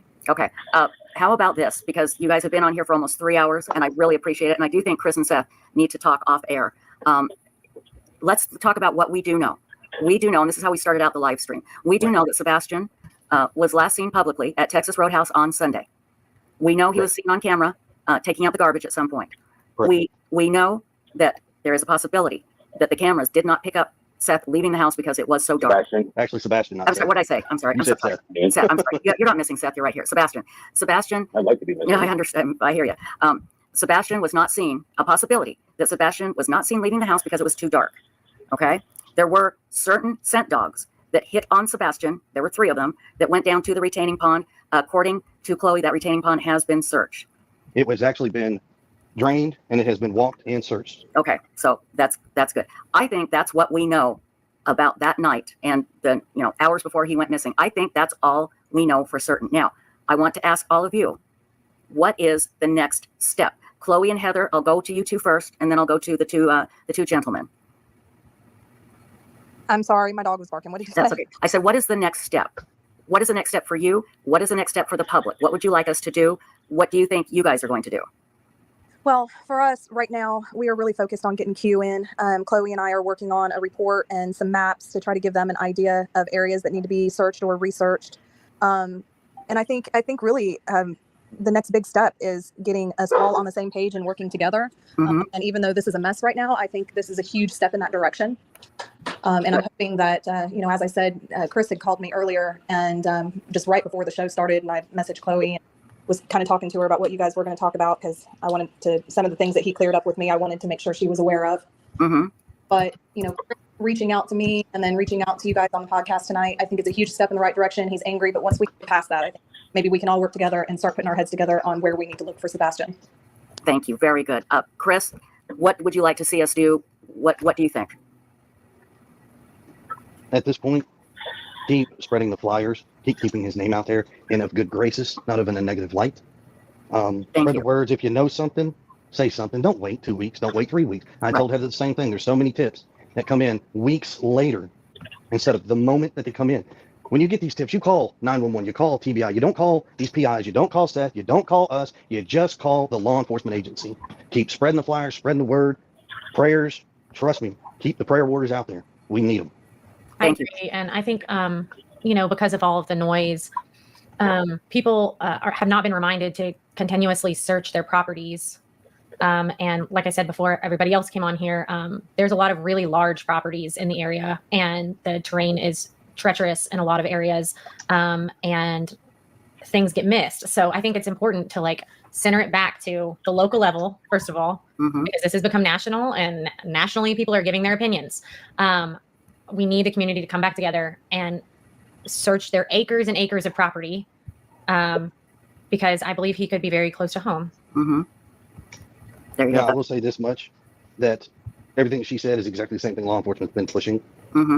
If you're not comfortable searching, call law enforcement. They, I'm sure, can work in getting a team out there to search the property. Please, everybody that's searching, do not. I can't stress this enough. Please do not just walk on private property without having prior permission.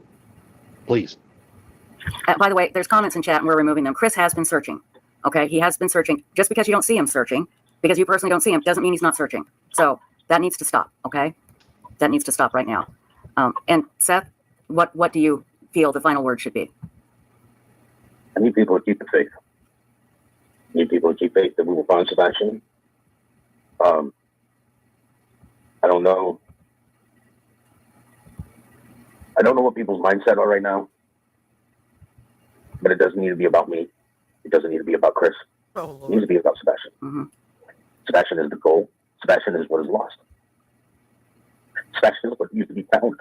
Oh, honey, I'm sorry. I'm so sorry. Just for me, he's here for me. I am so sorry. My son is missing. I need people to continue with the flyers, as Chris said. TBI has already stated that most of their tips do come in from flyers. I have. Okay.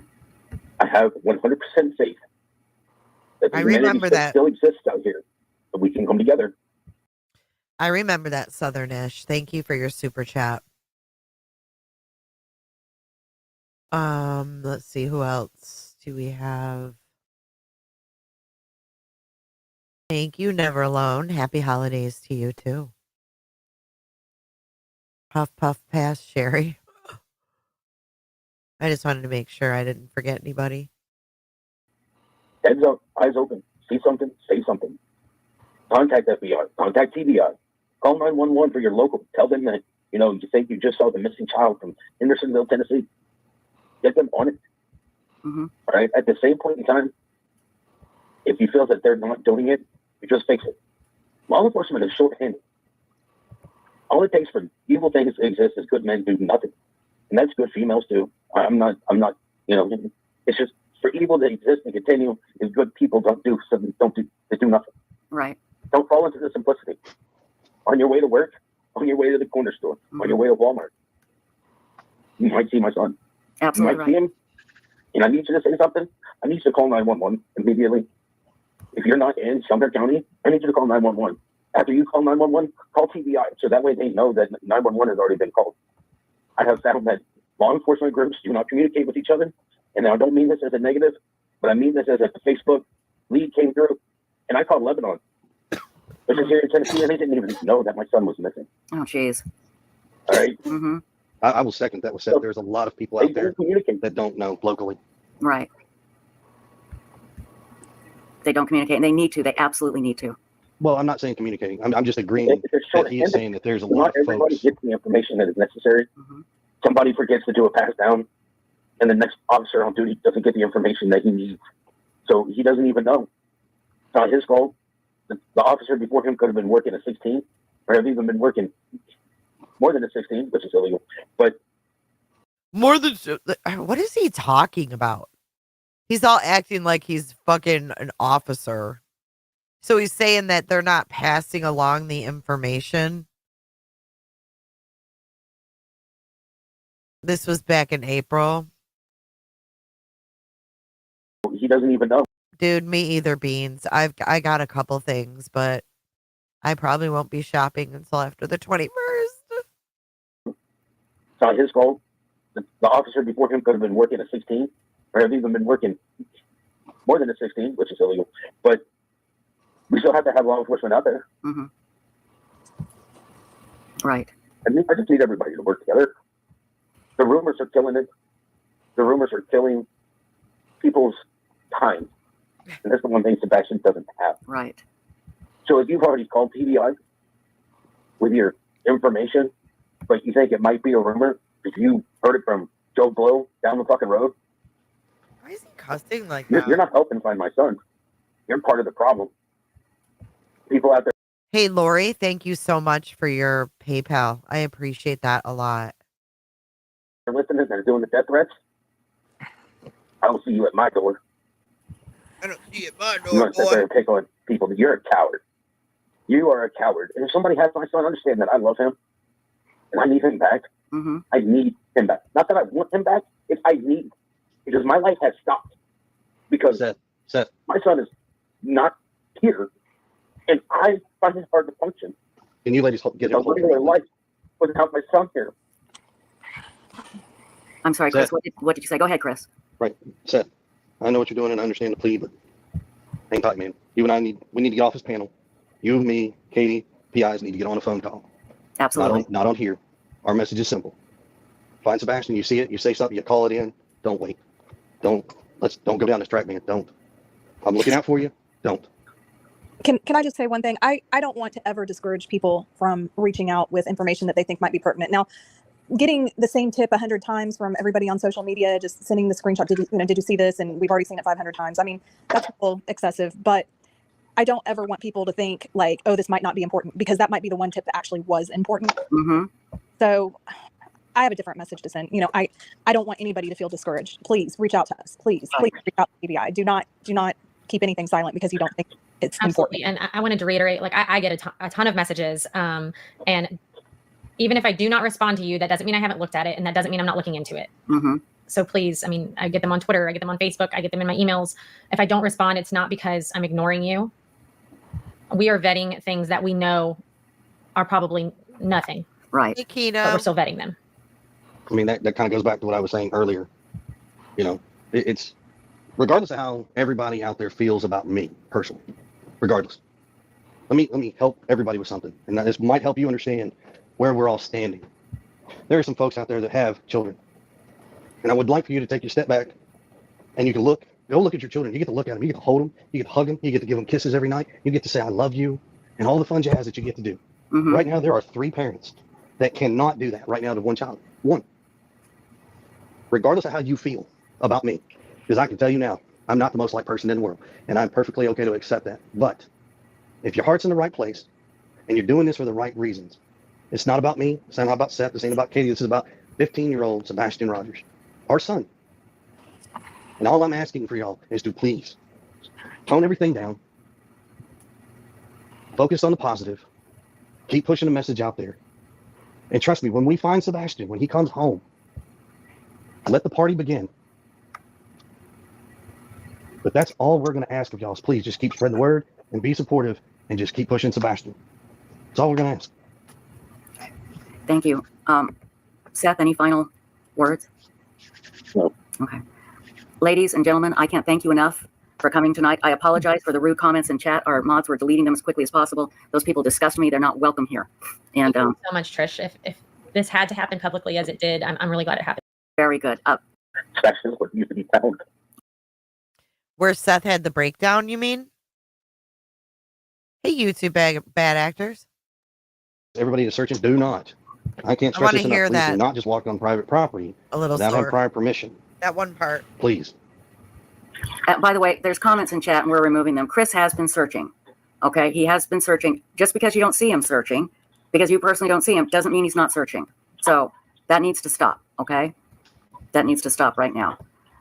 And Seth, what do you feel the final word should be? I need people to keep the faith. I need people to keep faith that we will find Sebastian. I don't know. Thanks, bully. I know. I don't know what people's mindset are right now. I don't think Dateline's ever going to be hitting up BJ to come on and discuss anything that's happened on her podcasts. Just saying.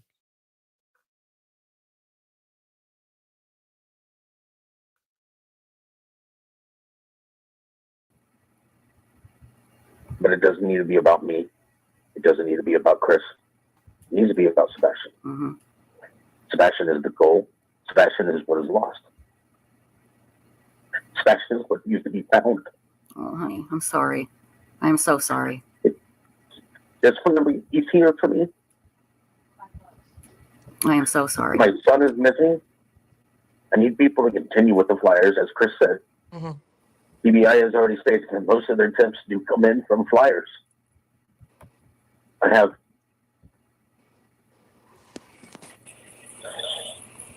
Okay. I have 100% faith that the humanity still exists out here, that we can come together. Heads up, eyes open, see something, say something. Contact FBI, contact TBI, call 911 for your local. Tell them that, you think you just saw the missing child from Hendersonville, Tennessee. Get them on it. Mm-hmm. All right. At the same point in time, if you feel that they're not doing it, you just fix it. Law enforcement is short-handed. All it takes for evil things to exist is good men do nothing, and that's good females too. I'm not. Sleep study. It's just for evil to exist and continue is good people don't do something. They do nothing. Right. Don't fall into the simplicity. On your way to work, on your way to the corner store, on your way to Walmart, you might see my son. Absolutely You might see him, and I need you to say something. I need you to call 911 immediately. If you're not in Sumner County, I need you to call 911. After you call 911, call TBI, so that way they know that 911 has already been called. His whiny. I have found that law enforcement groups do not communicate with each other, and I don't mean this as a negative. But I mean this as a Facebook lead came through, and I called Lebanon, which is here in Tennessee, and they didn't even know that my son was missing. Oh, jeez. All right. That's how when Lebanon got brought up. He said, I called Lebanon. They didn't even know my son was missing. Mm-hmm. I will second that was said. There's a lot of people out there that don't know locally. Right. They don't communicate, and they need to. They absolutely need to. Well, I'm not saying communicating. I'm just agreeing that he is saying that there's a lot of Everybody folks. gets the information that is necessary. Somebody forgets to do a pass down, and the next officer on duty doesn't get the information that he needs. So he doesn't even know. It's not his fault. The officer before him could have been working a 16, or have even been working more than a 16, which is illegal. But we still have to have law enforcement out there. Mm-hmm. Right. I just need everybody to work together. The rumors are killing it. The rumors are killing people's time. And that's the one thing Sebastian doesn't have. Right. So if you've already called TBI with your information, but you think it might be a rumor because you heard it from Joe Blow down the fucking road, you're not helping find my son. You're part of the problem. People out there listening that are doing the death threats, I will see you at my door. You're going to sit there and pick on people. You're a coward. You are a coward. And if somebody has my son, understand that I love him and I need him back. I need him back. Not that I want him back. I don't know what he means about Joe Blow. Thank you so much, baby boop. Jay, thanks for playing this interview again. I see it in a totally different light. Thank you. I think a lot of us do. What's he talking about? This Joe Blow down the street or whatever? Heard it from Joe Blow. So if you've already called TBI, something Sebastian doesn't have. If you've already called TBI, listen. So if you've already called TBI with your information, but you think it might be a rumor because you heard it from Joe Blow down the fucking road, you're not helping find my son. You're part of the problem. People out there listening that are doing the death threats, I will see you at my door. You're going to sit there and pick on people. You're a coward. You are a coward. And if somebody has my son, understand that I love him and I need him back. I need him back. Not that I want him back. It's I need. Because my life has stopped. Because Seth. My son is not here. And I find it hard to function. Can you ladies get a regular life without my son here? I'm sorry, Chris. Seth. What did you say? Go ahead, Chris. Right. Seth, I know what you're doing and I understand the plea, but hang tight, man. You and I need to get off this panel. You, me, Katie, the eyes need to get on a phone call. Absolutely. Not on here. Our message is simple. Find Sebastian, you see it, you say something, you call it in. Don't wait. Don't go down this track, man. Don't. I'm looking out for you. Don't. Can I just say one thing? I don't want to ever discourage people from reaching out with information that they think might be pertinent. Now, getting the same tip 100 times from everybody on social media, just sending the screenshot, did you see this? And we've already seen it 500 times. I mean, that's all right. We've already watched all that. Woo. It is interesting to go back and watch these though, isn't it? We'll have to do some more of them. We should go back and watch some of the more obscure ones. Like, who's that guy? Remember when Seth just got on his panel and just sat there? Oh, Joe Blow. Remember? Check DMs. Oh, we've got something from SF. All right, hold up. We have a response from SF.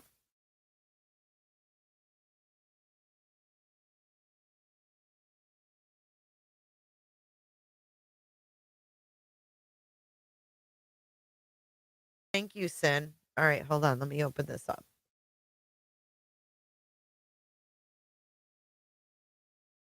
Actually, I was going to play this next. I'll look it up in a second, but this is what I was going to play.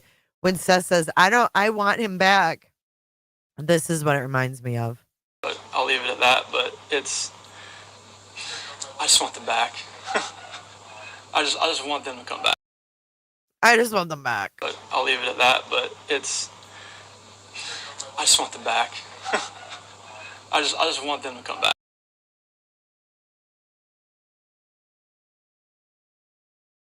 All right, here we go. Once again, at night, and a man calling himself Dog, desperate for views and attention, are attempting to respin their failed narrative. This time they're claiming that the green hoodie was stalking the restaurant from the bushes. Cue the old laying in wait plot twist.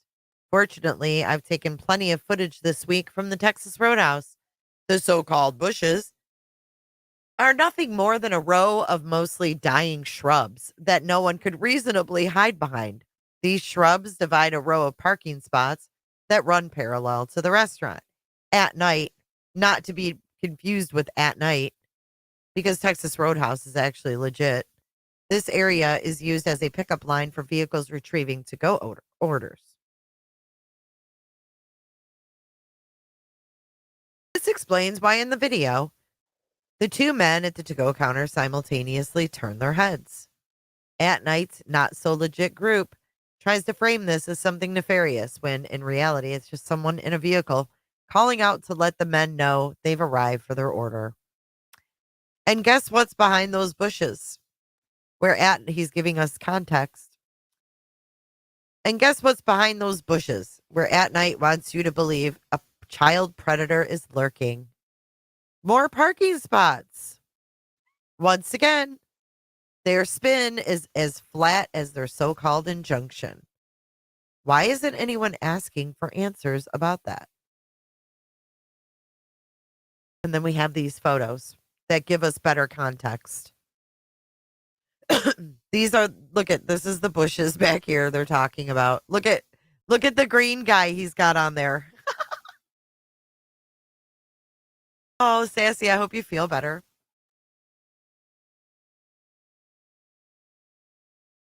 I don't know what it is. It looks like one of the mucus people. The Mucinex mucus. Oh my God. So there's the window, there's the employee door, and then there's the other door. Okay. And then there's another one. And another one. As soon as At Night's shit is put out, within minutes, debunked. Within minutes, debunked. But look, it's not even like, it's not like it's a tall row of shrubs that is like a privacy thing.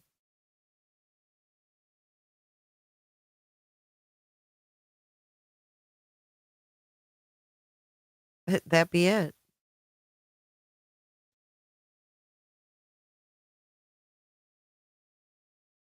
No, Steve doesn't play. Rob, good to see you. All right, guys, I'm going to call it a night. He is. I didn't. Southern-ish, I didn't. But I'm tired. It's late, guys. I don't snooze on screen unless I can avoid it, so. I am going to check my emails a little bit. I just have been busy. I'll probably check them in the morning over coffee. Yeah, I don't know where Uncle Taco is. For all I know, he could have been around still. I don't know. He doesn't come around me no more. Thanks. All right, guys. Thanks a lot. I'll see you guys in the next one. Tomorrow's Friday. We're going to be going over Sarah Boone's letter. Sarah Boone wrote a letter to the judge. It's unredacted. I've got it. We'll read it tomorrow, 3 p.m. Eastern Standard on J for J. Everybody sleep tight. Don't let the Betty bed bugs bite.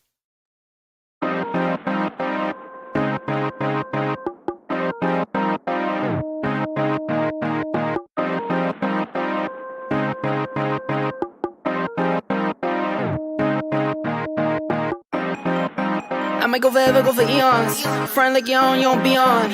Pull off in the Tesla, Elon. When I was a kid, I was a phenom. When I was a kid, I was a beast. I pull up, then I be gone. See ya. See ya. See ya. Be gone. See ya. See ya. See ya. Be gone. Thumbing through the blues, no BB King. Back to back shit, so just looking for the ring. I wake up, I brush my teeth. I wake up, I bought 2, 3. I wake up like, ooh, that's me. Brand new car, like, ooh, that's clean. Tracksuit pants, don't wear no jeans. I'm athletic, count up 100 like prosthetics. Talking about a bag, you got bad credit. New MX, we don't use debit. Calling, brand new deals, keep calling. Tell them bring them through, need all them. 4 whole kids still ballin'. I just get up and I zoom. I don't need proof, I'm the proof. I be way up at the moon. I'm looking down on you. Hey nigga, I'm proud of you. Stack money a mile or 2. I might go forever, go for eons. Front like you don't be on. Pull Pull up in the Tesla, Elon. When I was a kid, I was a phenom. When I was a kid, I was a beast. I pull up, then I be gone. See ya, see ya, see ya, be gone.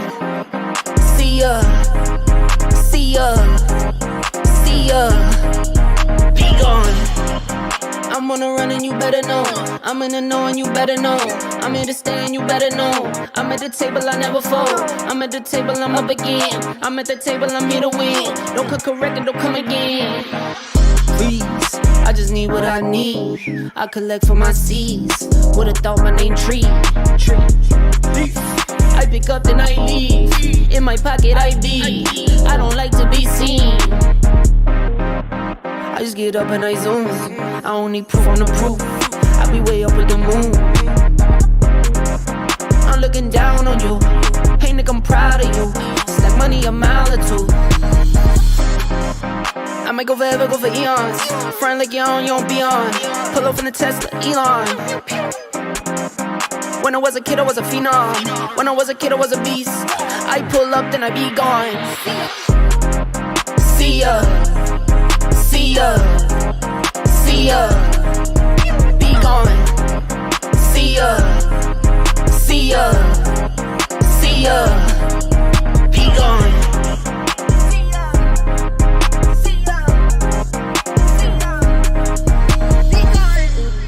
Jennifer loves horses. Hi, Jennifer.